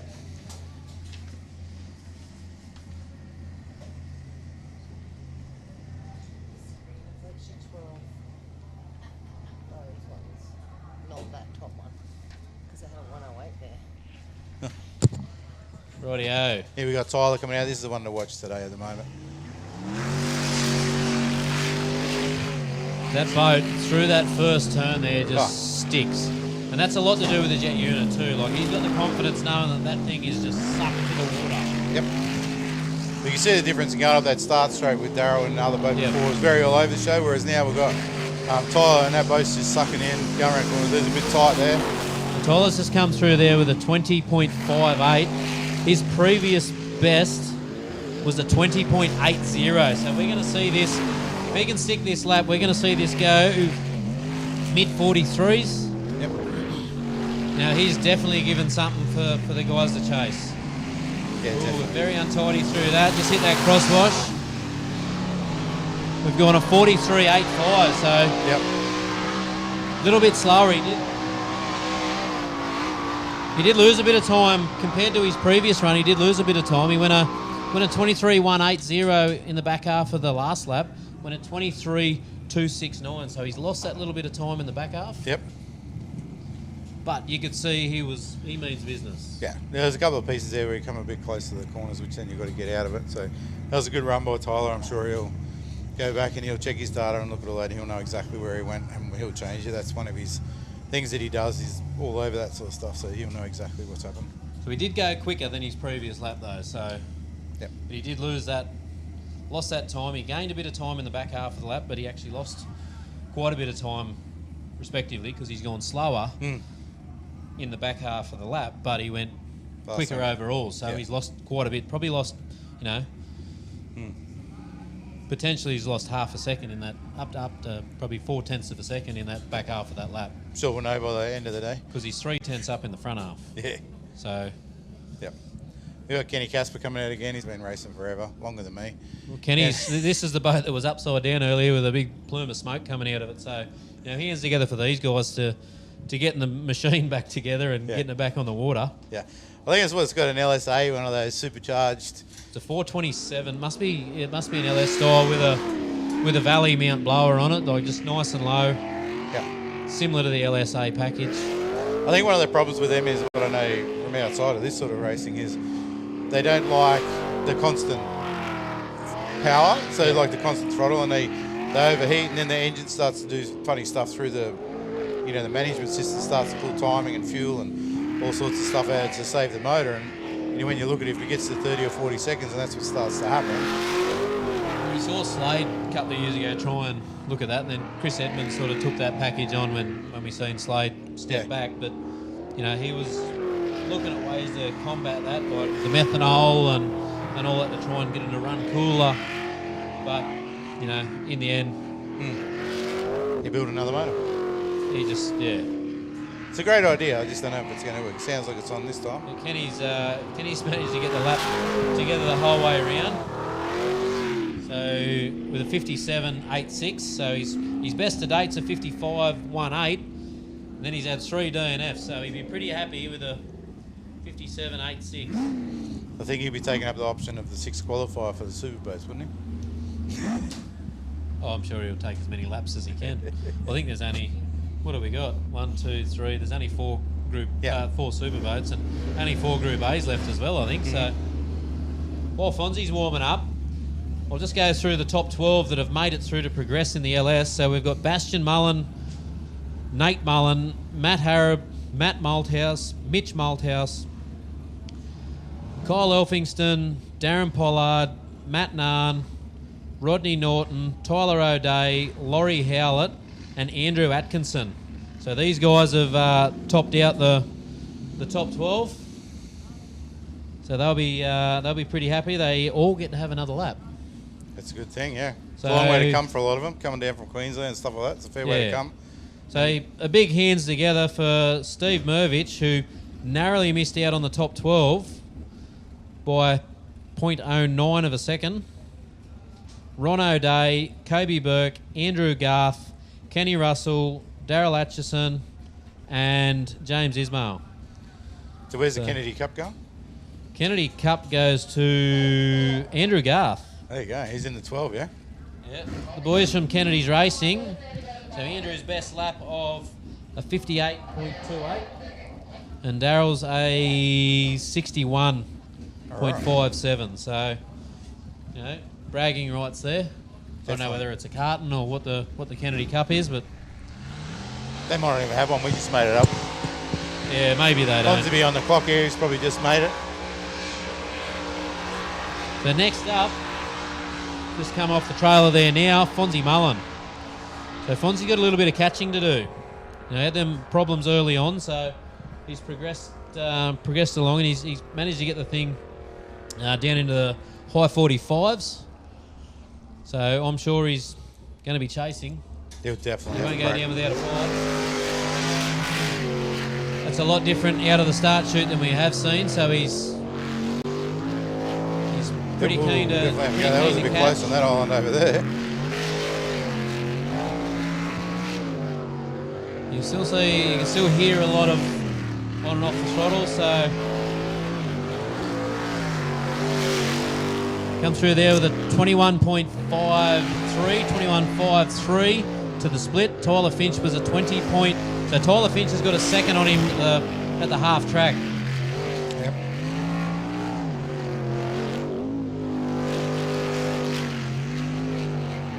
There's a bit for Fonzie. We're just feeling it out, making sure it's a ride, getting a good feel for it. He comes through there with a 45.24, 45.24. So that's his best lap so far. Previous best was a 45.92. Yep, so it's a half a second faster. Just a bit over, 7.7.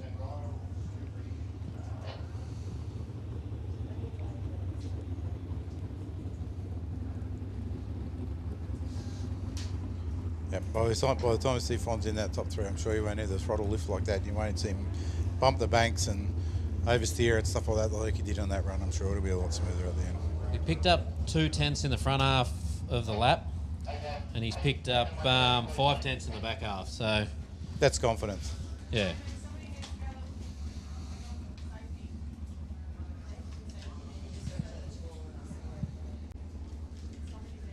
So I think we're going to go to the top 12 for the LSs here. Because of the numbers in the 400s and the Superboats, they're going to have a chance for a 6th qualifier.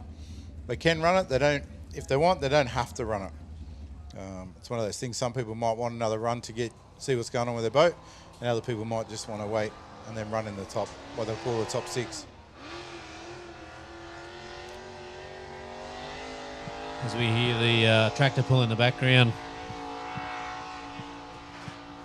I'd love to see his Motec and see how many revs that thing's pulling, because someone will pull on us over there. It's got a good oil system. Well, they only go in a straight line. They don't really need it like we do, you know? They just got to have a big tank and let it drain back. Yeah, they've just got a big tank at the back of it. That's all they need. I was watching Glenn Simpson over there before he was racing this thing. I don't even know what the motor is. Apparently the same motor that's in the tank is in this tractor pull with a couple of massive turbos on the front of it. And Glenn did a full pull. If you understand tractor pulls, it's right to the end. It's an amazing looking piece of gear. Orange, I think, Screamer, I think it's called, if you know what, if you're in that industry.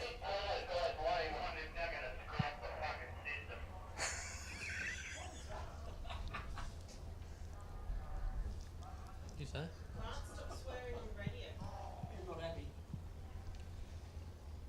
Audio. We got the LS boats.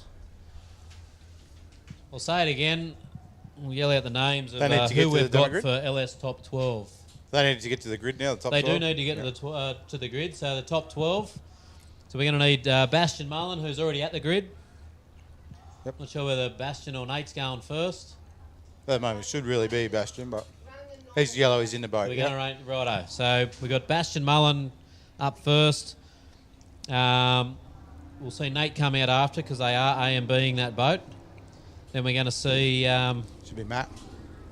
Matty Harrop in the Moist As No Limits boat. Then the Malthouse boys, Matt and Mitch, Kyle Elphingston, Darren Pollard and Matt Nunn. So Darren will probably have to be up early so we can A and B that one. Yep. Same as the Malthouse boys. Rod There, Norton, Tyler O'Day, Laurie Howlett and Andrew Atkinson in Knackers rounding out the top 12. So come all the way from WA and he gets another lap. So I'm sure he's going to be pretty happy with that. It's always good to get another lap when you travel that far. So going off what we're seeing there, Mitchie Malthouse and Kyle Elphingston, who are good mates, you know, there's going to be a little bit of a battle for the sixth there. So They're on the bubble, are they? well, Mitch has got Kyle with the best lap. Mitch has There we got go. Kyle by about 2.5 tenths of a second. This is Bastian going up now. This will be the one that will set the lap for the day. Bastian out. You see the way that he takes that first gauntlet? The boat doesn't even look like it. It looks like it's on rails. Oh. I sent a message when he was in the Worlds after the first round. I said, that was the best drive of the whole first round. You know, he had it Just so so dialed. smooth. Oh. When you talk about if you're watching his steering wheel, there's only ever one steering increment per corner. You know, you're watching, there's one there. Nice Right. and smooth. There's no double stabs. He's very tight coming out of that roundabout. Like hit the apex late on the roundabout. Yep. Very go-kart race lines. Oh. And the thing is, the boat is so honest. It does exactly what he asks, and he knows that's what it's going to do. He comes through there with a 47.050. Yeah, he's done that before, isn't it? 050. So he's actually gone, well, he's very consistent. So we've seen him do a 47.04, a 47.03, and he's just gone a 47.05. So he's a bracket racer. Take him to the drags. Great effort. And all your own. So he's actually a little bit quicker in the front half of the track there than his 47.03. But so he must have just backed off a little bit or just took a different line or something in the back half. And You're talking like 2 or 3 degrees increments in the steering wheel difference from the, you know, that much time in one corner. So we got should have Matt Moldhouse now, one of your local men from around here. I'm pretty sure he lives Should locally. be Matt, yeah, it's Matt out. So cheer him on. He's got to go about a second or so faster than his best time, is it?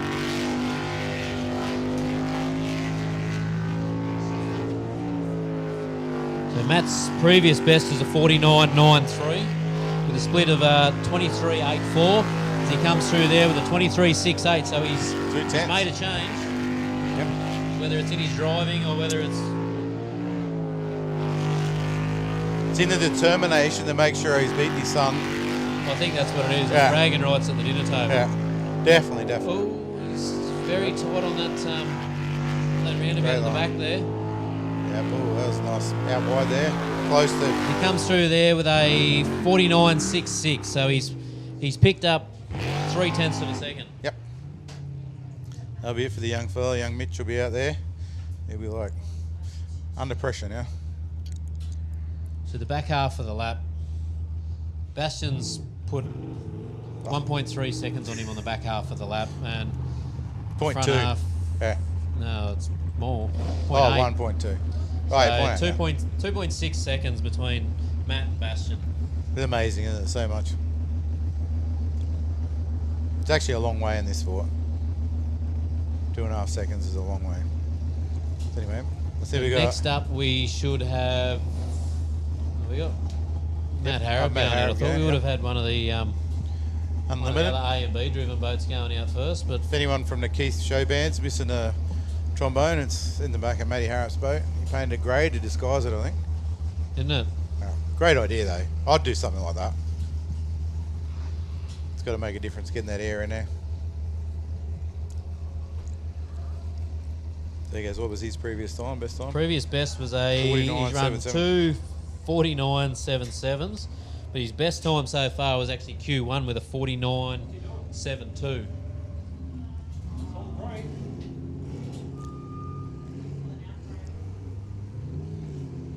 Oh, I wonder you'll start from up here. Ah. Did he put his hand up or?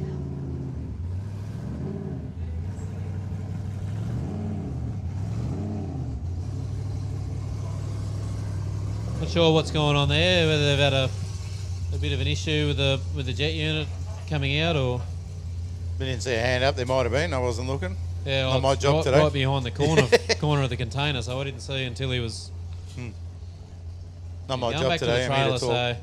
So they're throwing the hand up and Oh, okay.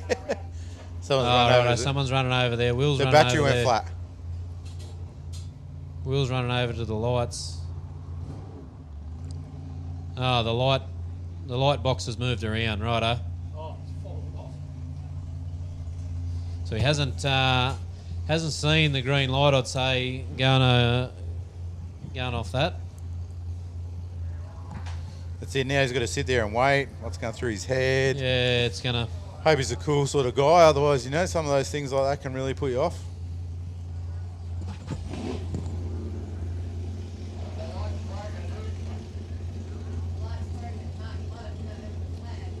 Yeah. Your time to shine. Yeah. I think we're gonna have to go over there. All right, bud.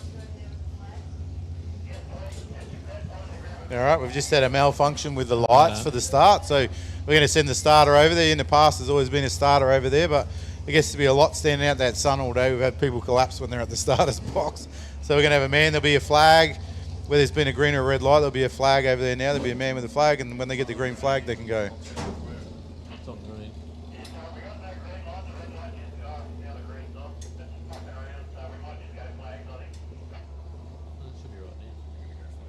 Rightio, so we're going to go steer away from the green light, red light system. Had a bit of a malfunction. They're going to run green flag, red flag.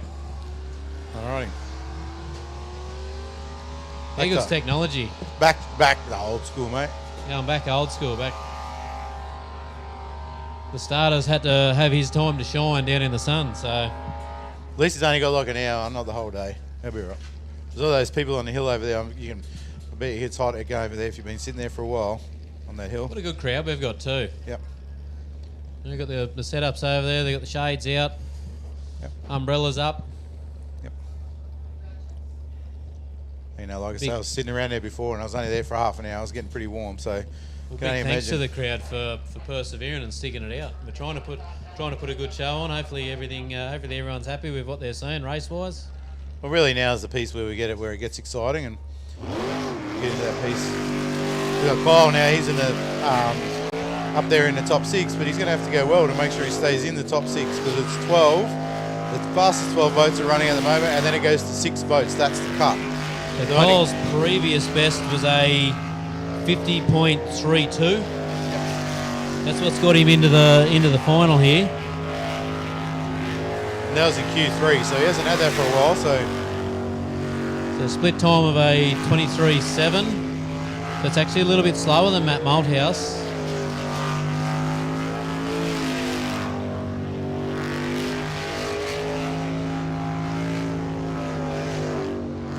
He comes down through here to finish off. This may be Kyle's last lap for the day.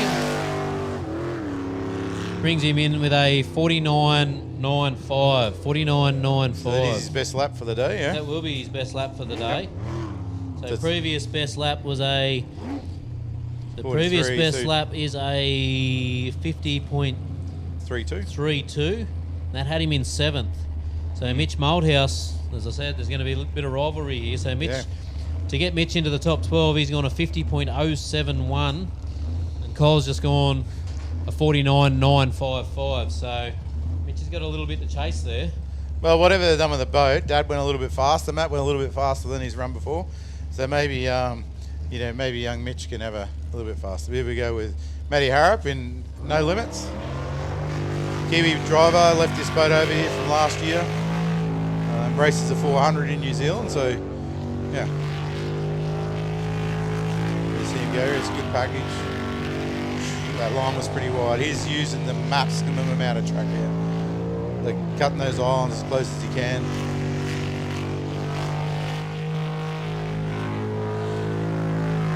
Beautiful line around At there. what point does the air intake create drag? Wow.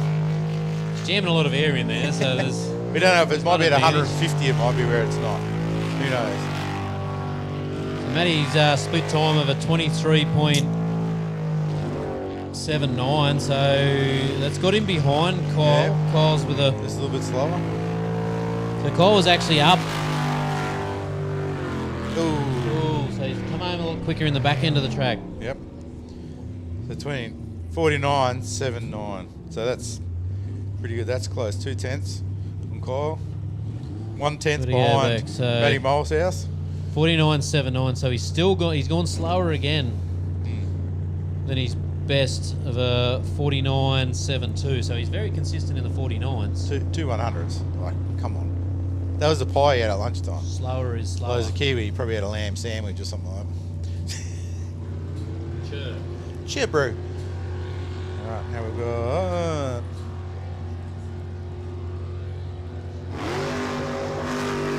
Got just Darren Pollard out there now in the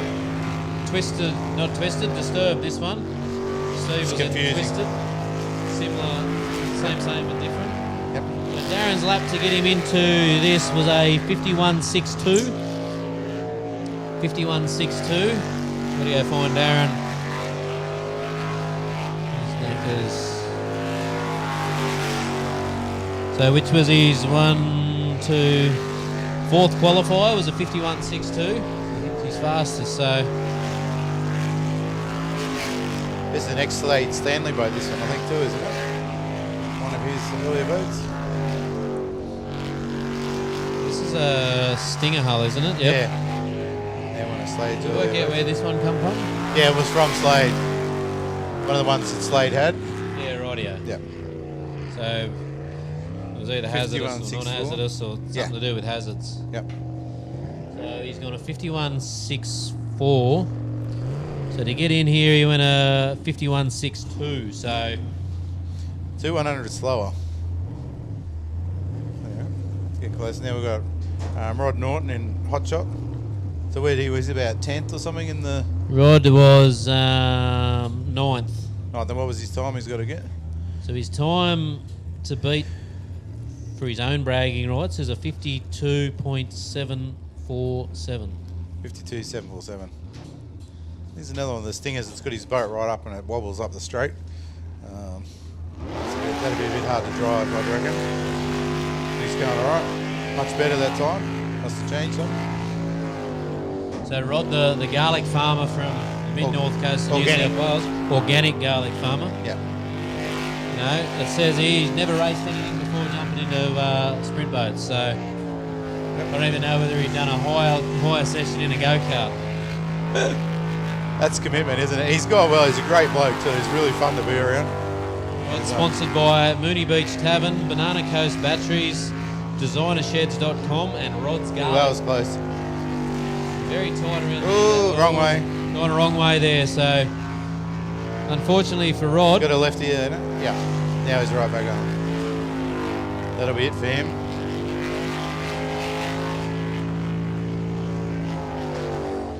He's just working on his race lines now.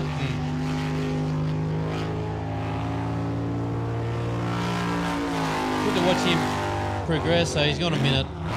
Yep. So that'll be the end of him for the day, but that's cool. He's had a good day, I'm sure.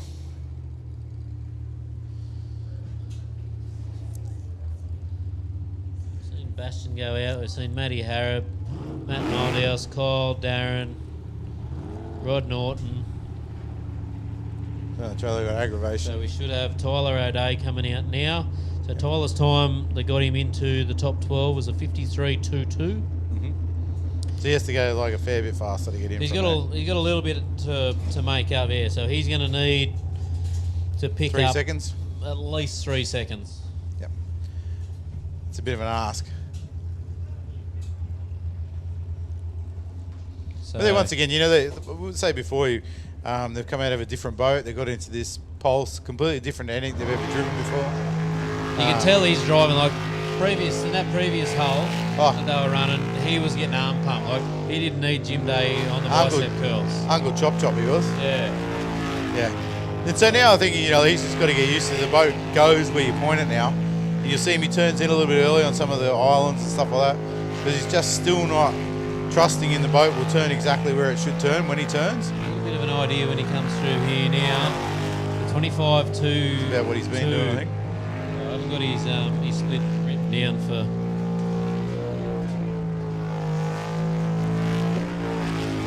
So he had a DNF last time out. I know that. Boys here, sponsored by Pantnell Welding. He went very wide there. He was very lucky to and oversteered coming out. He's steered out of the corner. Didn't let the boat drive out of the corner. So a very tight line through there. So Tyler with a 52.93. So he has gone quicker. Yep. So he has gone quicker. So he'd be pretty happy with that. He went a 53.22 and he's come in now with a 52.93. Yep. So, you know, we're talking 0.3 of a second quicker there. So to finish the day on your fastest time, you've got to be happy with that. Straight boat with the cover fitting on it and your fastest time of the day, you can't ask for much more. You know, I'm sure you go home now, the boat doesn't need fixing. They only just fixed it because Dad crashed it in Perth last couple of weeks ago, so they brought it home, Well, repaired reckon, Dan had it done within about 2 days. Yeah. Yep. So great work, great turnaround there from the Pulse guys. Yeah, it's great the way that he's doing it. We got Laurie Laurie Hallett. Hallett. Yep. Drop bear. Yeah, back through and fine. They're all out of order here at the moment. So Laurie's had one with a correction issue. So to get Laurie in, he went a 53.409. So Laurie's just going to try and get down to them low 53s. Yep. The 25.211. So very similar to Rod Norton's split. Very similar to Tyler O'Day's split. Yep. A little bit quicker than Tyler O'Day's. He's on the split. grass there. You can see that physically slow down. He was lucky to get away with it. But if this is a new boat for these guys, I think it's even a new hull, isn't it? Like I Brand new said. hull. So They it's had this a big off at Cabba. Yeah, this is a jet speed, and I think he had a Macraft before. Stinger. Stinger? Still a Alright. Stinger, yeah. Yep.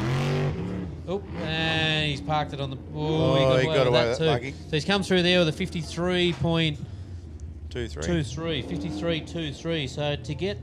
So he has gone quicker yet again. So he went a 53.40 to get himself in. They're very close. 0.2.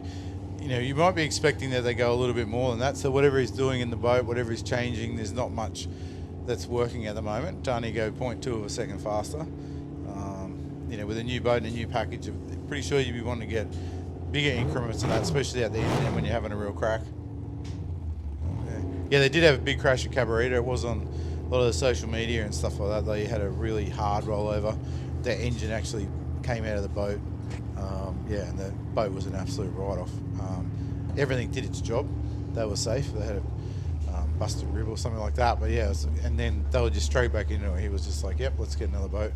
They had it ready for the World Series, and then they couldn't get the ship. Yeah, it didn't work out. It was in a container floating off the coast of Newcastle or something, Yep. I think. Yeah, I think it was Wollongong that couldn't get it. Yeah, Wollongong, sorry. That's good. And now we've got Knackers, another new Knackers, pulse, Western Australia. Great effort. Andrew Atkinson. So Andrew got in with a 53.72. 53.72.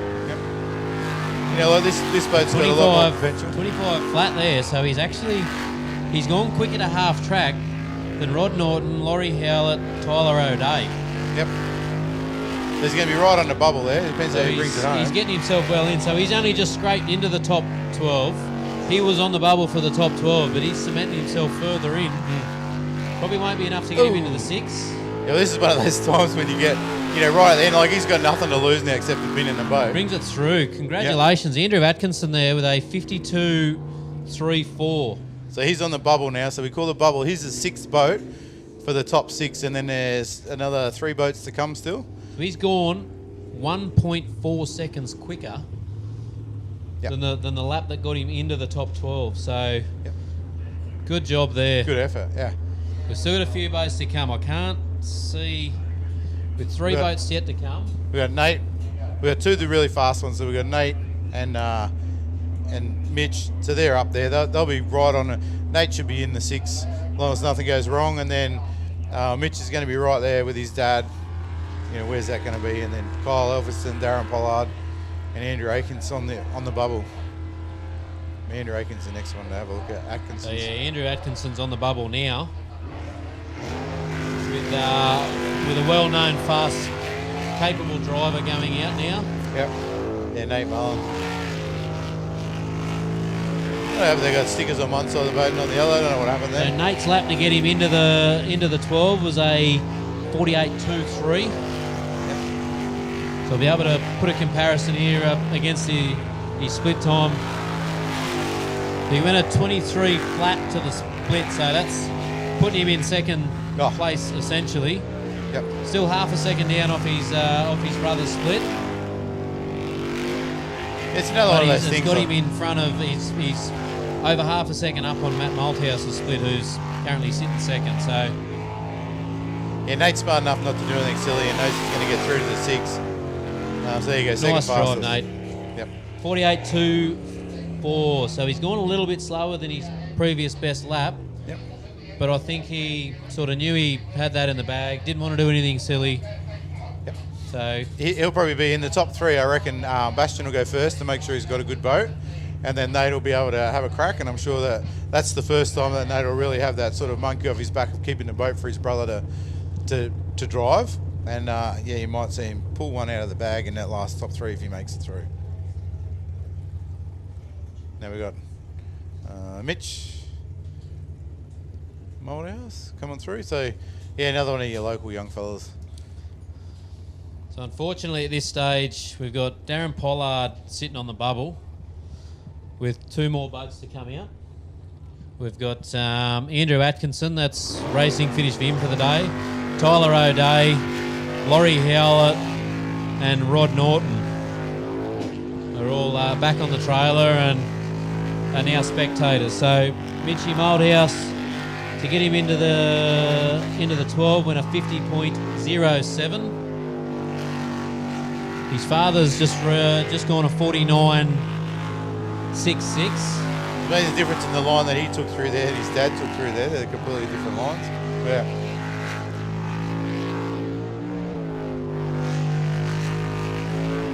Now this boat is on hand controls as well. It doesn't have a foot throttle, they got a hand throttle. So you heard when Matt come out of the water there earlier, you hear him over revving because I reckon he was grabbing everything he could grab. Here we go. So this will tell. Ooh. 49.884. He's gone. Well, his father's gone 49.664, so it's 0.22 exactly slower than his father, but that cements him into fifth position. So yeah. Kyle Elphingston now is on the bubble. That's really unusual for Kyle to be sitting there on the bubble. Matt Narn, I think it is. Yep. I don't think his times have been. I think Kyle should be okay. So Kyle's time. Matt ran a 52.43 to get in, but we did see him progress quite a bit to get in there, so he may still have a little bit left up his sleeve that he's been waiting for. Yep. Now that he's not going to be a threat to the rest of Darren's day, so Darren's on the trailer now. Yep. So he's out, so he can really have a crack now, and it's like he's not going to put him out by beating going a better time. And he's got time to fix his boat.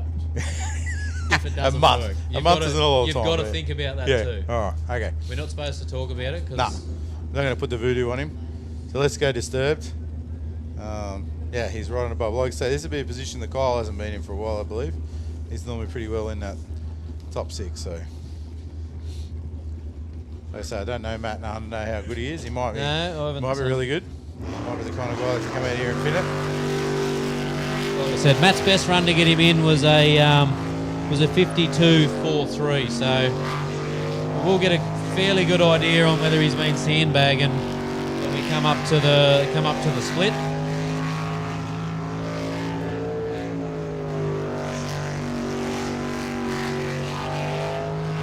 Navigator's very vocal there. 24.53, so yeah, that's got him in 6. He's got to back off there, so got a wrong way. All right, well that's it. I was looking at the split time. I didn't see his lap.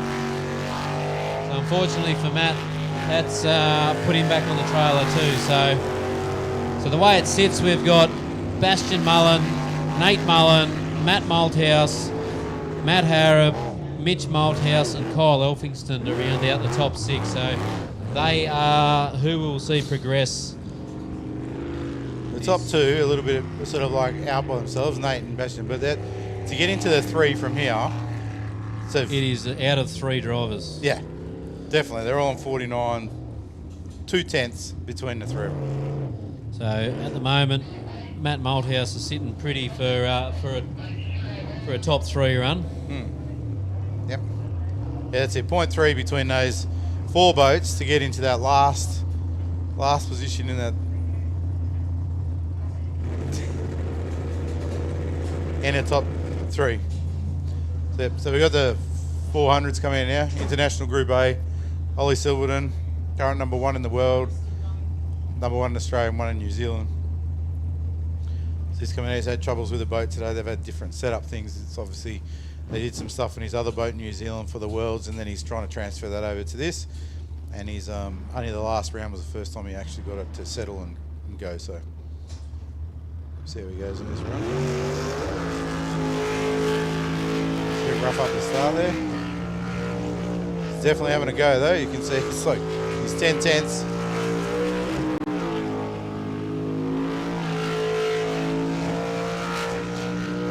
Really nice line across the top there, just one continuous circle. Come back down, see what the split is when it comes down underneath the bottom here. 22.665. That's pretty quick. Gee, it's right on the edge of letting go when you go through the corners. You can just hear it starting to slip up and it's catching on the rev limiter.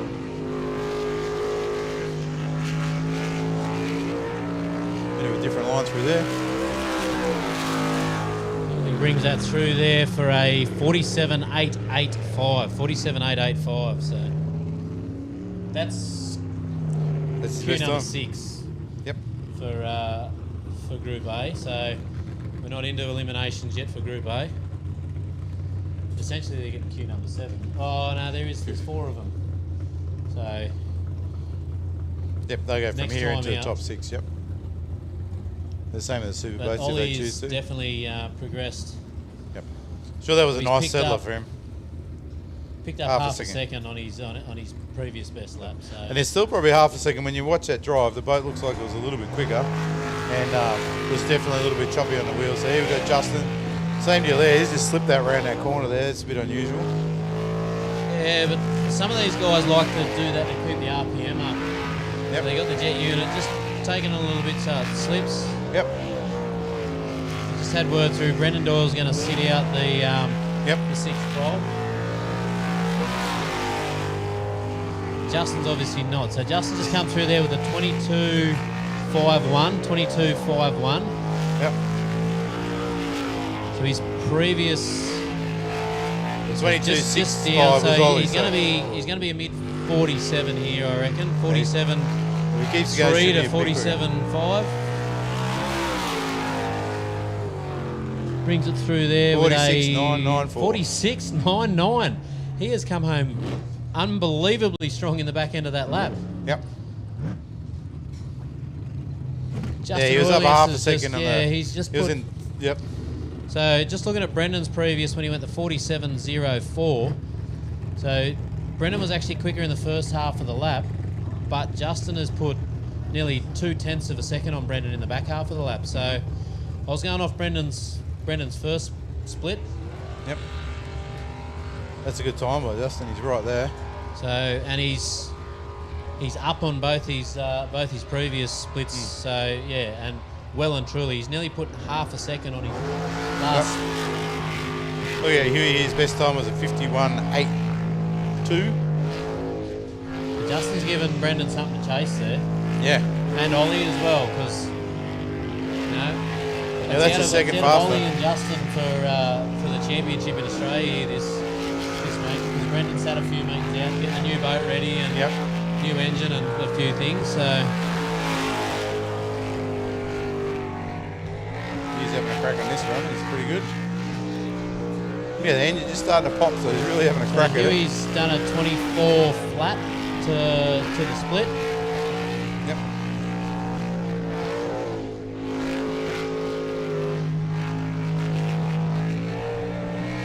Still about 2 seconds off the split there of the other boys, but so he's gone a 50.03. So that's his fastest time to date. 50.03. That's a good effort. That's a full second and a half faster than he's been. Well, just over. It's 1.8 seconds faster than he's been all day. So that's a great effort by you. And he's right there. Like if he goes another second faster and the other guys make a mistake, he'll be into the top 3. You got to be in it to win it. Yep.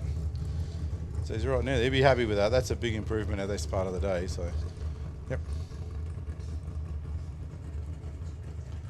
So Fonzie's going to have another go, and Kenny Casper's going to have another go. Can't see Daryl Hutton out there for the Superboats. Looks like they're getting strapped in, are they? Or? Yeah. They could be. I can't see. It doesn't look like there's anyone in the boat. No. So maybe they're going to sit this one out. Yeah, I can't see Tyler there, so maybe he's going to sit it as well. There's no one in the... no, Tyler's standing there at the ramp. So Tyler's... We're just going to have a few guys sit out because there isn't a huge number of boats in this class. They can opt for a 6th qualifier, or they can sit it out. This is Kenny Abbey looking for a run here. He's had a few DNFs today, hasn't he? Yeah, quite a few DNFs. Yep. So 3 DNFs, 2 finishes. Yep. A couple of spectacular offs. But the nature of this sport, you can just roll it back over, check the oil level, make sure everything's right, and here he is back out racing again. So. Yep. I'm pretty sure this is the same boat that Kenny raced years and years ago, won the Australian Group A title in. When I say years ago, it would have been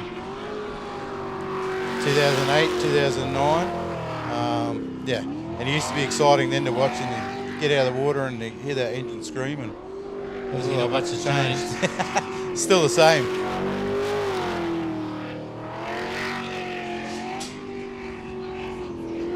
So it's going the right way so far. This could be good. So far, so good. He'd be pretty happy to get as many laps in as he can. Yep. Brings it through there with a 54, which is going to be his quickest time. 54.34. Yep. That's it. So hopefully he can go a bit faster in the top 6 and then the 3. Can hold himself there. I think there's four of them left. So I'd say he'll get one more lap, Kenny, unless we have a few dramas. Yep. It should be right. They'll go to the top 6 now because there's 4 boats and then one will get eliminated. So one will get eliminated next. Yep. So Fonzie's best lap so far is a 45.24. Yep. Like realistically, we'd be expected to see Fonzie in the 44s. You know.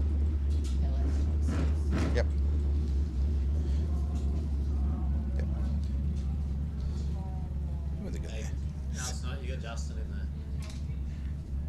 Full fix. Yeah, but you got Justin in there. You got the. Can't do it. What are you doing, mate? There you go. Yep. So the top 6 for the LSs to get ready is Bastian Mullen, Nate Mullen, Matt Moldhouse, Matty Harrop, Mitch Moldhouse, and Kyle Elphingston. So if those guys can get ready to come down to the ramp now, that'd be appreciated as soon as you can. We got Fonzie Mullen. Like I said, he hasn't had a good day today. He ran out of the track early in the morning with some sunstrike issues, or that's what we call it, when the sun's facing straight in your eyes and you can't see from the reflection. And put it into the fence over the other side there near the crowd. And so he's had a bit of damage he's had to fix, so he's making the most of the times that he can get here. Essentially, he started on the back foot. Yep. Very unusual for Fonzie. It's never a good place to be. Yep. You know, and it's been Tyler's day so far. He's managed to put it all together. Like, Fonzie's not going to go down without a fight. Nah. But he's very experienced, Fonzie, and he's going to be up there. He's just going to be chipping away at this. He'll be making sure the boat's safe, it's all right, making sure everything's cool to go, and he'll go. But it's definitely, Tyler's definitely got pressure on him. There's a 21.48. 21.48. So his best split so far is a 21.53. Yep. So you should be seeing, he's getting wide there again. This will be a 44 if he gets the second half of the lap right, and then it'll start to get him up there. But you know, Fonzie's probably not used to seeing someone like Tyler 2 seconds in front of him at this time of the day. It wouldn't be something that he's used to. So Don't Comes through there with a 45.01, so he's knocking on the door of that 44. Yeah, but he's still a second off. Well, Tyler went second and a half. Tyler went a 43.85, so Fonzie's got a little bit of work to do, which wouldn't count him out. Wouldn't count him out, but it's definitely got him under that pressure, and I think that's... Well, Tyler's got to put his lap together as well, so... For sure. And when we watched him in New Zealand, he was super unlucky in New Zealand on the first round. Missed out by a couple of hundredths of a second or something, I think it was. And round 2 had that issue with the fuel pump. So, but we knew when they put that package together, we knew he wasn't coming here. Like, they opted, or they're pretty switched on with hulls, and they've opted to go with the Sprint Tech. Yep. And they've had a lot of input from Dean and Peter.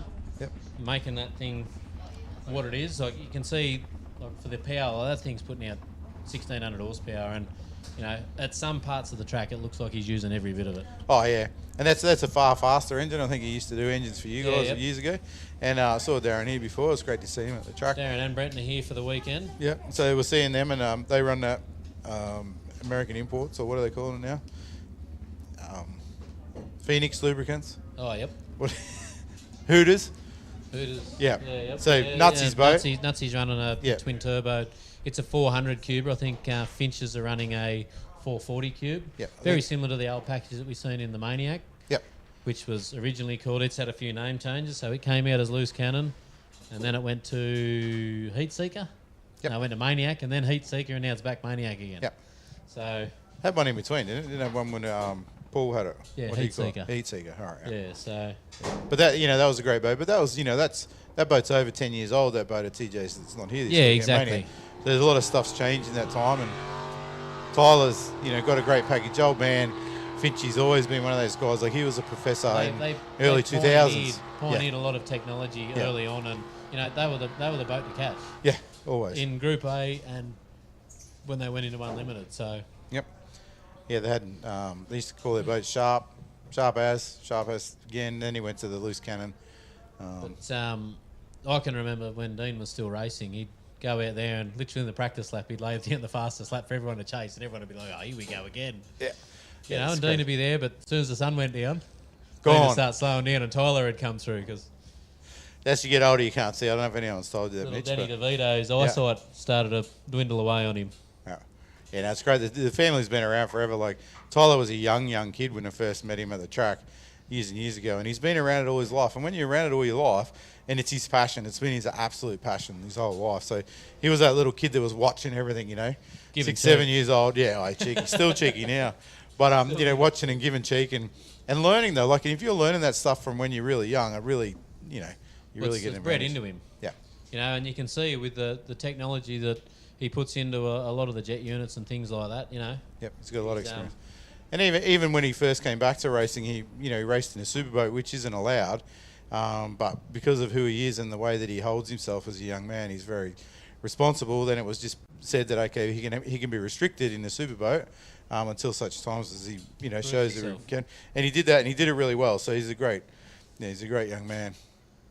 A little bit of a break in traffic while we've got the Group A, the LS guys getting ready to come up to the ramp. So I think from this point on, we're back into eliminations, all three classes. So we've got Baston Mullen coming up now. So this is the top 6. So how it works, previously they had to qualify for the top 12. So the last time out was the top 12. So that means they had to then qualify for the top 6. So 6 fastest go through. 6 fastest. So the 6 fastest that came through, that progressed through to race now, is Bastion Mullen in Rip Shift. Nate Mullen, both sharing the Rip Shift boat, which is just getting back into the water now. Matt Malthouse in Nude Nuts. Matt Harrop in Moist As, the No Limits boat. Mitch Malthouse in Nude Nuts, and Kyle Elphingston in Blackout, which has got the Boost Mobile. Done it. Yep. So now when they come back, so the Mullins boys will be there. They'll come back, and then there's 3 minutes when the last boat comes back for them to change over, fuel the boat, and get ready to go again. So you can see Nate's now, he's standing on the side of the boat, getting ready to go, so that he can jump straight in when he comes back. so that puts a little bit of pressure on him to get in, get belted up. They get everything. It's even more in the top three. If those two get through the top three, there's a bit of pressure on them. So that's sort of something else that comes. It's only a bit of time for these other guys to get up there, but we'll be away in a minute. And then it's, the rest of today is really, this is it now. It's like these 6 go to 3, 4 in the 400s go to 3, and then 3 in the Superboats go to 3. So it's really that. This is when they're really racing. So what have we got left in the Superboats? There's Fonzie, Hutto, Tyler and Kenny. Yep. And in the 400s, you got Brendan Doyle. Justin's the fastest. Brendan Doyle. And this is the thing. Like, we've seen Fonzie, Tyler, and Hutto really out there having a crack, and Kenny's quite a bit off the pace. But it only takes one of them to go a wrong way or grab a bank and get a jet unit full of grass, which we've seen guys do today, and suddenly Kenny's through to getting a trophy and staying up there, and that's the luck of the draw sometimes, isn't it? Yeah, I think that's when I come back racing in the Superboats next year. That'll be me. I'll be doing the Bradburys. The Bradbury. I might throw an engine back together, mate, and come on, and join mate. you. We'll Bradbury up. I dare you. Come on. Come back. We'll have the cup. We'll have the 410 cup. Yeah. Bet your cart in a race or something. Anyway, let's go. There's a rip shift now. Let's watch them go. We should have so the LS is Nude to Nuts the guys coming up grid. too, which I can see them rolling up. Yeah, they're a bit behind. They're being a bit slow. So they're just trying to get everything ready for Matt. I'll be yelling. If I was the race director this weekend, I would have been yelling at them by now to be on the ramp, and they would have been missing their run, and it would have been over. Problem is we need to get A and B driven boats out first. Yep. So that's Mitch should be here. He'll be getting put on the clock when he comes back. When Bastian comes back now, he'll be on the clock. He's only got 3 minutes or 5 minutes to be ready to go. In that, if he doesn't have a mechanical issue, the race director could just say you're not running because you weren't here. The last lap out, Bastian went a 47.05, so they're really going to be pushing. He's going to be wanting 46. Oh, definitely. If he doesn't get a 46 in the next 2 laps. Yep. If not this one. He didn't ride his split down for last time. He's gone a 22.30, so he's definitely up there. About the same. Once again, like Bastian's smart enough. He's far enough ahead. He doesn't have to do anything. 46.83. Yep. 46.83. So round of applause, Bastian Mullen for breaking the 47 barrier, getting them down into the 46s, giving the boys something to chase. Smooth driving. He had control the whole time. There was. Yep. That's a well set up boat. That's a good boat. It's a good engine, and like I said, it's a well sorted out jet unit. Like they spend a lot of R&D. Like he's an engine manufacturer, and like rip shift, they make the shifts and everything for all the Holden stuff over in Melbourne. But his main thing that they work on there is that jet unit. They know where that's where they know where the gains are. If that's 650 horsepower, I don't care if they say 600 or 700 horsepower, 650, and the other boat, the Superboat's 1,000 horsepower, 1,050, 400 horsepower, and there's 1 second difference, right? Yep. It's not in the motor. It's not in the motor. Yep. You see Matt Malthouse out now. Yep. So Matt's time getting him into the. Where are we there? So Matt Malthouse went a 49.664. Yep. Mitch went the 49.884. So Matt, Mitch, and Matt Harrop, you can throw a hanky over them. Yep. As I said, the two Mullins boys were out front, and the next 4 within 3/10. So that, like it's one tiny mistake on a corner. You've only got that's doing a great job here at the moment. But it's only like one tiny bit wrong, and that's the difference when you're going through and not going through. So it's like Leighton's quite busy in there, still throwing the arm around. So that makes a difference. I don't know how, but it makes a difference. Well, you got someone to blame if you go the wrong way. I saw your hand. Matt comes through there now with a 49.73. 49.73. So it's actually gone slower. 10th slower. Which means Matty Harrop went a 49.79. So, there's going to be a bit of a battle between Matty Harrop and the two Malthouse boys. And the others have only got to go like a 10th faster. They're right there. Kyle's not far off it either. He went a 49.95. Yeah. So 2/10 of a second, which we know that's only the difference between Flick of a finger. the right and the wrong corner. And Kyle would have been over there in that pits, and he would have had that jet unit apart, and he would have been making sure everything was perfect on that. He might have been changing nozzle oil, lifting up. He would not just come back here without have done something to give himself a chance to get into that top 3. Like, he's a competitor, super competitive guy. As soon as he goes here, puts his foot down, that's it. He's on. We'll have a fair idea, like we said. We can keep an eye on his split. Yep. We can see where he's sitting around Matt Malthouse there, because essentially Matt's sitting on the bubble at this point, with going off previous runs, which previous runs mean nothing at this stage. Yep. But it is a guide. So Kyle there with a 23.65. So 3/10 slower. So he's actually he's up on. Oh, he's up. Yeah. He's up on. He's Yep. up on Matt He's a 10th. Malthouse there. He's up a 10th. So he's up a 10th to the half track. So Kyle can put himself back in contention here, even though he sat back and he sat outside the top 6 coming in. Yeah. Really enjoy this. We'll tell him bit.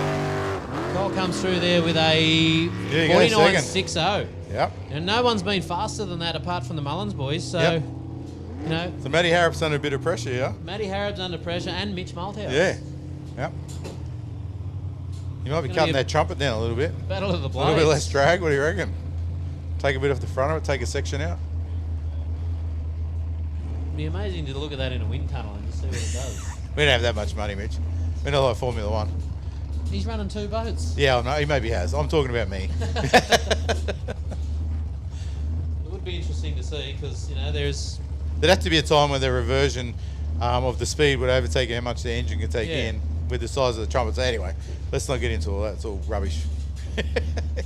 He thinks it's good, and that's what's important, I think when he got it 3D printed, someone's accidentally hit 100 times bigger, not 10 times bigger than the original.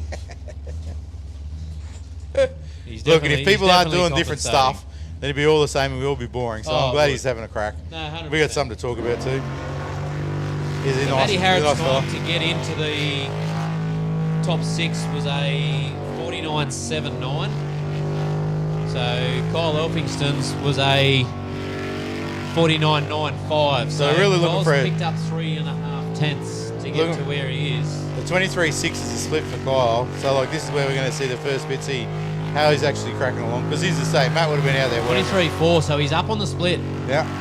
He's 2 tenths up on the split against Kyle. So this is where it starts to get interesting. This is where they're really having a go. Like you're watching, they're like taking up every inch of the track they can, out as wide as they can here, smooth as they can around here, not too much on the wheel. Some people are, very mindful of how much speed they wash off on a corner. Less steering. Comes through there, Matty Harrop with a 49.335. So he's picked up 6.6 tenths of a second. It's pretty good, 6/10 of a second. That's over half a second to get him in. So, that's now knocked Matt Malthouse. Yeah, Matt was sitting on the bubble. Now we've got Kyle Elphingston sitting on the bubble. Yeah, so it's up to Mitch to do it for the Malthouses now. We've still got Nate Mullen to come out yet. Yep. We've still got Mitch Malthouse to come out yet. So, Kyle will be sitting there chewing his nails. They'd be painted or something too, no doubt. Nate's. Hey? Nate's or Mitch's? Kyle. He's sitting on the bubble now. Oh, he'll be chewing his fingers. They'll be painted, yep. Oh, well. We won't judge him. But, superb drive there from Matty Harrop. He's, like you said, he's picked up over half a second from his top 12 run to his top 6. So was a great effort. He can still be knocked out of the top 3 here. Yep. He is not home and hosed. That's it. Oh, yeah, the other guys can come through, and like you say, like if Mitch has a cracker run, he comes through. If something goes wrong with Nate, Kyle could stay in there. We don't know yet. It's all still to happen.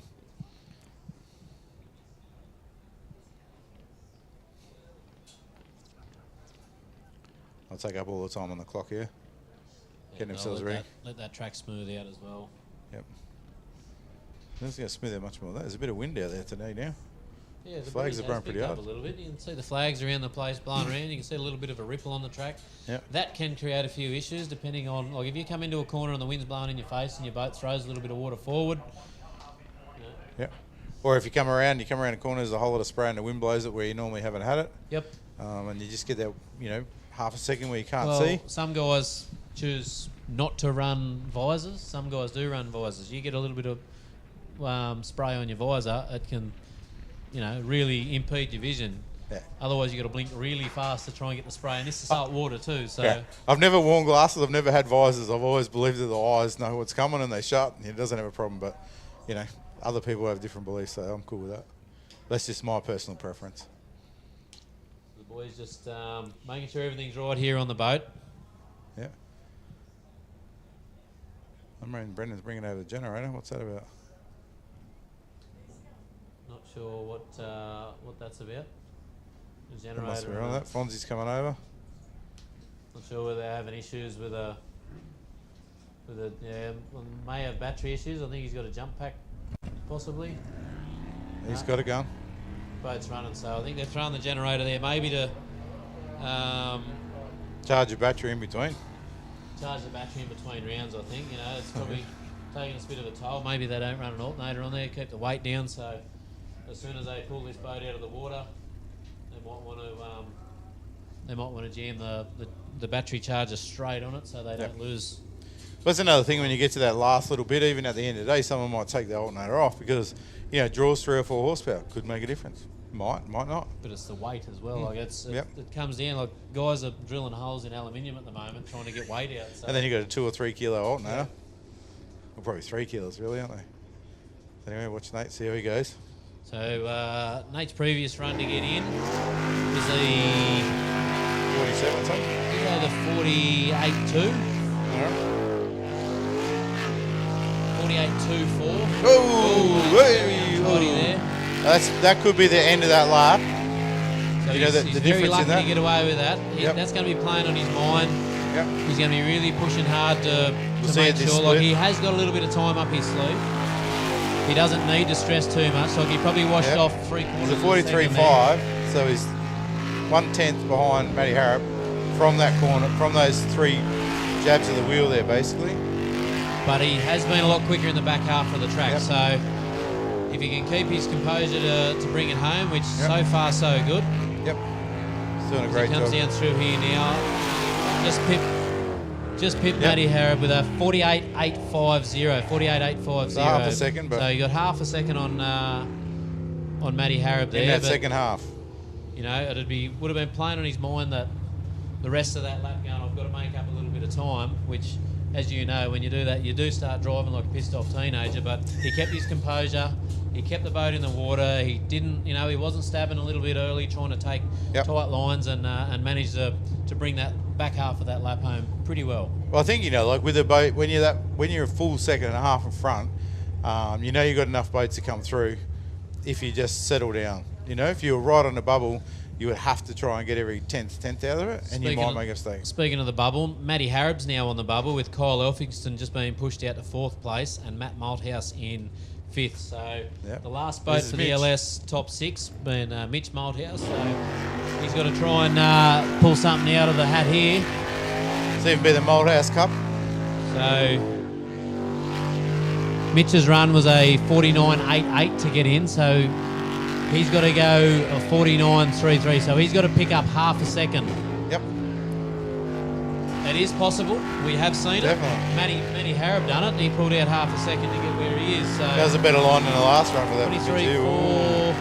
So he's a little bit So in front. he's actually quicker than, Yep. definitely quicker than Nate. And no, he's just a little bit slower. bit slower than Matty Harrop. 100. A little bit down on the first split. So This is going to the be way pretty it's close looking, it's between gonna those put two. him, probably put him into 4th. It's Unless close. he comes home strong in the back half here and picks up that little bit.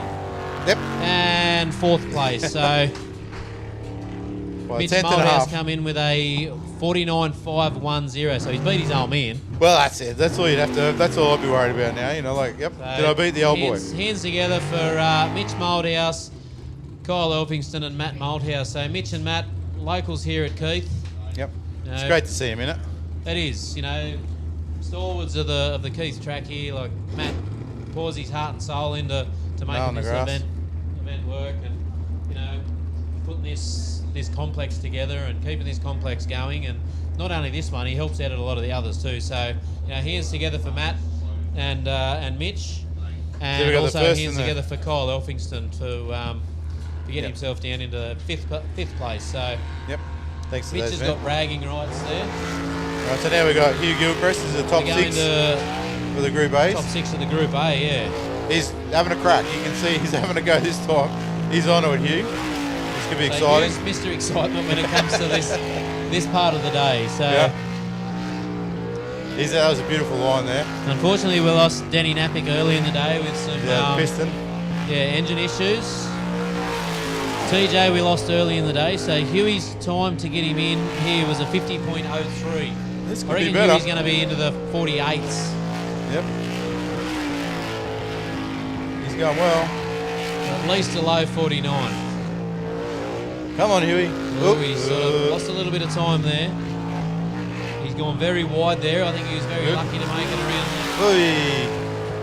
there. They're 49.14. Oh, what a great together, time. Huey Gilchrist. Yep. That's a second a bit faster. So we have seen Justin go into the 46s, Brendan very low, the 47.04, and Ollie with a 47.88. Yep. So once again, it only takes one little mistake, one flame out. You know, only got to clip a bank, or someone forget to put fuel in it. we've seen that. Forget to put the transponder back on. So many ways you can lose a race. No A and B driving here. So one thing you find when with A and B driving is, you know, we saw, I think Garlow done it. I watched it there one day when Jake jumped in and it still had marks, and Jake was the quicker driver, and unfortunately they lost out there. That happens. It's happened. A and B teams, you know, you've really got to be on the ball. Let's see how Ollie Silverton. So Ollie's going to be here for redemption now. Like, he hasn't quite had the boat speed or performance today. I mean, this is a guy that's used to winning. This is a guy that's number 1 in Australia, number 1 in New Zealand, and number 1 in the world. Like, he's not here to muck around. He doesn't. That's a lot of money sitting out there in that boat. He's lost a little bit of time there. And with there he's skipping down. He's driving hard. It might not be fast, you know. So to drive that hard, it's not that fast quite often. Now he's over driving it. He's come through with a 23.117. Yep. So if I go back through my notes, a lot of LS boats here. So he's right on that. So he's actually slower than his 48. He's gone through there with a 48.555. 48.555. So what was his previous best?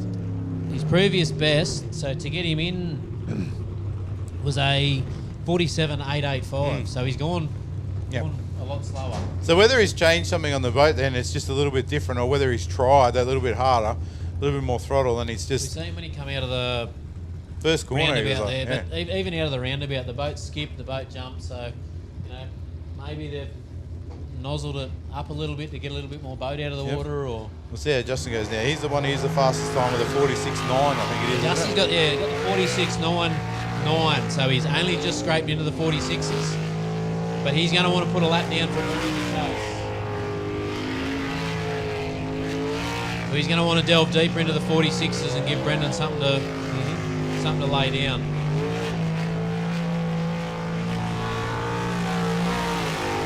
Yeah, that's it. You look at the difference in there that. with a 22.40. Justin's last split was a 22.51. So, you know, theoretically he's going deeper into the 46s here. Now, Ollie's struggling there. Ollie's split was a 23.11. So he's 6/10 of a second. Well, it was close on that corner there. Then. Whoever. 46.87. 46.871. So that's a 10th faster than his last run. All right. So, you know, Brendan's now got to go out there. So the thing about this too is with when you go out for the top 6, the fastest boat gets to choose whether they go out first or last. So Brendan's going to, you know, in the top 3. If he wants to, for the top 3, sorry. So the fastest boat that comes into the top 3 gets to choose. Yep, whether they go first, last. Brendan's going to want to put a lap down so he can either put the pressure on Just or send Justin out last and give him something to chase. So, you know, that's something that, depending on the driver, if you're going to know the driver. Yep. So Brendan's previous best lap to get him in was a 47.04. So I've got his split times written down here, so we will keep an eye on Brendan's split. He come through at a 22.43. Justin just went through there with a 22.40. So 22.09. So Brendan's really given something for Justin to chase here. So we should see this go mid 46s if he can hold this lap together. Probably even low 46s. Yep. Now he sat out last run, so he might have done a little bit of development on the jet unit. Doubt it. Here we go, and it comes through. 46.57. 46.57. So Great run. He's put 0.3 of a second on Justin there. So, you know, Brendan's gone and gave, so he's given himself bragging rights now. He can either go out first and give them something to chase, put the pressure on, or he can send them out first and give them something to lay down. Yep. And then Brendan's got to chase it. So depending on how your brain ticks, it can be a good thing to send them out first. It can be, you know. I used to like to go first and get over and done with and stand there and watch them. That worked for me that one time. Was it really only once? Oh, well. Once I got the top step. All right. Better than a lot of people. Every second year. There's hundreds of people that never even got anywhere, so you're right. Well, wrong way, Ed. Well, yeah, where's Eddie? Over in Western Australia? Eddie wrong way. He spent quite a few times. I think he spent quite a few seasons without even getting the correct rotation, didn't he? Yep. I think I'll tell a story because it's, you know, a long time ago. Many years ago, we were going to Griffith, and on the way we come into West Wyong, and it said WW5, and somehow I backed over the sign, and it might have fallen off or broken out of the ground, and that was a trophy for Ed. 5 wrong ways in a race meeting. Yeah, poor guy. Loves the sport, beautiful man, but just get the wrong way, Braggies. Be good to see Ed come back. Yeah. I think he was tied up there with Dean James. They had the firm, wasn't it? Yep. The firm, he's got a like an energy drink company made out of bee juice, bee honey, whatever. Bee juice, yeah. Kenny Kesper coming in there with a 52.93, so slightly slower than his last one, isn't it? Have you got it on your side? Yeah, you got it on your side. So Kenny went a 54, so he's actually, that was his quickest run of the day, so he'd be pretty happy with that. Yep. Lots of the motor sounded better too. You can't count Kenny out yet. Try saying that. You can't count Kenny out yet. So you can't count Kenny out yet because, you know, we've seen Fonzie come out of the water. We've seen Tyler have issues in the past. We've seen Hutto have a... We're not putting the mots on it, but there's always something that can happen, you know? There can be something happen. $2 part. A $2 part. We've seen Tyler's, you know, fuel pump bracket in the World. At the World Series. Like, that was the only bracket that was not custom made. That was the only factory bracket on the boat. And he said that's now not the case. Everything is factory. Everything made in-house. Factory bracket. Yeah. Has been taken off, and yeah. A lot of custom. Like Tyler, he's a fitter and machinist. He works. You know, he's in the engineering side of things. He's making things, putting things together. But like you say now, like it's even like technology's changed so much. Like I can scan a set of blades, put them into my computer, change them a tiny bit on my computer, and print it out. Get a cast made, or print them in a material now. We can actually put them into a material that we can, you know, print it and run it. So I think that's one of the things that's going to.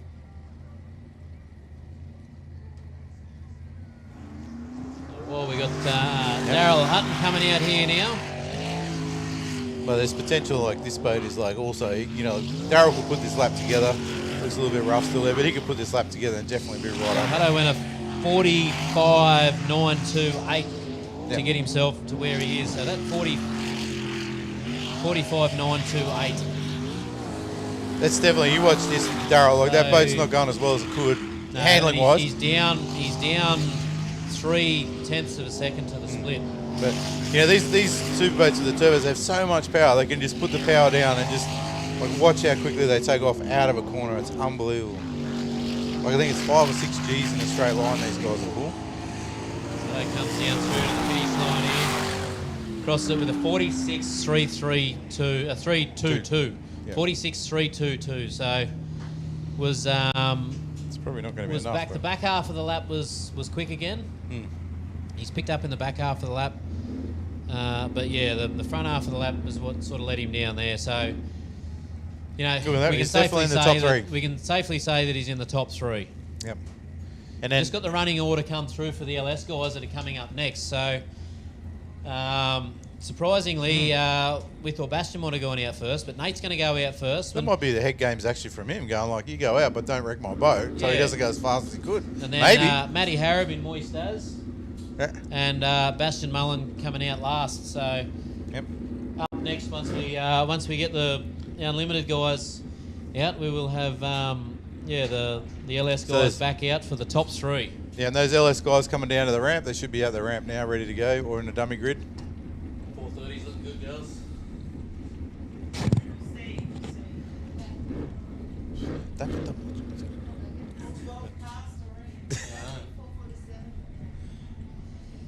We see Fonzie Mullen Yeah. backing into the water here now, so you know there's another thing too. Like for a fair while, he's got to choose.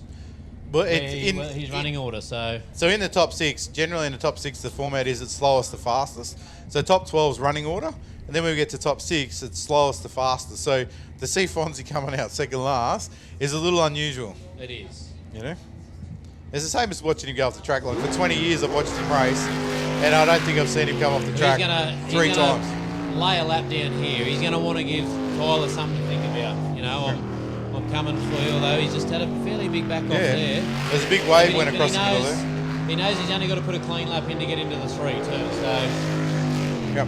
now to get him into the 6, he went a 45.01. You see the difference is naturally aspirated engine. Fonzie's on this almost the whole lap. He doesn't get off it that much, whereas the guys like Tyler, they're really pedaling it. Went through with a split time of a 21.89. So Tyler's split times have been down into 20. the 20s. So 20.5. That's 1.3 slower. So, you know, but Fonzie knows he's just got to put a lap down. So he's going to 46. 4.9. He's going They're not as fast as Darryl. 46.48. So Nuts faster.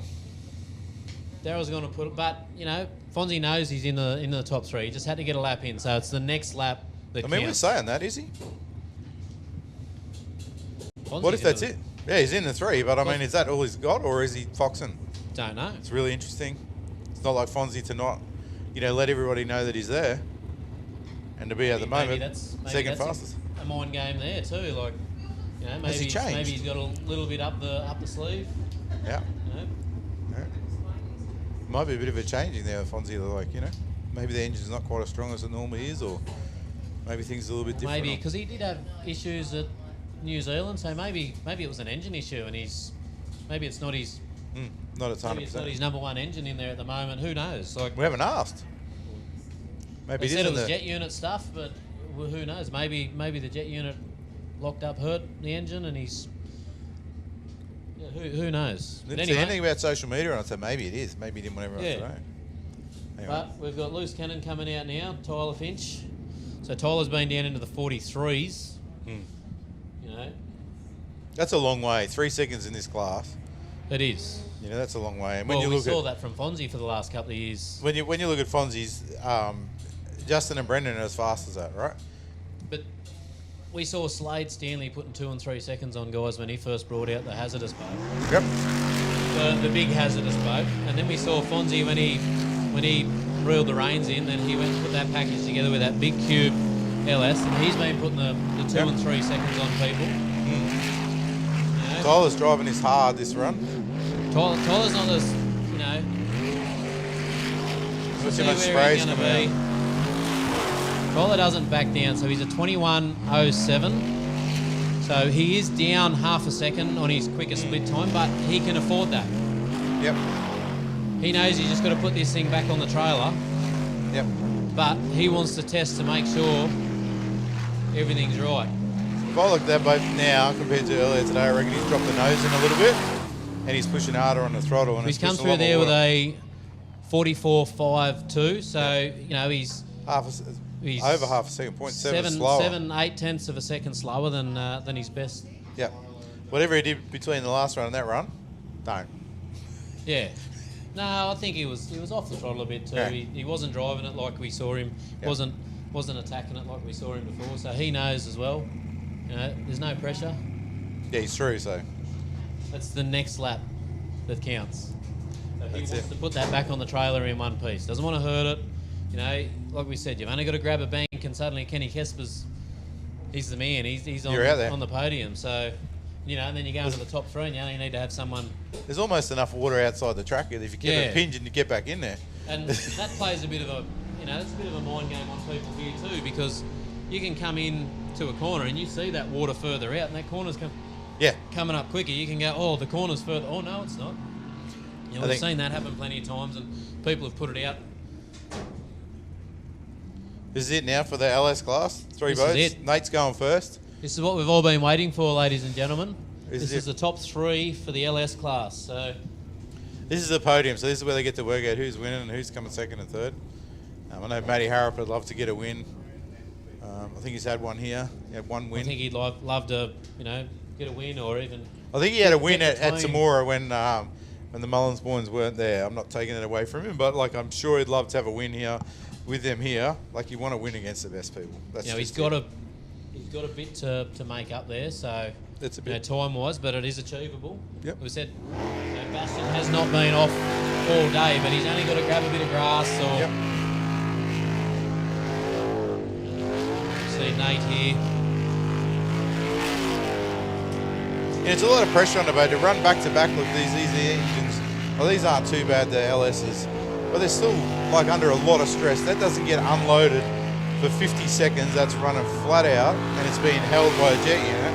It's a lot Nate of pressure comes on through him. there with a 23.138. So he's actually a little bit slower in the first half of the track. He went a 23.002 last time. But once again, Nate's got to keep in mind that boat has still got to do another lap. Yep.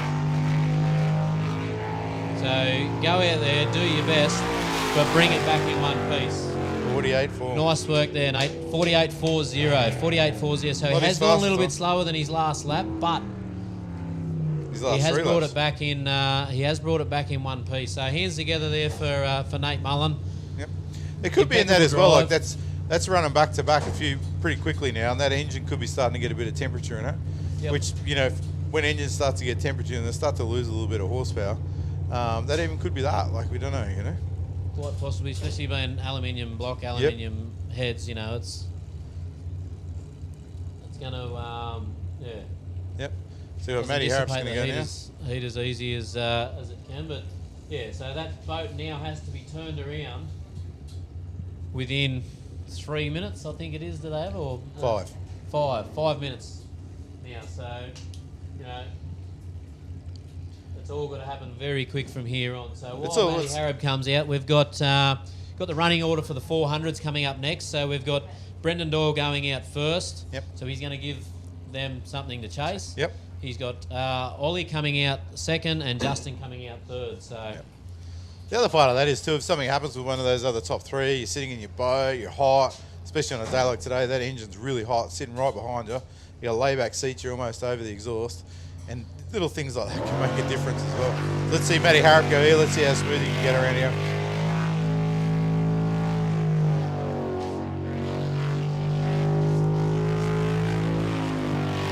So Matty's lap to get him into.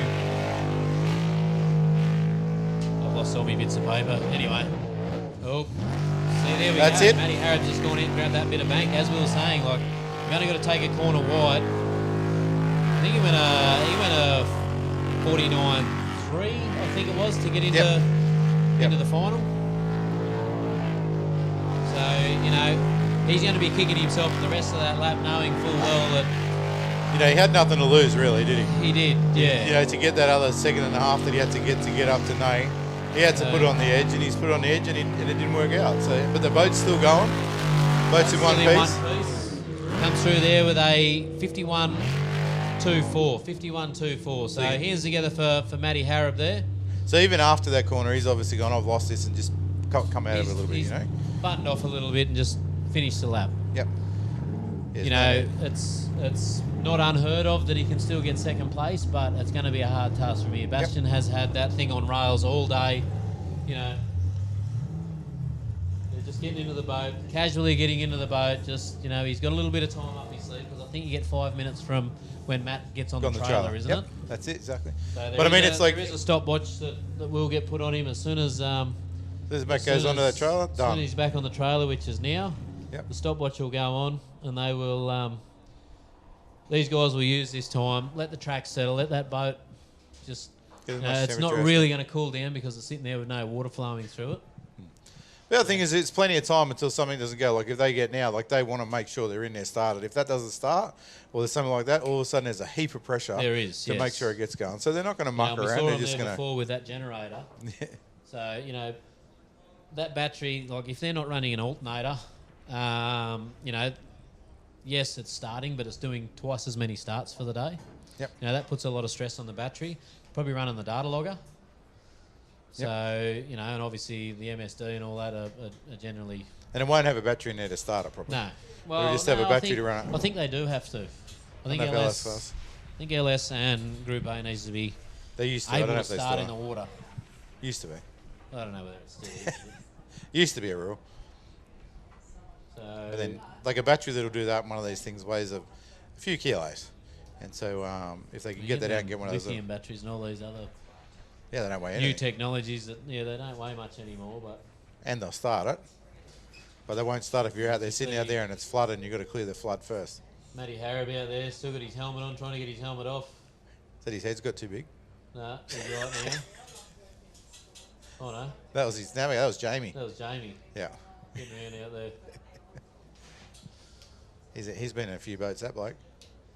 Yeah, well, he's usually in with Chris Edmonds, who's here this weekend, but not racing. Yep. I did see him get out there. I wouldn't let anyone on my jet ski. I wouldn't let him on my jet ski. Was he on the jet ski? He was. That was dangerous. Anyway, yeah. But Chris sold his boat in New Zealand. He sold Upper, did he? Yep. Yeah, right. Went to, I think Upper went to America. I think I heard Rogers might have bought it. They got a few boats running around now. I heard they just are they the Jolly Rogers, or are they part of that, or is there a different Rogers? I don't know. No, Jolly Rogers is a different one. Yeah, right. So they're, I'm trying to think what they call them. So yeah, it's River Rogers. And yeah. Dad's been racing forever. Yeah, right, yeah. 20-something years. I haven't ventured over to the States yet, but... Yep. Got to be careful. Our mate TJ went over there and got himself a bit of trouble. Some bar he went to or something. Yeah, right. I don't know if you heard that story. I should probably tell stories like that. I think Freck done the same thing. Freck's always in trouble over there. Freck, look. Yeah. He came to the race meeting one day and he had to blow in a breathalyzer. He didn't pass until 3:30 in the afternoon. Yeah. Tried to tell me, hey, Freck, he tried to tell me that it was like, oh, no, it's good. I got home early. And later on, once it didn't matter, he didn't get home till like 5 o'clock or something. Well, as the Hooters boys always say, their drinking team has a racing problem. Exactly. So... That's how it is. But it's a long way to go from here to Mackay to go racing, not to be able to race. I'll just give you the tip. Yeah, right. It's back in the Mackay days. Yeah, it was a long time ago. Back he was a lad then. He's not so much a lad now.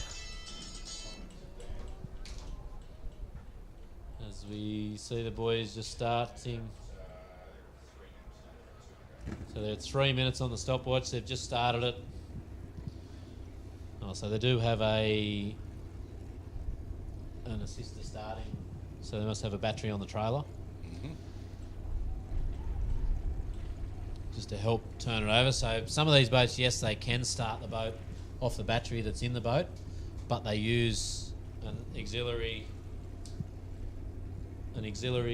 battery on the trailer just to give that just a little bit of an extra boost.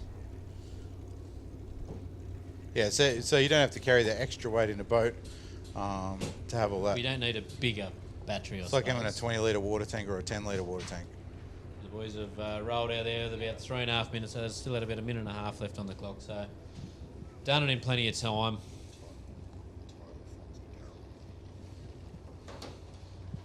So as we see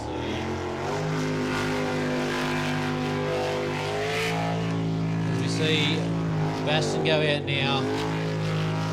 Still attacking it like he did earlier. I don't think he knows any other way. It's just go out there, keep it nice and smooth. Like the inputs on that steering wheel.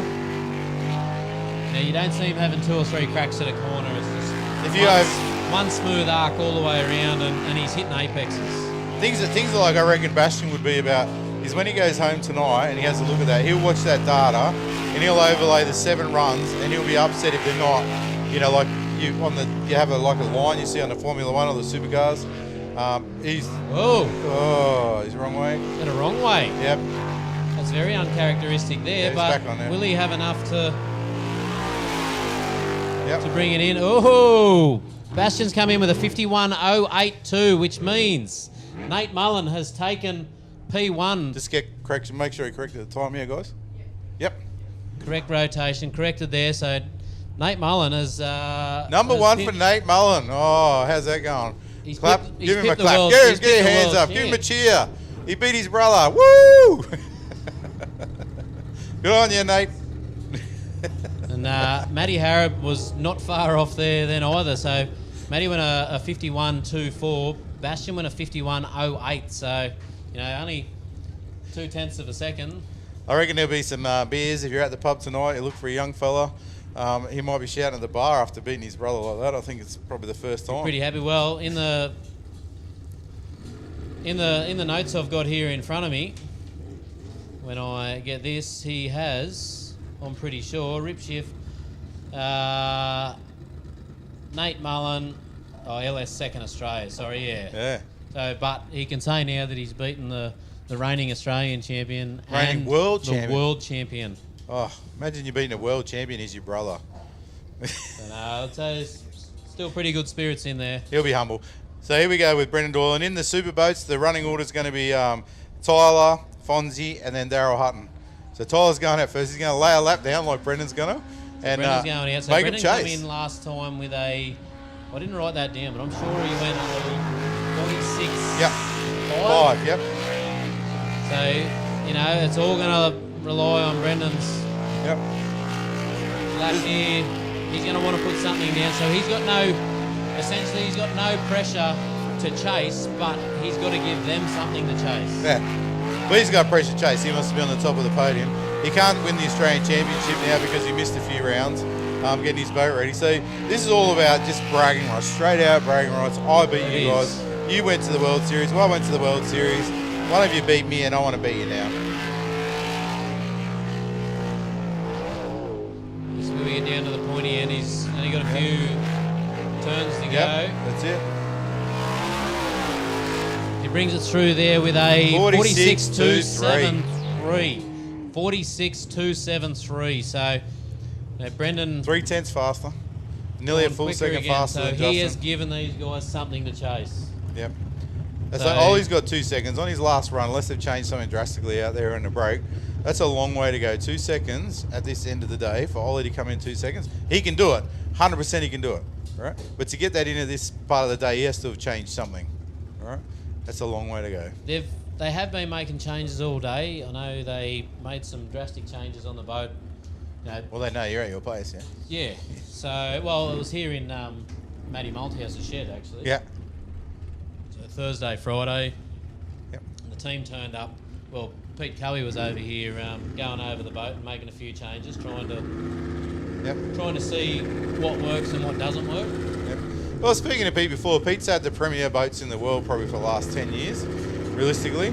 And to look at it now, and then Daniel James has come along now and he's got a really, really good package. And so Pete, I was talking to him before, he didn't say anything about it, but I'd say he'd be under a bit of pressure to keep his brand up there. So he's going to be working with these guys. And this isn't helping Ollie when he can't get off the trail like this. Ollie having Air a few... shows on again. I'm 4 o'clock he's it must be. a reverse bucket issue there. Yep. It's not quite going down, which is a good time of the day for it. But here we go. We've got a couple of aerobatic planes hanging around over the top here. Well, let's hope we don't have any on the track. That's all I'm saying. We don't want any aerobatics. No. So Ollie coming out here. So Ollie's time is off. He jumped that out there. He's giving very it a crack. uncharacteristic for Ollie, but they are making changes and trying to do things. That's more, like as a racer, jumping out of the track like that is when you're really looking for that last little bit and you don't quite get it 100% right. This boat is sitting in the water a lot better than we have seen it sit in the water, so maybe there might have been a little bit of foxing, there might have been a little bit of... His steering inputs are a lot less now. He's not chasing the boat. Yep. I'd say he's dropped the nose in a bit. it's a lot safer, but I don't know if it's going to be as fast as what it could be. Well, he split. That's my guess. His split was down nearly a second to Brendan, Yeah, so yeah. you know, we're not going to see him into the 46s, but I think we will see him into the 47s. Be the high end of the 47s, 48.10. Yeah. So 48.10 for Ollie Silverton. Big clap there for Ollie. Yeah. You know, it's a clean run. It was a clean run. It was pushing a lot of water. Like you could see that, you know, sprint techs, you know, Pete sets them up. They run on the front a lot more, use the horsepower, keep the throttle in them for longer. Yeah, and it's like that. It looked a lot more settled, but it's like, you know, when you overdrive a corner, it's a big difference. There. And going off the point situation at the moment too, with Brendan not being incontestant with the points, it's out of Justin and Ollie. If Justin can pull one off and get in front of Brendan here now, that's going to open the point situation up. I don't know exactly what it is. There was an email I got before with that to have a look and see, but it might even be like just if Justin can beat him, that's a couple of points difference. That could be the difference. Justin wins the next two, so yep. Well, beats him the next two. Yep. So it's really on the line here for Just. Hopefully he can keep it together and put down a good time, because that's him.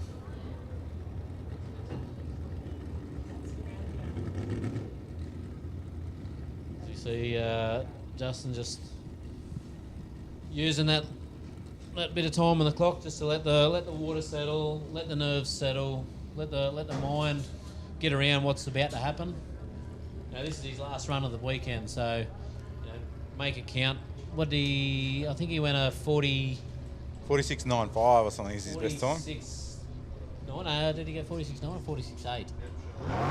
Yep. So a lot smoother coming out of the hole there than Ollie. Yep. Brendan's boat does look like it sits in the water a little bit better through them first couple of corners, but Justin's just got to carry the speed. We'll get what we keep saying, we get a fair idea with that first split. Yep. Brendan's split was a 21.9, so yeah, 22.3. So he's halfway between Brendan and Ollie there. Yep. You can see the way this boat gets around the track. See how you can see so much more of the boat as it goes around than what you can with the sprint techs. They push that much water you can't see them. Whereas this is up, and the less water you push in, the faster you're going to go, really. Yeah, the less drag. Yeah, but it's more about the safety of driving. Brings it through with a 46.713. 46.713, so 10th faster than his last run. So we can see in the back half of the track, Brendan went a 24.299. Ollie went a 25.299. So there was a complete second in the back half of the track for Brendan and Ollie there. Justin went a 24.388. So he's pretty much all the way around that track. He's met Ollie and Brendan in the middle. So congratulations to Just.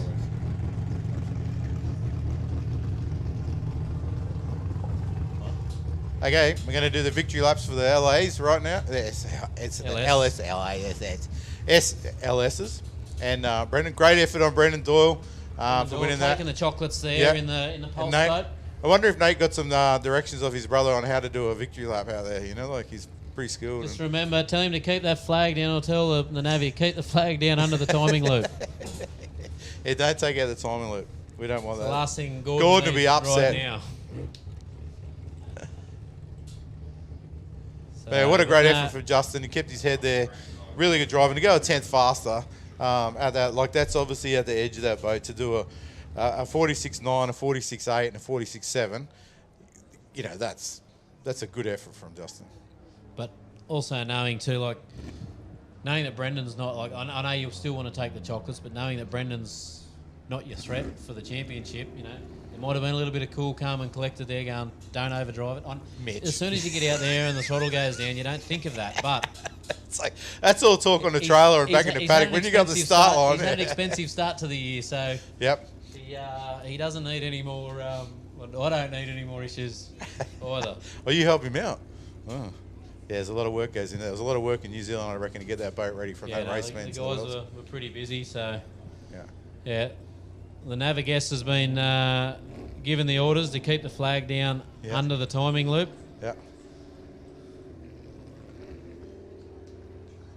So hands together for went up a little bit early. Hands together for Nate Mullen, taking the win today. Taking the win over Brother Bastion. As you can see, Nate's very happy about it.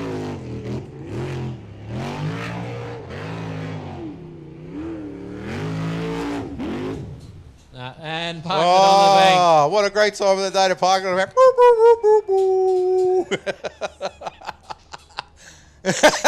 And in for a drink he goes. You can see how deep that track is. He's in the middle of the track and he's only just got his bits wet. He's pretty happy. He's pretty happy with himself. He deserves that. Good effort, Nate. That's a great effort. Good, good drive, mate. You stayed consistent. You stayed there. Yeah. I mean, Bastion had the fastest time. It doesn't matter at the end of the day. Bastion It's had like the fastest time, but finish first. First, you got to finish first. And yeah, you've got to be there in the top three. So you can be the quickest all day, and you know we've still got to see that. You know, with the same thing coming up in Unlimited, we've got a boat that's been the quickest all day, but It's got to be the quickest at the end. you got to be there. So Tyler's opted to go out first and give them something to chase. Yeah. Well, like how close these have been, you know, the LSs and the 400s. Now, how good is this Superboat going to be this final? Yep. You know, these Well, guys I you got here. You got the think, reigning world champion, the guy that had a Fonzie's bit of sitting tough pretty luck. well in the points too, Yep. but he. Once he gets I think with Tyler's points, if Tyler can, if Tyler and Hutto, if they come out and get one up on Fonzie here, that might make it hard at tomorrow for Fonzie. Like Tyler's been there for the rest of the runs. He could be a bit of a threat to the Triple Crown. Could definitely be. He's the reigning Australian champion. He's the current New Zealand and current world. You know, First one to do that in the Superboats. That's a great effort. first to do it in Superboats. Ollie did it in the 400s, and then he did it in the Superboats. That's a great effort. Like to win those three, that's everything's got to go right for 3 different countries with 3 different lots of races on every round. Like it's a big effort. It is. One little thing didn't break one. Like it's just massive. It's a great effort. It is. It's a solid effort, and it's a big commitment from the teams too. With the Worlds, packing the boat up, sending it over, bringing the boat back. Well, they only got the boats out of quarantine on Tuesday, I think it was this week. Yeah, righto. So Tuesday, fix them, rebuild an engine in the LS. So that engine had to get fully pulled down. Something like that. We had Justin's back a couple of weeks ago. Yep, Fonzie only got his on Tuesday Yeah, for right. whatever reason.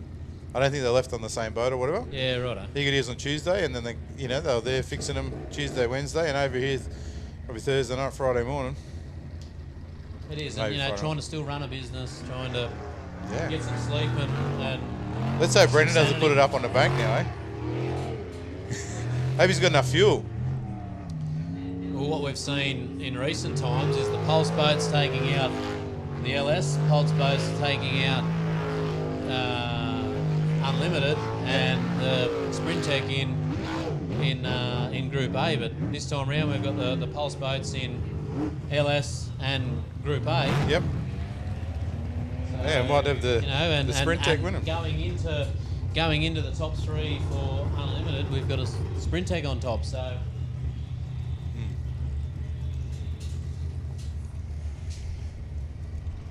Tyler opting to go out first. Definitely gonna- Just checking out the water level. They've got an overflow flowback, and it's running pretty high. Yeah. That's all right. Probably turn the water off. Yeah, that might be You've there. got to keep, but it does, Yeah, you get a lot of seepage here, so.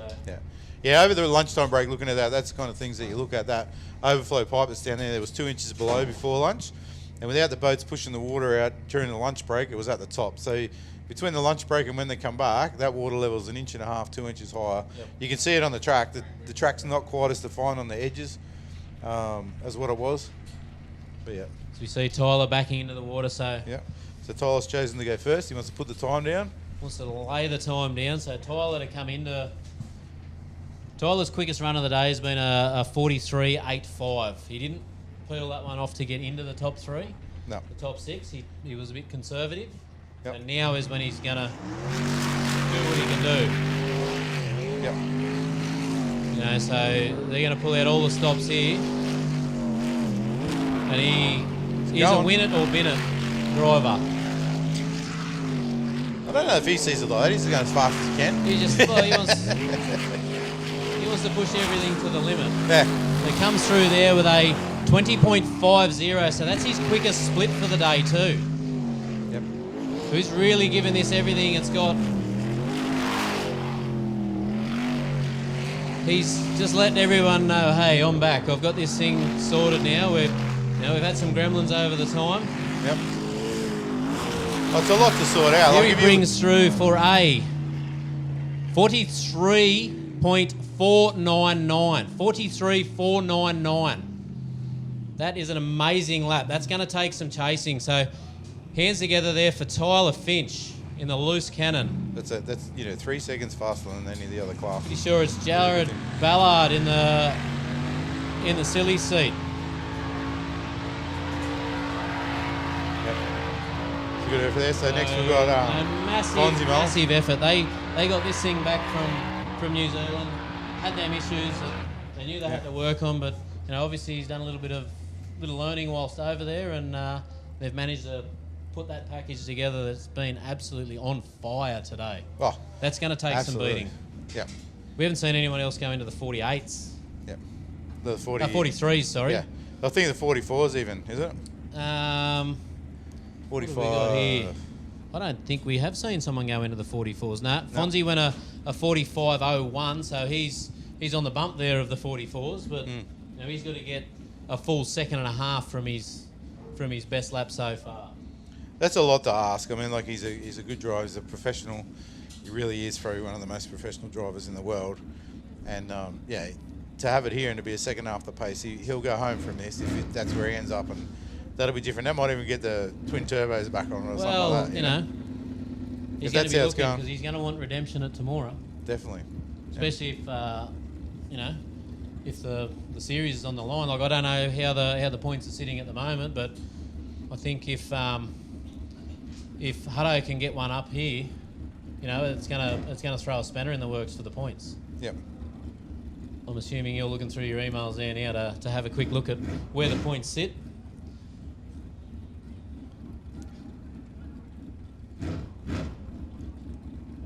Tyler getting out of the boat. He'd be eager to stand there and just see how this goes, but I think he's got there you go. confidence. So Tyler's on 99 points. Fonzie's on 72 points because Fonzie set out a run at we do tomorrow. Get a drop round. Yep. So if we get that, it's going to get a lot closer. Yeah. So you bring the drop round in. And then there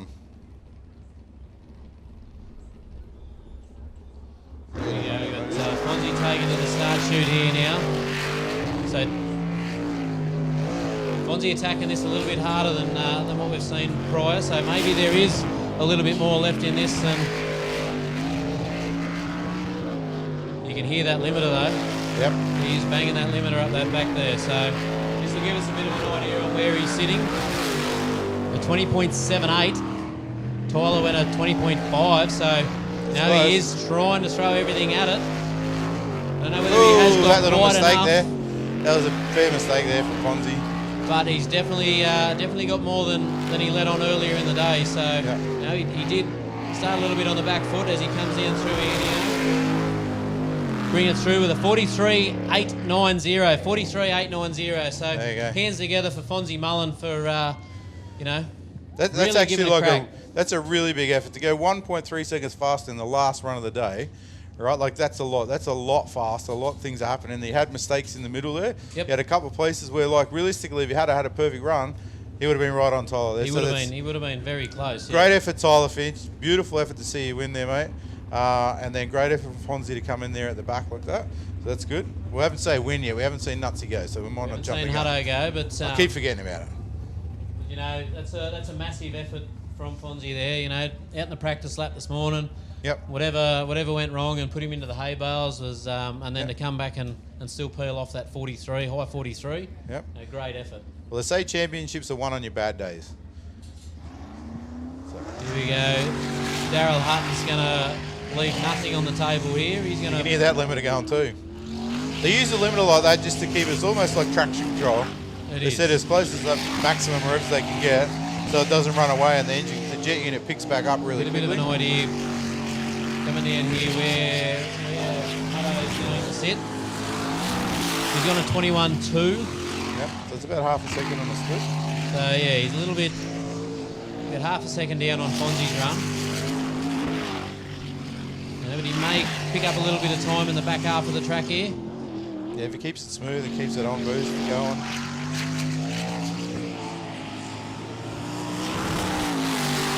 He brings it through for a 44.578. These are second 44.578, so 7.8. So, you know, there's a second there between. He's picked up a lot of time there. So hands together for Daryl Hutton.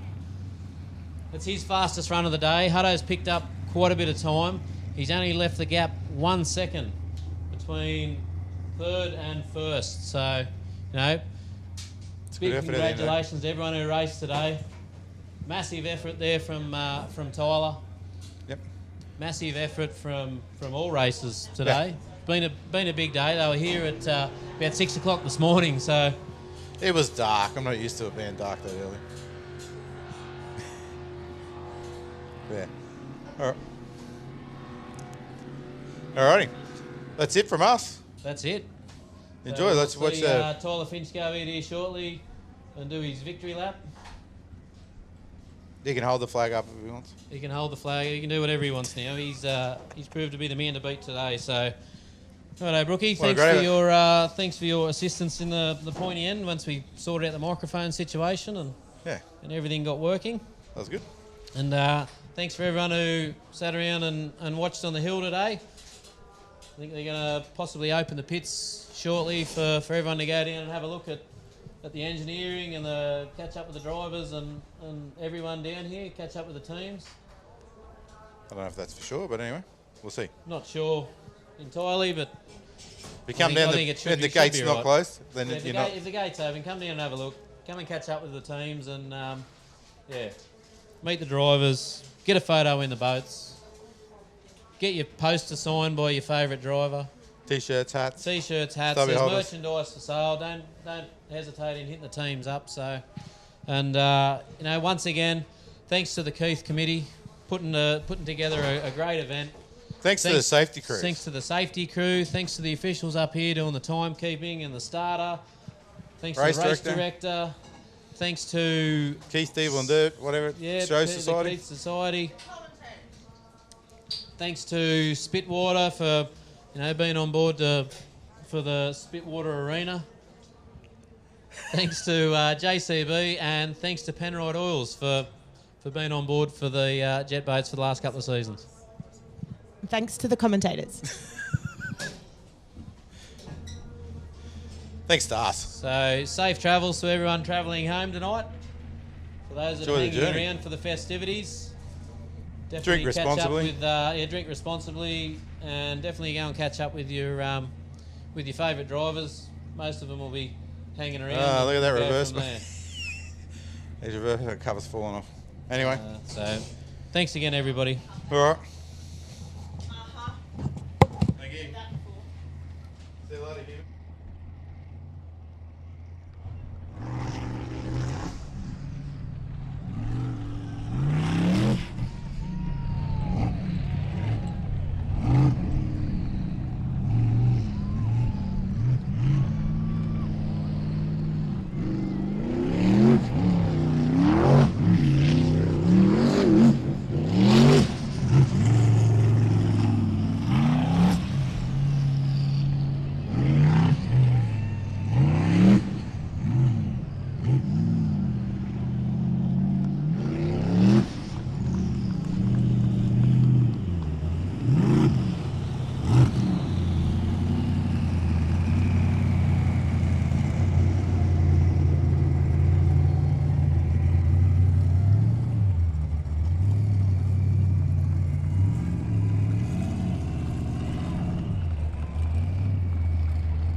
Penrite, Australian made, family owned and operated.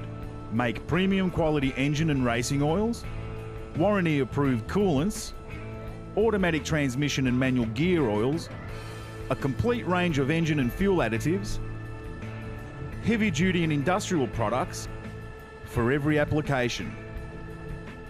Visit penriteoil.com for more information. Penrite, Australian made for Australian conditions since 1926.